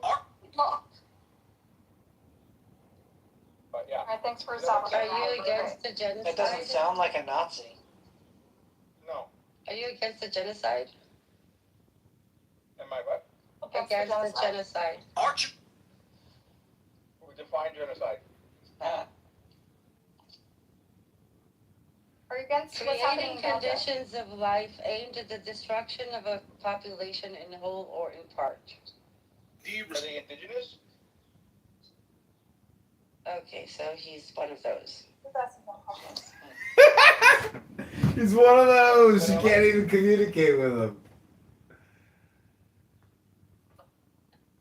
I mean, it will be interesting if this plan gets traction. That would be cool. Oh, it's going to get traction. I'm sure an international peacekeeping force will be descending upon Israel, a conglomeration, a confederacy of a demilitarized binational occupation force. You're either against the genocide She's delusional. or you support it. That's the box. You're either with us or you're against us. You're either an anti-Zionist or a Zionist. Nazi. Then you're one of those that relate. You're one of them. You're part of the problem. Yes. Part of the problem.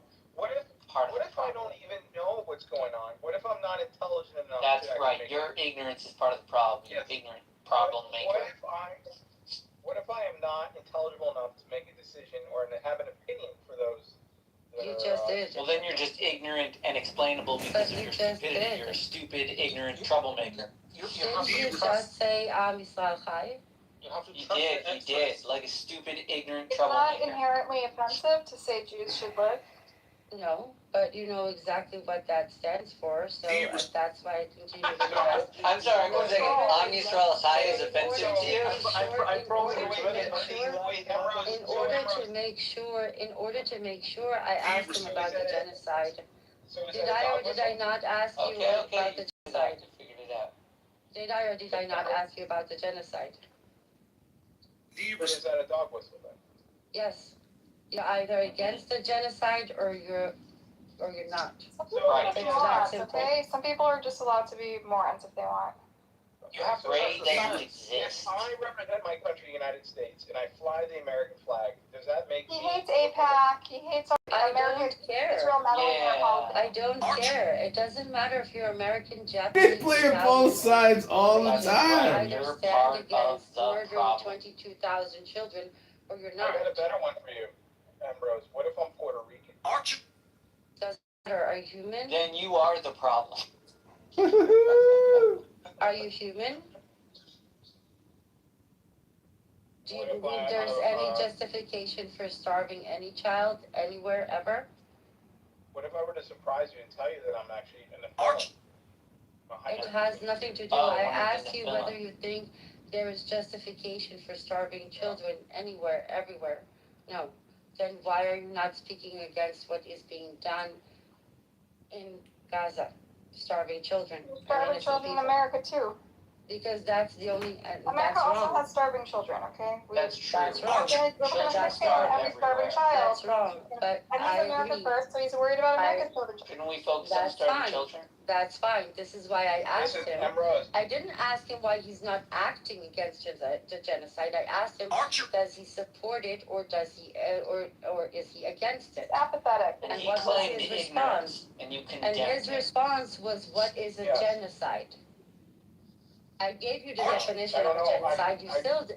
You still didn't answer me. I'm borderline retarded, so I have no idea what's going on. There we go. True. So you see, this is I mean, he said that earlier. He said that you were stupid. See, this is how I fit. No, this is how I fit you in a box. Still condemned. Because when I talk about genocide, starving children, and 22,000 dead, murdered children, you talk about Nephilim and jokes.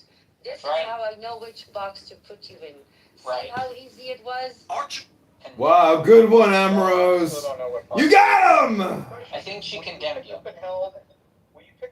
You're in the box that would be quiet when the Jews are in the gas chambers, the same way you're quiet when other people are being starved to death. Just because He already told you he's in the retard box. No other boxes, just the retard. Talking about jokes when we talk about starving children puts him in a very, very specific box. No laughing matter. Listen, we all care about starving children. There are starving children all over the world. I just exemplified how I just exemplified how easy it was to put him in the right box.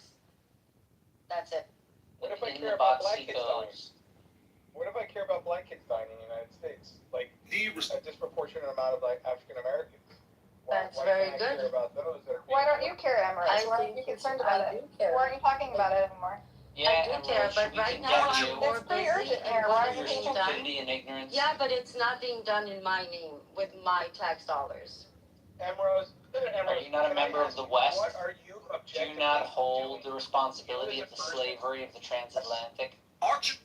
I am objectively trying to get as many people, especially right now in the Jewish diaspora, to openly become anti-Zionist so that as many public representatives How does that help the African American? can disarm, boycott, and sanction Israel. And I think the best chance of Israel being disarmed and forced into compliance is by having America finally converted. This is why I spend my time talking to idiots like you. How will that help the African? Is that a good enough answer, Val? That's a perfect answer. And you're like berating him for caring about his own domestic issues. No, I didn't. I was berating him for mocking a genocide and asking what is a genocide. Then I asked you, are you against it or I asked you, are you against it? And you asked me, what is a genocide? I don't know what's I going on. answered you, and you still didn't say He's you're a against trans it. maiden. Listen, you thought hyperfixation on Israel's anti-Semitism a minute ago, okay? Bao is not hyperfixated in Israel. He only cares about his own shit, about America's shit. Why? So he He's doesn't the talk opposite about of what Palestine Marcus For some Frederick at all? reason, Buttercup accuses him of Nazism. So he doesn't talk about Israel-Palestine at all? He kind of doesn't give a shit, no. Yeah, he was pretty clear from the beginning that he doesn't care. I have a question and a statement. He's the only one who's not fixated on Israel, finally. The only That's not true. He's non-anti-Semite. not the only one. You people just The only peddle person in the world who's not an anti-Semite. But aren't we here to talk to Jews? Yeah, sure. What's up now? So, hold on. Emrose, I do want to tell you that I do validate all your concerns and all the trials and tribulations that you might endure. But at the same time, I just do want to tell you that I do care about you. I care about you immensely. I think you're a wonderful person. And I think you're beautiful inside and out. And I think the fact that you care really upholds the type of person you are. And I really don't negate any of your passions and your drive. So I do want to validate you. Okay? Secondly, have you ever been held and hugged before? That's sexual harassment. She has not.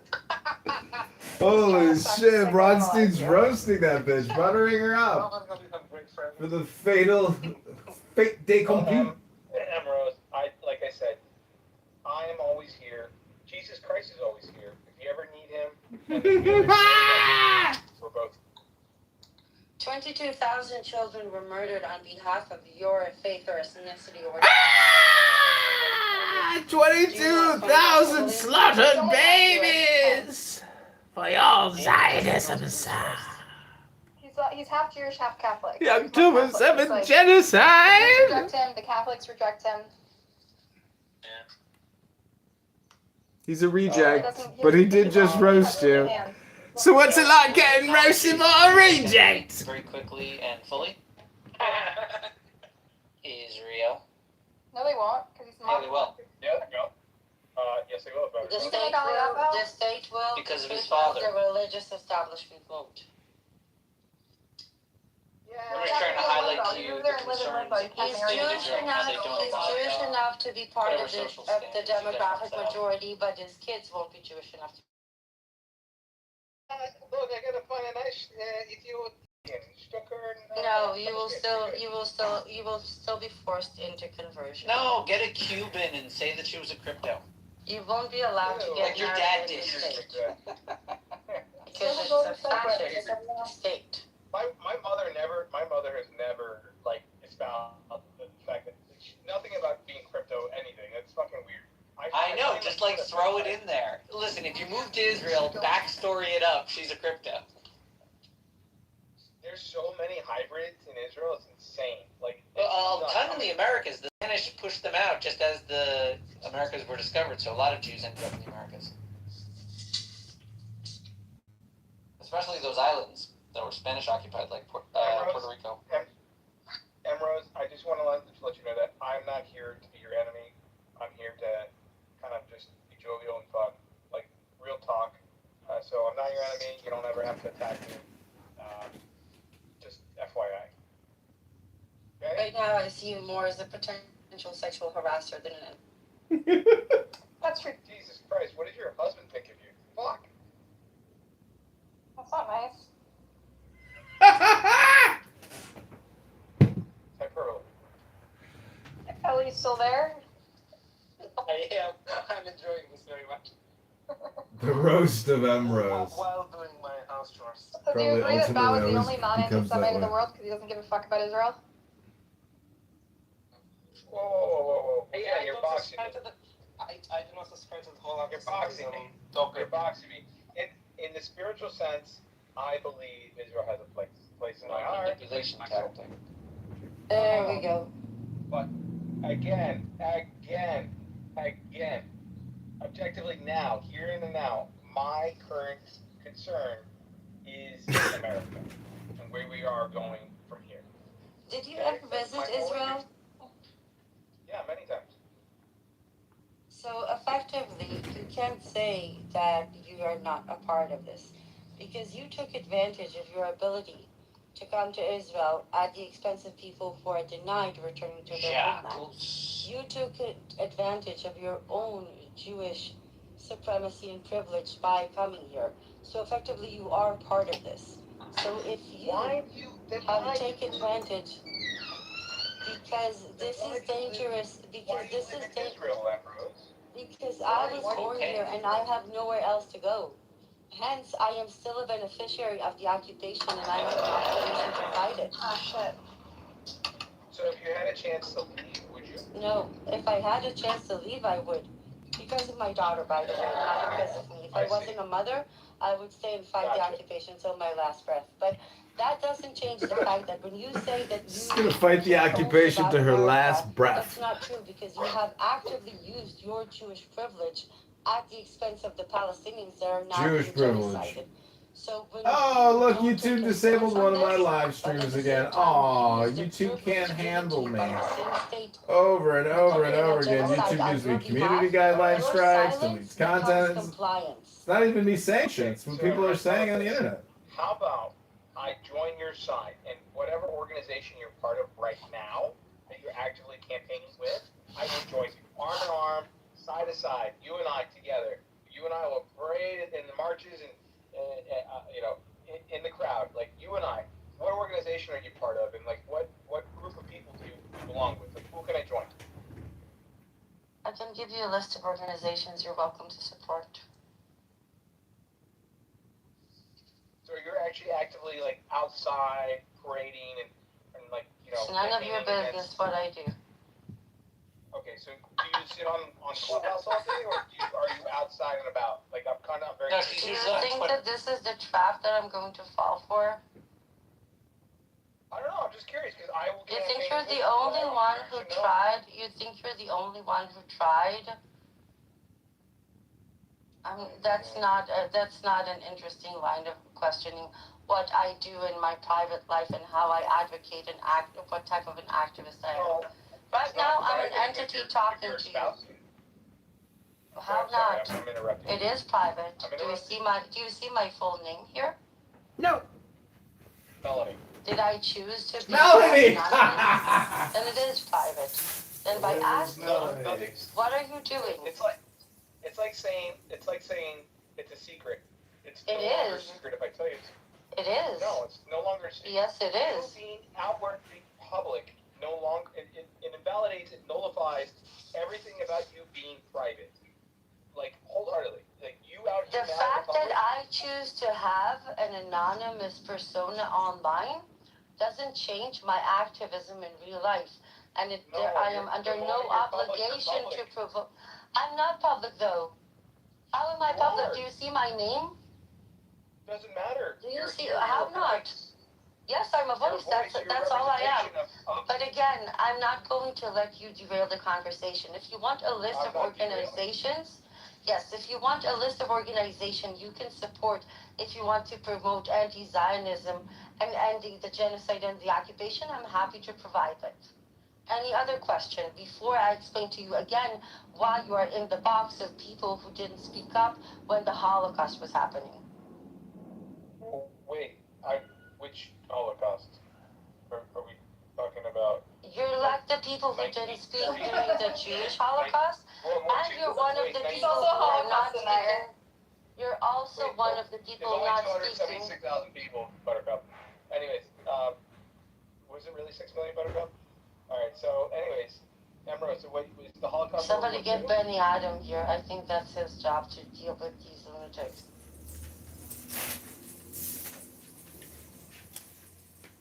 I'm serious, somebody DM Benny Adam. That's his specialty. Danielle came back to see you, Emerald. Oh, you came back for another one, honey? You really have a self-subjugation problem. Well, you know... I heard Projection alert! Room, by the way. It was very funny. Projection alert! Self-subjugation, projection alert. Aww.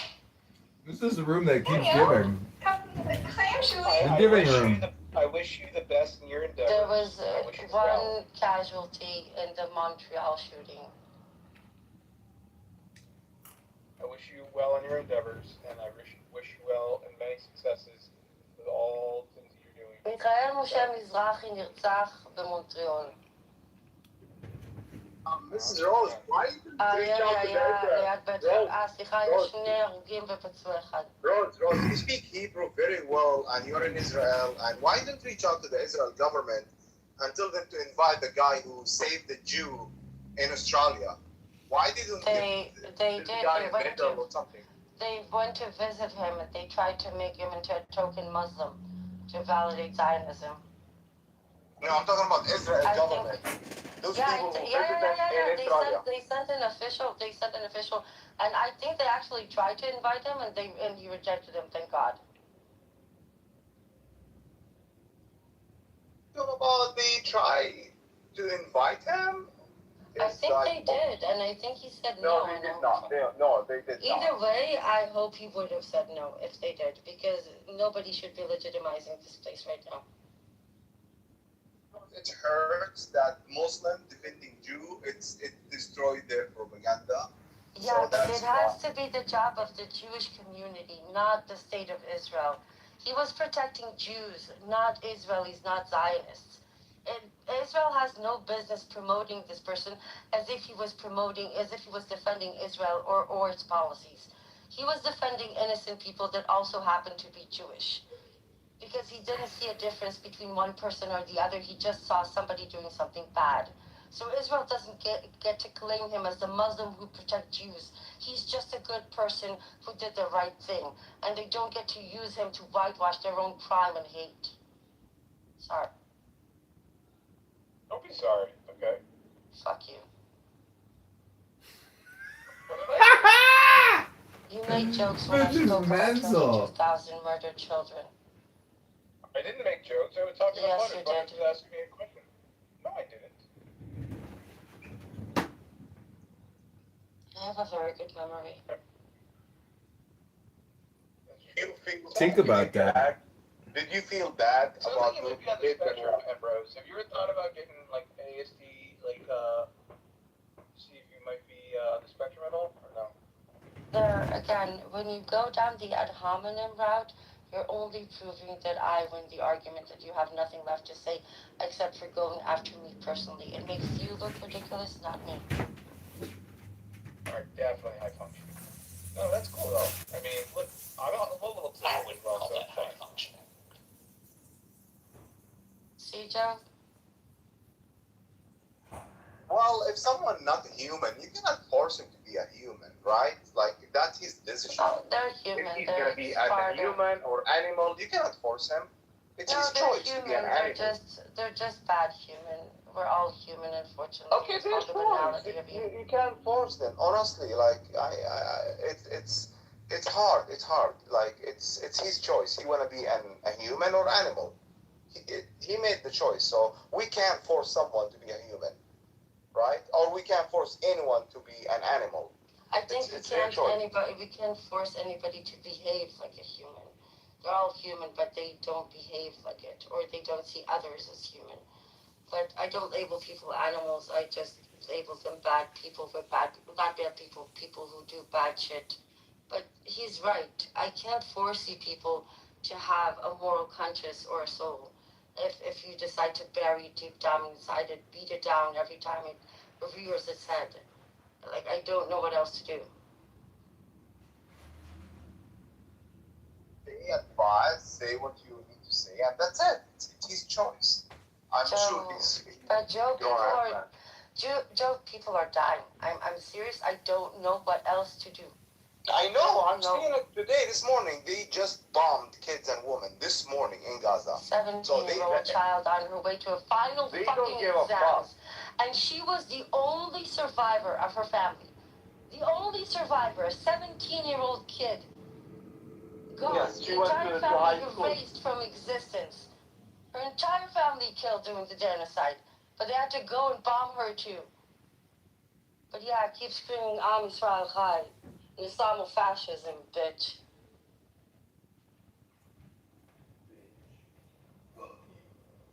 Well, what And goes you're around surprised comes and around. So trust they me, go Israel shoot will pay the price. synagogues and Jewish people because you all claim to do it for the Jewish faith, and you put gigantic Magen Davids in every fucking destroyed neighborhood under graves of Palestinians when you don't understand why they fucking hate the Jews. You're gonna get us all fucking killed again, Ellie, especially people like you.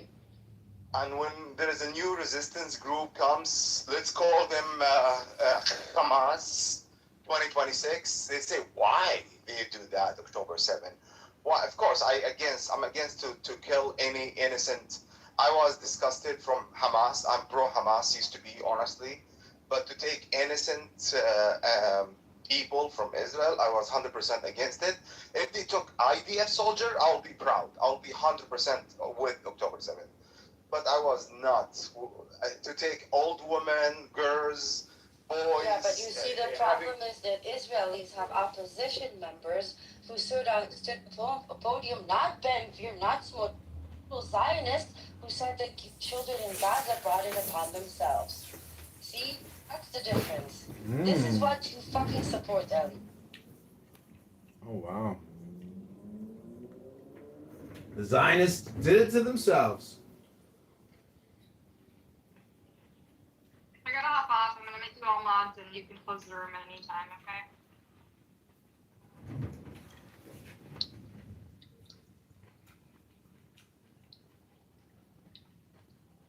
We'll see what you guys can.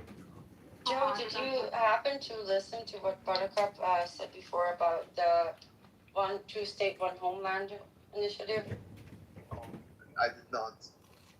I'm hosting a friend of mine, Dr. Tal Aburas, on X on Friday, and we're going to talk about the initiative founded by his father called One Homeland, Two State. It talks about a demilitarized binational confederacy. Demilitarized binational confederacy. Ingredients that there will be two sovereign nations with open borders, shared intelligence, shared security, international forces, but full recognition of a place for the Jews between the river and the sea as their homeland, as well as full right of return to all Palestinians. But it's not exactly a two-state solution, and I think it's important that there is full right of return and full freedom of movement. But it is a framework that can lead to potential one-state solution. 100% with one-state solution. But they would never allow that. They would never have equal rights with the Palestinians.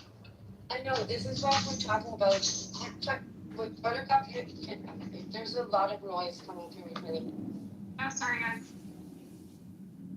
Because we know one state is not feasible in the near future, simply because Israel society needs to be de-radicalized and Palestinians honestly need time away from Israelis. But a two-state solution is obviously dead. But this proposes something, a structure that can actually be something that the international community might consider imposing on Israel. And I think it's a good, solid, bone structure for something feasible that can actually lead to a one state at the end, and not the way they always talk about it as a two state and that's the final answer. No, this is a demilitarized, full right of return confederacy that is supposed to lead to a one state situation. What do you think? I know it's like utopian to some extent, but generally speaking. I have no idea, but I know for sure there is no equal right now between the Israel Arab and Israel. Oh, of course, it's more close to a full-on apartheid between the river and the sea. If we don't do something quick, there will be no Palestinians left within a decade. We need to find a way to stop. Gotta do something quick. Gotta find a way to stop the Zionists. That makes me laugh so hard when every time I talk to them. Hey, look, we have 4 million Arab living here. We have equal rights. Equal right, my ass. Yesterday, the first Palestinian 48 that was taken into administrative detention, aka kidnapped, died in Israel torture camps. That's the first time it's happened to a citizen of Israel. Yes, Palestinian, but still a citizen of Israel. That's after 2 of them were revoked of their citizenship because of some bullshit charge. So Palestinians 48 are now also being genocided.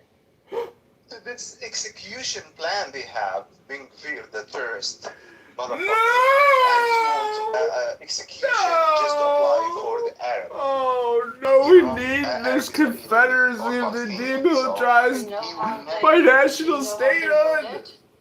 We gotta do something quick! Issue a death sentence. Got 10 years left and there's no Palestinians left! They've all been genocided! A terror act that was rooted in the intention to prevent the Jewish people. This room might go all day. So clearly even a Jewish terrorist banger. would not operate from that This room is window. a banger. So even if they recognize he's a terrorist, they don't have to sentence him to death. But if he did it because he's a Zionist, aka Palestinian, then you have an obligation to sentence him to death. This is how evil this fucking legislation is. And by the way, there's no right to appeal, and it has to be done within 90 days just to make sure they really get him. As if they needed a legal excuse, because we've seen broad daylight executions in the West Bank on a daily basis in the past 2 years. But really, I'm very angry, Joe. I'm fucking angry.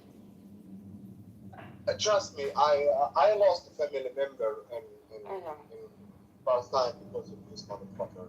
And I've witnessed their crimes in my own eyes. I've seen it. Like, nobody told me. I've been there. I've seen what they are fucking doing. And they have no respect to kids, women, old men. And even in the checkpoints, such a population, they are doing it in purpose, intent to emulate. They're trained to do it. This is part of keeping the population oppressed and subjugated. Yes, even the old woman, even in the history of fucking the terrorist state of Israel, since they are founded, like in 1948, you will not find a single Palestinian woman over 50 years did a terrorist attack. But guess what? They still treated her as a fucking terrorist. Even the woman never did a terrorist attack in Palestine or Israel. They still targeted and treated as a terrorist. I was treated as a fucking terrorist. I am an American and I've never harmed a single Jew or anyone. And I've been treated at this the Huckabee, this motherfucker, this Huckabee.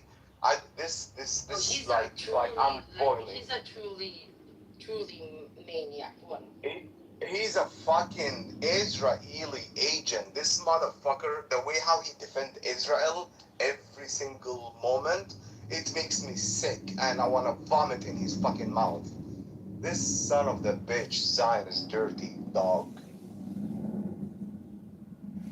He care about the Americans. He truly showed Tucker Carlson that he's Israeli agent. He never cared about Americans. Do you know how many Americans killed by Israeli in Israel? Guess what? More than 15 cases. And guess what, Huckabee? He never hold them accountable. He's not a fucking American. He's a fucking traitor. Like this son of the bitch. Who this guy who was a spy with the CIA? What's his name? Jonathan Pollard? Yes, this fucking dirty Zionist pig. Yeah. And see, Huckabee's not Jewish. It's the Zionism that pushes them into complete psychosis. But some Arab, unfortunately, like him, there is so much Arab, not a lot. Did you hear the UAE just hosted an entire delegation of liberal Zionists, including the former head of the Shabak, Ronen fucking Bar, the same guy that sat in the command center the same night that Israel fucking murdered 278 children in one goddamn night.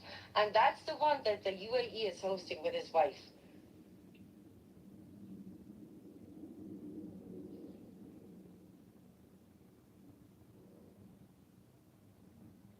What? All of you are quiet all of a sudden? Nothing to say about the former head of the Shabak? It doesn't matter to you that the head of the Shabak was overseeing an operation that killed 278 children in one day, in one night? Do I have to repeat myself twice? kind of have to stand against it. You're talking about the topic. Interested in it? Then why are you here? Leave. I'm washing dishes. Well, clearly you're interested because you're listening. Archer. Radio. Yeah, you're right, Joe. You can't force them. You can't. Well, here I've seen those people like him in America, old people. We show them pictures of people, kids in Gaza, and we show them video footage proof what they're doing. They just walk away. They just act blind and just walk away. But if we told them those kids is Jewish, guess what? Humanity show up, and all of a sudden, oh my God, poor Jewish kid. Yeah.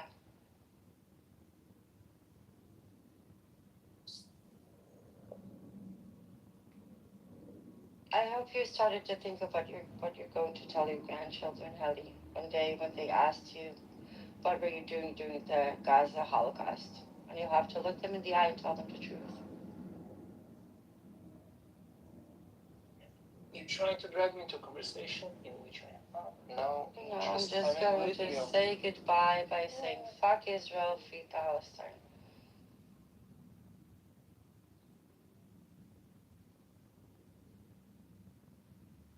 Adios, amigos.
Is that still there?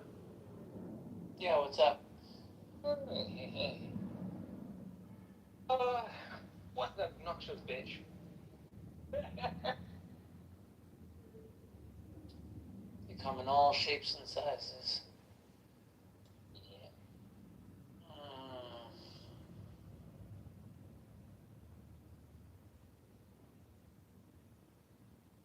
That's more fun. Hmm? At least I have finished doing all my dishes. That's the real moral of the story. While they moan and bitch, we are being productive.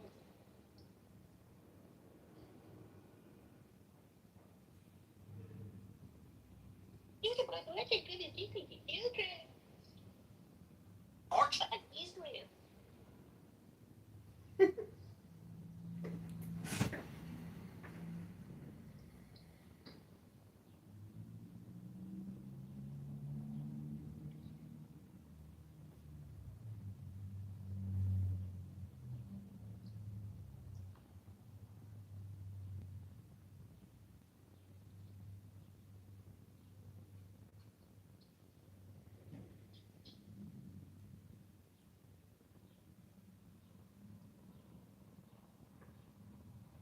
Ribo Shalom, another Emrose miracle. Day dat dam. Day dat dam. Day dat dam. Again. Day dat dam. Ambrose. So I tried to get Grok to do an analysis on her document about the incoming multinational peacekeeping force to create a binational demilitarized zone. And I mean, holy fuck! I mean, talk about a highly annoying person or an extremely annoying person. M. Rose, in my opinion, based on 43 years of living, she has to be one of the most top 10 highly annoying people I've ever encountered in my life. And so I'm submitting her to the Highly Annoying People Awards of 2026. M. Rose, you could be the winner for the world's most annoying person. It's really quite an accomplishment if you think about it linguistically, in terms of creating sound, in terms of repetition. And she says that she is willing to resist the occupation until her last breath, which is amazing. That's real commitment, and we have to, respect people's will to really follow a thing through. And Michael Braunstein brought up a good point when he said, "What does your husband think of you?" And that really made them think. And I'm just saying that if you haven't, honestly, at the root of all these problems is atheism. Because if you are an atheist, by default, you hate books. And if you hate books, you hate words. And as you heard her say, Islamofascism is a no word. You cannot say Islamic fascism. No. That is not right. I didn't even say Islamic fascism. I said Islamofascism. Yeah, I don't think it's really like a prohibited term. Like there's Christian nationalism. I don't think that's like a hate term against Christians. No, but Christian nationalism is okay to say, but because it has the word Christian and something negative attached to it. And Islamofascism cannot be said because it has the word Islam and something good attached to it. Don't you understand? No. It's like, listen, if both have been not okay or both have been okay, that would not be double standard, which would kind of not be Orwellian, which would not what they're going for.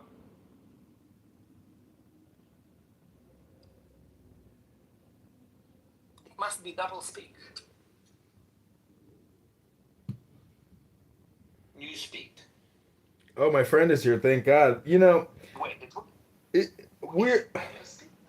Double speak, no? Ellie, I gotta say, man, Double speak is when, you say a word, and it means something else. Newspeak.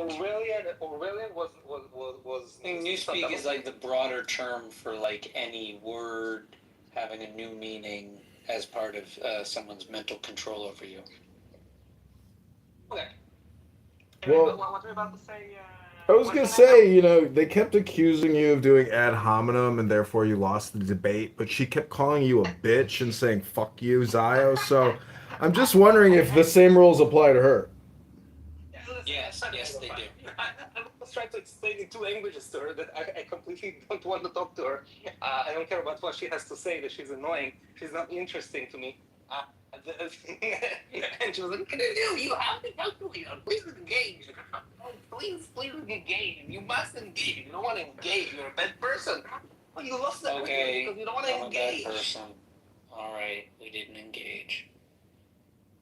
So you were trying to bring up the Eeyore can be happy in his own way. Ellie. You were trying to bring up the point that what she is that what Buttercup was saying is anti-Semitic, and so No. What I was trying to say is that Buttercup's explanations, what causes people to be fixated on Israel, sounds a lot what Jews describe as anti-Semitism. right, yeah, okay. So, well, one thing is I did see this former neo-Nazi shoot a video with Chabad, and he was talking about Jewish obsession and how every day, all his communication, everything was dedicated toward anti-Semitic communication. And then he had like an awakening. He's like, "What the fuck is wrong with me? Like, I can't stop. Like, it was an addiction." So for some people, linguistically, communication, they're able to rationalize using anti-Semitism, and that in itself is a cognitive distortion disorder, according to behavioral therapists. And so, what's so crazy about Emrose and Buttercup is when you listen, like I was here in Anon, and the projection from them is so accurate. And I think the big term she used was like, I don't know, not like, I can't remember the exact term, but she was saying that it's like self-destruction. Uh, uh, she is basically a self-destructive Jew because, yeah. I mean, I don't know how you view security, but when you are surrounded by the Muslim world, that small 1% or even less is a threat. And so this obsession that I was talking about earlier, it's a psychological, malady. And it's unfortunate, but it results in security and physical violence and harm. In her case, she's just a plain old narcissist. The malignant kind. Well, I think it's more than that. We have to create a new category, what I call HAPs and EAPs, which are highly annoying people and extremely annoying people, where they don't know that they sound so bad and off-putting that they will never be effective in the communication transmission they're trying to distribute because it sounds like a broken record or fingernails on a chalkboard. That's what she literally sounds like. Is fingernails on a dusty chalkboard. Our only hope is that, the same people will outnumber those crazy motherfuckers. See, the sense will prevail. No, Israel will always survive because of the Orthodox, because of their conservatism. That's the truth. And they don't have to serve in the military. It's just not needed. Let them be conservative because the more conservative they are, the more they will reject liberal progressivism and these lies and propaganda. It's just not part of their communication paradigm. They don't even engage in it. And so they automatically say there's a wall. Like, sorry, we're not going to have these conversations with you. Like, we're interested in the GOD, not your atheistic propaganda bullshit. Like, it's just nonstop.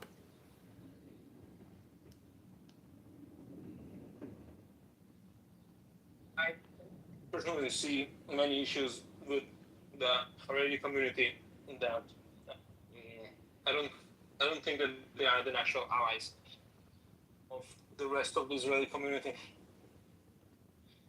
See, that's where I differ because I don't think you're viewing it in the totality in the same way that maybe India lets their Brahmins do their weird stuff in conjunction with nationalism. So it's like, basically, it's the actual natural order to have this priestly class or these hyper-religious people in a nationalistic state, which are disassociated from the power structure. But they're not dissociated. This is the issue. They're not dissociated with from the power structure. No, I get that. I'm saying not totally dissociated. They are the most effective electoral force in Israel, and like the saving grace is that they're like still in a small enough minority, but they have been flogging the Israeli politics tactics for years now, because they have been extremely effective. No, I stand corrected. I'm trying to. I mean it in a way that like it appears dissociated because it's not the majority. But even in like the Texas legislature, I've heard that the small Democrat minority in the Texas legislature actually, in a way, like directs uh, the movement of the caucus, if that makes any sense. So like, how does the minority group have such a huge communication impact on the collective network or the collective unconscious? It's because it's basically an organism, environment, organism. But I'm just saying that either way, no matter what, Emrose will always go down in history in terms of my observations as being one of the most annoying people I've ever heard in my life. She is basically she is basically like an Eastern European communist cackling, communist, like somebody where like if you're out on the battlefield, she'd still be out there like muttering the party's slogans. Like, do you hear the shit she says? It's so communistic sounding, socialist it's like so fucking She amazing. blocked me, actually, so I haven't heard the shit that she says in a very long time. What was the shit that she was saying today? She was claiming I assume that for Euro shit. Fuck Israel! we only have 10 years till every Palestinian is genocided, so we got to act quick. We only have 10 years left before the goose, or what's that bird that went extinct? The what was that goofy bird? The dodo. She claims that all the dodo birds are going to go extinct in 10 years unless we act quick. Are gonna go the way of the dodo? Yeah.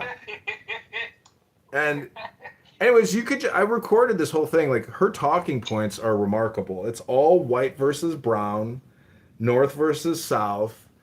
And there's other key talking points that she repeats over and over and over again. I mean, I really do think she has like limited. She had a crazy Confederacy solution for. Yeah, the Confederacy is coming back to Israel. Yeah. In a multinational peacekeeping force to demilitarize and free Palestine, to liberate Palestine forever. God bless, it's a confederacy and not a federacy. Anyways, her Friday talk, like I've heard her on X Spaces in huge anti-Semite rooms, and but Grok refused to analyze her document for some reason and give me 10 key extracts. Just Grok would not comply with my requests. Bad Grok. Give ChatGPT.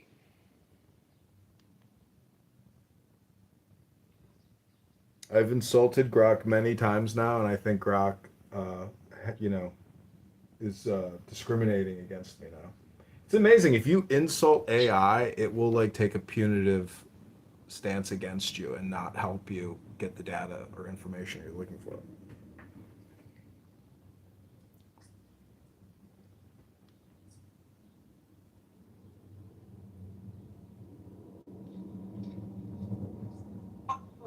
Wow.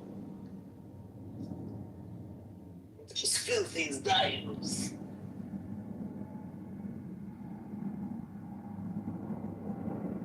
You is Zio.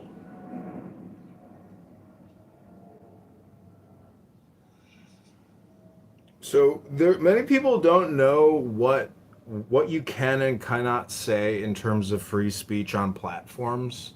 Obviously, you can't talk about the S word, which ends with the L word. That is a keyword that will trigger an automated shutdown. What's the S word that ends with the L word? Sui, you can't use that word. Sui? Let's just not say the word, okay? I can put it in the chat for you. But Self-deletion. yeah, self-deletion. You can't use that word in the chat. That word. You could have just said the euphemism, which is unalive. Unaliving. Unaliving, yeah. Other things you can't say is you cannot talk about LGBTQ. You just can't. It is a protected class. Cannot do it. But you can talk. Watermelon rainbow. You can talk about the J words all day long. But you cannot talk about Muslims because that's Islamophobic. So you see the double standard. on these platforms that they allow the Free Palestine propaganda and the J word anti-Semitic hate speech, but they will not let you talk about Islam, Muhammad, Aisha. That's all considered Islamophobia, and that is a protected class. And so the LGBTQ fascism and extremism is amazing, because when you talk about double standards, like, people aren't out promoting, heterosexual activity and being heterosexual extremists. It doesn't exist, because that's the natural order of the situation. But when you call out LGBTQ as being fascistic or Democrat vote organizing or queer brainwashing to eliminate any type of masculinity and totally, feminize young men to make everybody queer, that is considered hate speech. And there's nothing to be proud about hate speech, but here are some facts that the media will not tell you. 58% of homosexuals have problems with intestinal worms. 1 in 15 homosexuals are a pedophile. 33% of homosexuals have problems with alcohol. On average, a gay man has up to 80 sexual partners per year, and on average, a total of 1,000 over a lifetime.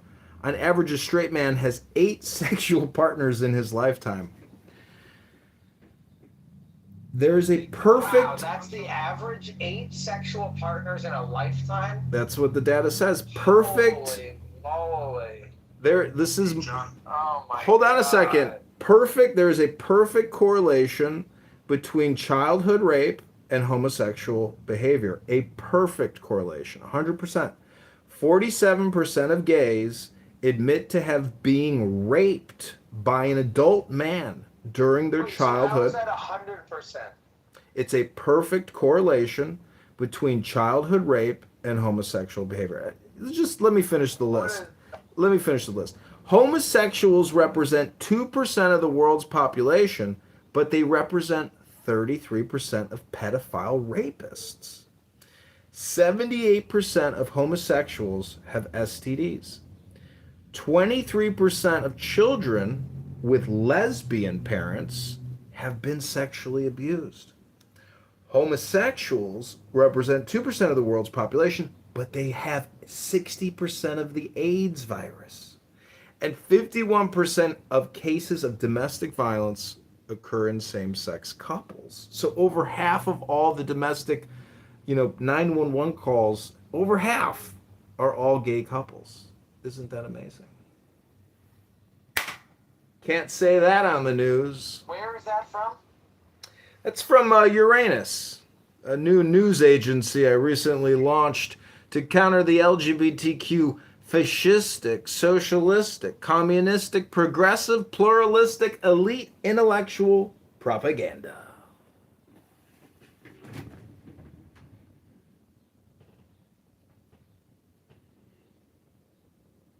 The name is kind of gay.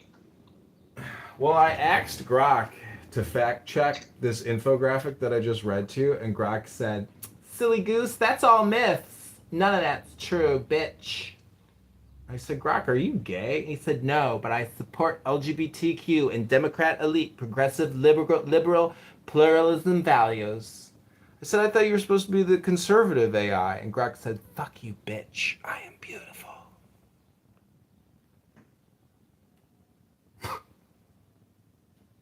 You are beautiful.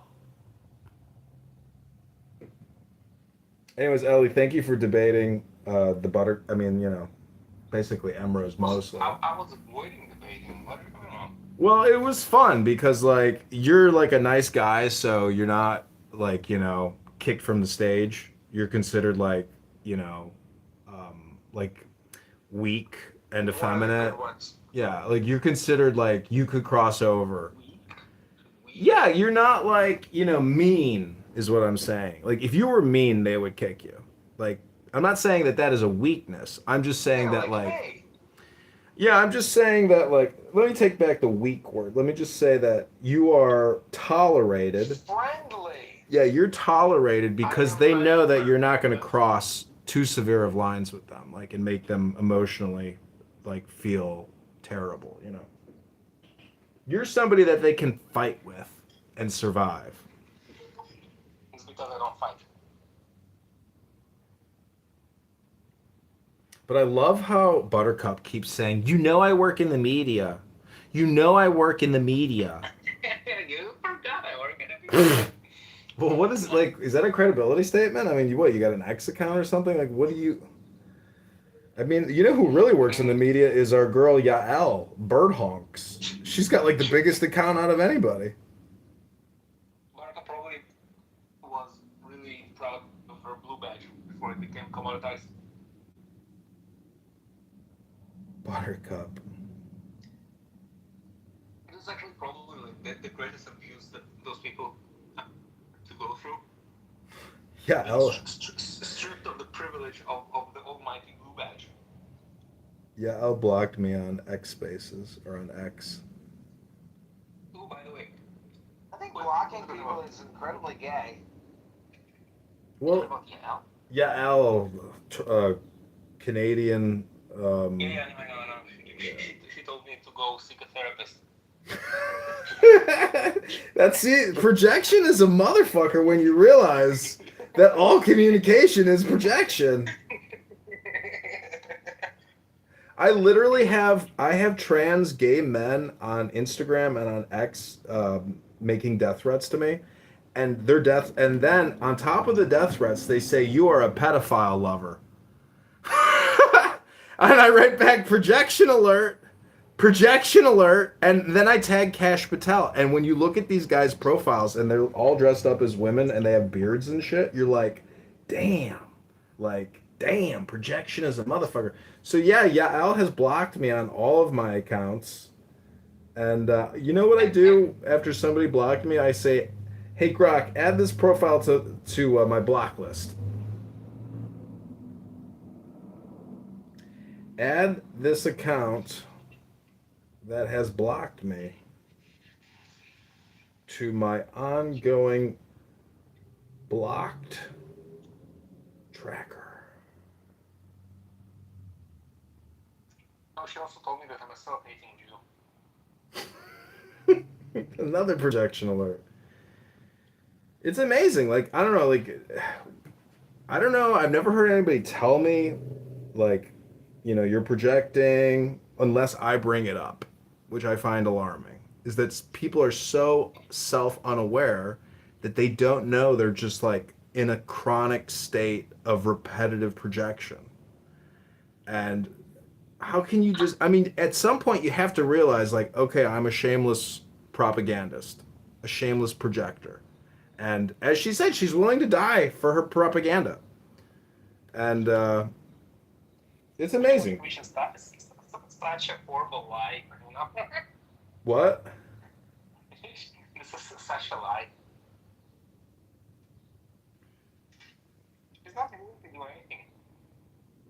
And she got very triggered when she started to be asking about what she says and about her activism. I'm a private person.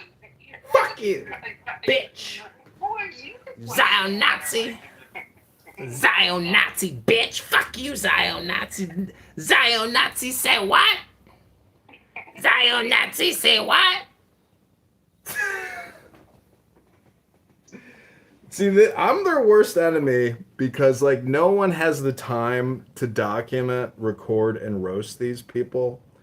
And most people are not willing to, like, record them and, you know, post it on X and say, here's, you know, the unauthorized M-Rose. But I will, and I'm about to do that. I'm about to, you know, gaslight her on X. And I had another room open recording the room called You Got a Little Triggered, which is basically saying, you know, you got a little gaslit.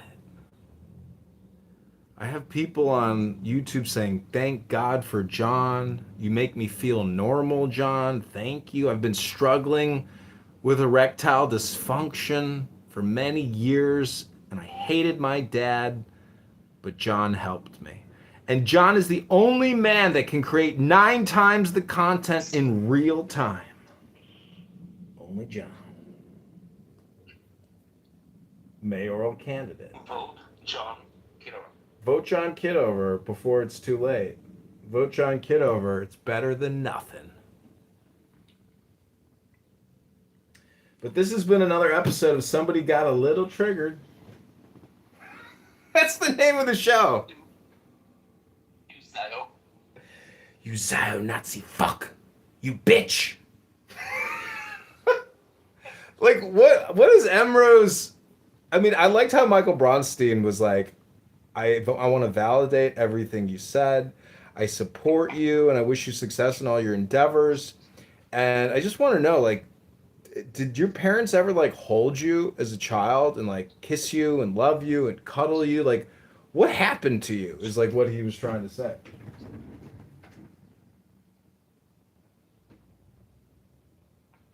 Wait, is that the guy that is quite good with computers? Michael Bronstein? Yeah. He doesn't even know how to unzip his pants. Okay. Oh yeah, I think he's working in IT, but Yeah, no. Yeah, I think that's what I'm thinking about. yeah, he lives in Boca. He goes by Bow Wow. He also triggers people. I know. I don't find him to be like, you know, a highly knowing person. I think he's just like a funny, nice, normal guy. But if you're just like a normal dude nowadays, that means you're far right. You're a far right wing extremist if you're just like a normal guy.